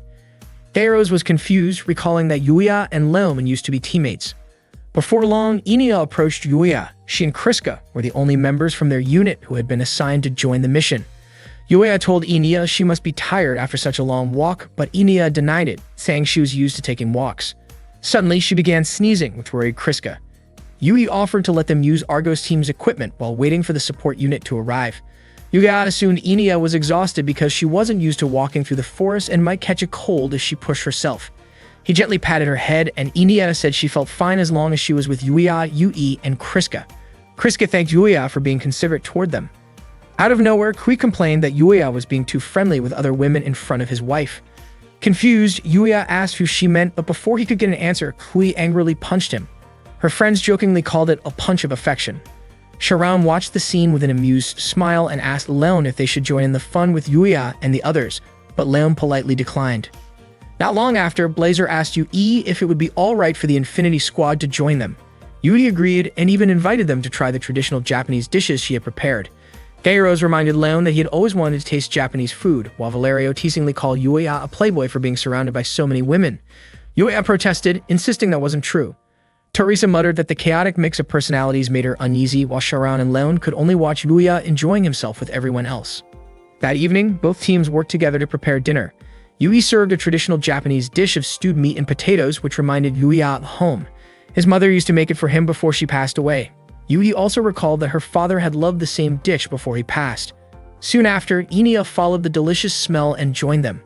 Yuya offered her a bite, and she happily said the potatoes tasted amazing. Kriska looked a bit flustered when Yuya's eyes met hers. Then the Baofeng squad struck a gong, announcing that their spicy tofu dish was ready. Kui proudly brought some over for Yuya to try. Yuya hesitated, unsure if it was safe to eat. Kui accused him of being too harsh, claiming that everyone who had tried it before absolutely loved it, so much that they fainted from excitement. Yuya jokingly called her dish dangerous, but Kui said he could overcome any danger with love. Not expecting her to take it that far, Yuya was left speechless as she insisted that her food wasn't dangerous. Enya curiously asked if Yuya and Kui were close friends. Yui reminded Yuya that Kui had gone through the trouble of cooking it, so he should at least give it a try. Yuya reluctantly took a bite and immediately shouted in surprise after chewing. That night, Teresa jumped excitedly into the hot spring. Fubi and Lita quickly reminded her that it wasn't a swimming pool. Naelim joked that Teresa should have at least pretended to be shy, as if her swimsuit had come loose. Stella suggested that everyone should just let Teresa do what she wanted. When Yui arrived, she was surprised to see everyone wearing swimsuits. Feeling embarrassed because she was the only one wrapped in a towel, she hesitated for a moment. Nalim apologized, explaining that Orson had deliberately forgotten to tell Yui about the swimsuit plan. Teresa then mentioned that Japanese people were used to bathing without any clothing, so it was already too late for Yui to feel embarrassed. Blushing, Yui slowly stepped into the water and began to relax, amazed that she could find such a beautiful hot spring in the middle of Alaska. Suddenly, Teresa playfully tugged on Yui's towel, surprising her. Teresa said that in Japanese culture it was considered rude to keep a towel on while soaking in a hot spring. Nalan glanced at Yui for a moment but said nothing. A few moments later, Sharon entered the bath with Kui. Seeing Yui, Kui looked startled and refused to be outdone. She immediately adjusted her swimsuit, determined not to lose to Yui in confidence. The Baofeng team cheered playfully, calling it a heated competition, joking that Yui and Kui looked similar except for a few differences in appearance. As they sat together in the water, Kui noticed that Yui seemed a little tense. Sharon commented that both Yui and Kui looked really cute, and Stella agreed with a warm smile. Seeing Sharon and Stella getting along so quickly, Teresa wondered how Stella could become close to someone from the stealth unit so fast. Stella casually mentioned that it was a good way to gather information. Teresa, however, couldn't help but feel a little self-conscious compared to the others. On the other side of the wall, there was a lot of noise coming from the men's hot spring. Foom and the others started to worry that the guys might be trying to peek. Kui didn't seem too concerned and said she wouldn't really mind if it was Yoya. Sharon laughed lightly and told everyone not to worry too much about it. Meanwhile, Vincent and Valeria were trying to help their friends who were being blocked by Gyros as they attempted to peek into the women's side. Gyros stood firmly, wondering if they really thought they could take him down given the obvious difference in size. As soon as Vincent and Valerio made their move, Gyros swiftly restrained them both. Their surprised shouts echoed loudly, even reaching the women's area. Teresa looked worried, but Stella calmly told her not to mind it, while Sharon smiled knowingly, as if she already understood what was going on. At the same time, Blazer also heard the noise. He casually remarked that the Argos team had done surprisingly well to last 12 minutes and 45 seconds against Gyros. Yuya didn't really understand what any of that meant. When his eyes accidentally met Leon's, both quickly looked away. A few moments later, Inia appeared beside Yuya, much to his and Leon's surprise. She happily jumped into the water and hugged Yuya, saying that she wanted to take a bath with him. Yuya was caught off guard, unsure why Inia had come in without proper attire. Feeling awkward, Leon decided to leave, muttering that Yuya sure had a unique situation. Blazer followed soon after, amused by what he'd seen. Not long after, Kriska showed up looking for Inia. Yuya was startled when he realized Kriska had also entered the area. Inia reached for Yuya's arm with a bright smile, but Kriska quickly stalked her and took Yuya's arm instead. In the confusion, Yuya accidentally brushed against her, which made Kriska's face turn red before she pushed him away and took Inia out of the bath. Yuya remained in the water, still stunned and unsure of what had just happened, while Kriska couldn't quite believe it either. Later, Teresa approached Kriska, curious about why Inia had gone into the men's side. Kui admitted she had never even considered doing something like that.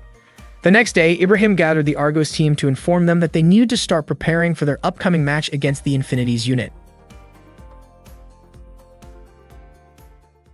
On September 21, 2001, at exactly 9:11 a.m. in the Lillifort shopping district, Natalie was cleaning up some empty drink bottles when a delivery driver greeted her. He mentioned that there would be an aurora visible that day. Natalie curiously asked what color it might be. The man guessed that it would probably be red. That same day, Yuya explained to his teammates that the main tactics used by the Raptors relied on stealth and supercruise, which allowed them to lock onto targets and eliminate them quickly. The real problem, he said, was their incredible agility and close-range combat skills, especially since the test pilots operating them were highly skilled. Teresa was full of energy, eager to come up with a strategy to fight the Infinities. She seemed frustrated that no one was suggesting ideas, so Valerio teased her by asking what her plan was. Teresa confidently replied that all they needed was the courage to dodge enemy attacks and strike back. Yuya reminded her that she had already seen both the Infinities' maneuvering capabilities and the Baofeng unit's speed, yet the Baofengs had still been defeated with ease. At that, Valerio couldn't help but joke further, calling Teresa a chihuahua. Stella commented that the more she thought about the Infinities' weaknesses, the stronger they seemed instead. Suddenly, Kui appeared, asking if the Argos squadron was having trouble coming up with a plan to fight the Infinities. She suggested that the Argos team could train against her Baofeng unit first as a warm-up. Valerio thought it wasn't a bad idea since the Baofeng team had previous experience fighting tactical surface fighters equipped with stealth capabilities. Yuya agreed, saying that if they could manage the sensor limits properly, they might be able to detect the stealth systems. Stella said that was a great idea. Meanwhile, Yui remembered what Kui had once told her, that Yui didn't seem to truly understand Yuya. She decided she would bring that up with her superiors later. Kui then added one condition to her offer. She wanted to spend an entire day out with Yuya. Everyone was taken aback by her request. At the same time, Inia was walking around looking for Kriska, calling out her name repeatedly but getting no response. While this was happening, Yui still couldn't stop thinking about Kui's request for a date. She tried to convince herself that she wasn't jealous at all. By chance, Yui overheard Kriska sounding upset. When Kriska noticed Yui, she looked surprised and said she wanted to meet Yuya. Yui told her that Yuya was currently in Lillifort. Kriska then realized that Yui referred to Yuya by his first name. After that brief moment, Kriska quickly left. Elsewhere, Vincent was puzzled to see a large number of logistics trucks arriving. One of the mechanics explained that because of the upcoming Blue Flag training exercise, the schedule had become packed and weapon supplies were running low. To make up for the shortage, they had started using civilian stockpiles. Then, one of the delivery drivers quietly informed the others that it was time. At that moment, a group of pilots, including Giselle, were chatting casually. Giselle brought up the situation in North Africa, asking what everyone thought about the battle lines there. One of the pilots said it was even worse than fighting against the Betha. Bureaucrats and military forces were taking all the food aids sent by the UN. Giselle mentioned that it sounded similar to the refugee liberation movement, adding that her entire family had almost died in a refugee camp. When someone asked why she hadn't joined the movement, Giselle began to answer, but before she could finish, a group of military police suddenly arrived for an inspection. What happened next was chaos. The soldiers opened fire on everyone except Giselle. Afterward, the military police checked the victims' identities. Giselle calmly asked whether they had disabled the security cameras, and when the agents confirmed that another team had already taken care of it. She seemed pleased that their plan was proceeding perfectly. They then began hacking into the base systems. After changing into a different uniform, Giselle asked about the status of the American and Soviet tactical surface fighters. She was told that another team had already neutralized them. Meanwhile, other members of the group targeted the American and Soviet mechanics. Instead of showing respect for the fallen, they made cruel remarks, saying that those people had always treated them like they were nothing. The delivery drivers were part of the same operation. One of them said they needed to prove that the days of being controlled were over. Their system breach succeeded, allowing them to launch 36 tactical surface fighters in standby mode. They then reported back to headquarters, synchronizing the launch schedule with the other assault teams. In the end, Giselle and the others who were part of the refugee liberation movement stood together and declared that the sacrifices they made were the only way they could hope to change the world. At that time, Yuya was out with Yui and Kui. When Yuya was about to sneeze, Kui quickly wiped his nose and threw away the tissue. Teresa, watching this, jokingly asked if Yuya might have caught a cold from Kui. Kui immediately turned it around and accused Teresa of being the one spreading germs since she had been sneezing too. She even teased Teresa to go see a vet, which made Teresa visibly annoyed. It was clear the two weren't getting along very well. Suddenly, the phone rang and Yuya asked Teresa to answer it. It turned out to be Valerio calling. He wanted Teresa to report their observations from that outing. Meanwhile, Ibrahim had been invited by Jersey for a private discussion. Jersey wanted to talk about something specific. Yuya. He asked Ibrahim if he had noticed anything unusual about Yuya lately, especially things connected to Kriska. Around the same time, Yui was on the phone trying to reach Ibrahim through the operations room. She noticed a group of military police arriving and started to feel suspicious that something unusual was happening. Jersey explained to Ibrahim that while the Soviets respected personal privacy, both Yuya and Kriska were in positions that required close attention, especially since the Cold War tensions had never truly ended, and neither had the threat of the Betha. Just then, Ibrahim received Yui's call, but their conversation was suddenly cut off. Someone had tampered with the communication lines. Both Ibrahim and Yuya were confused as to why the phone lines went dead. Valerio, who was also trying to stay in contact with Yuya and Teresa, experienced the same thing. At the same time, several doctors and lab staff in the Soviet base were confronted by members of the refugee independence movement. One of the doctors asked how the attackers had found the lab's location. The group accused the doctors of committing serious wrongdoings that needed to be exposed to the world. Some members of the movement had even disguised themselves as logistics drivers. They ambushed the security guards, took their uniforms, and infiltrated the base. Back at the communications building, Yui noticed the area was about to be locked down. Seeing the suspicious behavior of the military police, she became certain something was wrong. She distracted the guards by tossing a pile of papers and used that moment to escape the building. Shots were fired in her direction as she ran, but she managed to get away safely. Inside, chaos erupted. There were shouts and cries as the situation escalated. Yui came across a young girl who was terrified and crying beside her injured mother. Yui gently covered the woman and comforted the child, doing her best to keep her calm. She then stopped a passing vehicle and told the driver that the base was under attack. As they drove away, Yui could still see people at the base being targeted without clear reason. The driver asked if Yui was sure they shouldn't drop the little girl off in Lillifort, where it might be safer. Yui agreed it would be best for the child to stay somewhere secure, since no one knew what might happen next. The driver, clearly distressed, asked what was really going on. Yui didn't have a full answer, but she suspected that someone was trying to take control of the base. Suddenly, an attack hit the vehicle, forcing Yui to grab the wheel and take over driving to escape the danger. At the same time, Teresa was trying to contact Valerio again, but the signal wouldn't go through. She wondered if there was interference. Yuya, growing more uneasy, started to suspect that something had gone seriously wrong with the military communications. Their uneasy feeling grew when their car almost collided with a speeding supply truck. To their shock, they recognized Natalie behind the wheel. Yuya quickly told Teresa to reach out to anyone available on the emergency frequency, but no one responded. Realizing the situation was far from normal, Yuya stepped on the gas and drove faster, recalling that something similar had once happened during their mission in Kamchatka. Elsewhere, Budimir was in his office with other senior officials when members of the refugee independence movement suddenly burst in. They demanded that the officials take them to the central planning room. Budimir was shocked to discover that even his own assistant had been involved with the group. When he asked who they were and what they wanted, Mariam stepped forward and declared that they were part of the refugee independence movement, fighting for freedom and equality. Outside, the situation across the base continued to worsen as confusion and fear spread among the people there. Meanwhile, Jerzy and Ibrahim were watching the events of that day through the security CCTV. Jerzy realized that the military operation seemed to have been carefully planned. He told Ibrahim that they needed to meet up with their unit to fight back. Ibrahim, however, suggested that they split up to reduce the risk of both being captured. After a brief discussion, they decided to go their separate ways. At that moment, the vehicle Yui was in exploded. Fortunately, she managed to escape in time and quickly hid nearby. Her only thought was to reach the hangar. Not long after, a hand suddenly grabbed her. It was Kriska's, and the sudden contact startled her. Explosions continued to erupt everywhere. Even the tactical surface fighters inside the hangar were destroyed. Yuya and the others saw thick smoke rising from the hangar. Frustrated and confused about what was happening, Yuya accelerated toward it.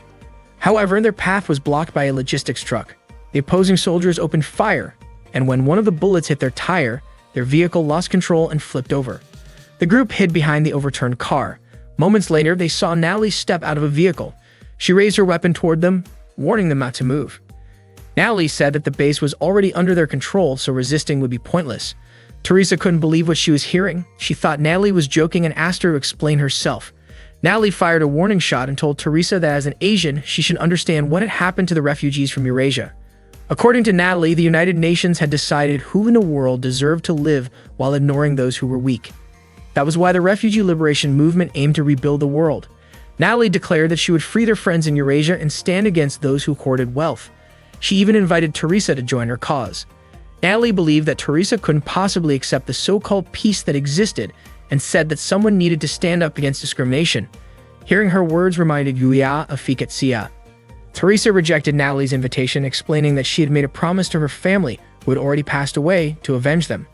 She said she was a pilot and her enemy wasn't humanity itself. Teresa tried to reason with Natalie, warning her that such methods would never work. Natalie responded that the base was a joint military facility between Russia and America, meaning none of them could act recklessly. She went on to claim that the refugee liberation movement had already secured nuclear reactors, command stations, communication systems, and control over officials from the UN, the Soviets, and the US. Teresa could barely believe what she was hearing and asked if Natalie truly thought she could change the world through such means. Yoya couldn't understand why Natalie was revealing so much.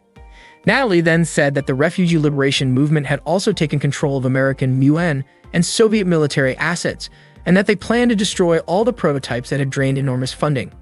Hearing that, Teresa shouted in anger. Yuya began to doubt whether Natalie had really betrayed them. Natalie confidently declared that nothing could stop them because their plan was already in its final phase. But before she could continue, someone shot her from behind. She had talked too much. Seeing that, Teresa screamed in shock and tried to run toward her, but Kui quickly pulled her away to take cover from the gunfire. Yuya threw a rock toward a nearby vehicle's engine, triggering a large explosion. He shouted for Kui and Teresa to run. Teresa was still crying and shouting Natalie's name, but they had no choice except to escape from the refugee liberation forces who continued to fire at them.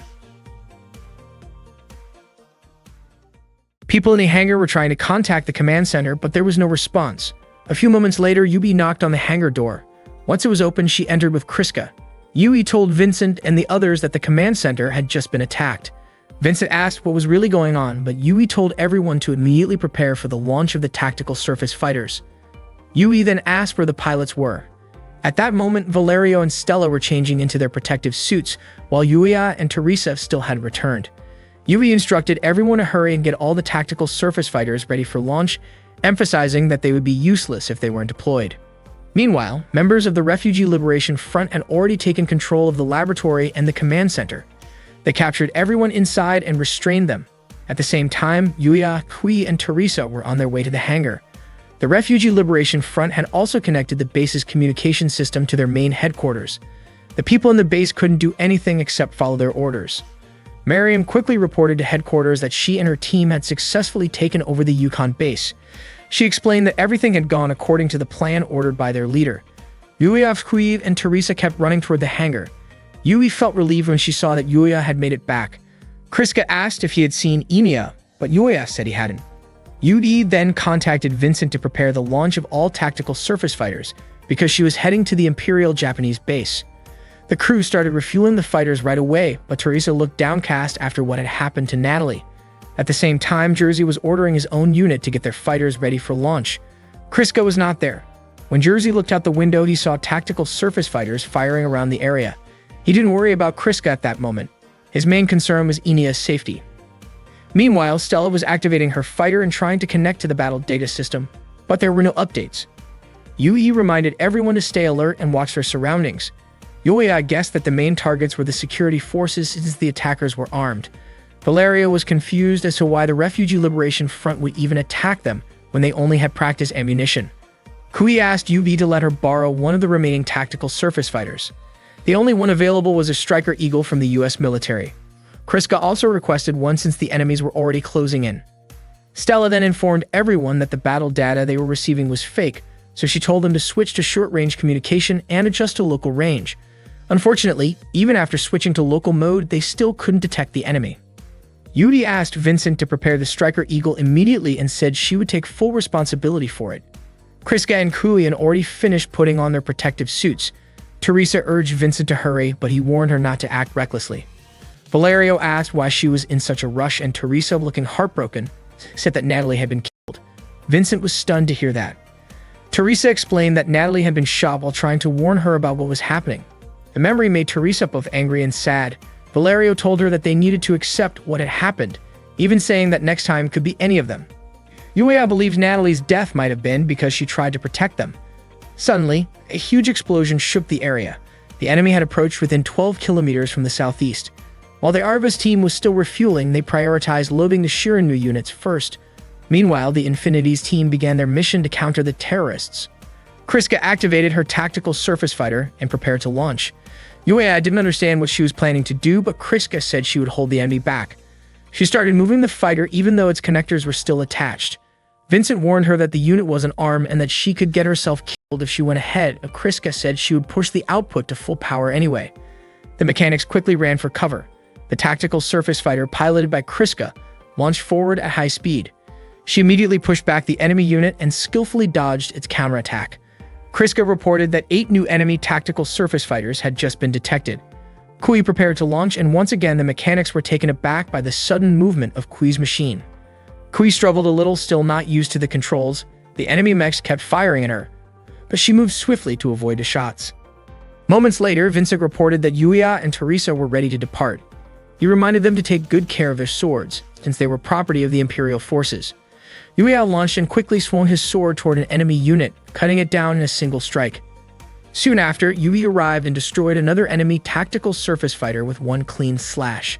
Despite heavy gunfire, Yui stood her ground and kept fighting fearlessly.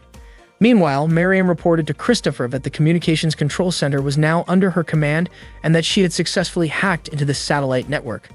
Christopher was certain that both the Soviets and the Americans were furious for losing their eyes and ears, especially now that their security forces were also under his control. He praised the work of Gisil, Miriam's younger sister.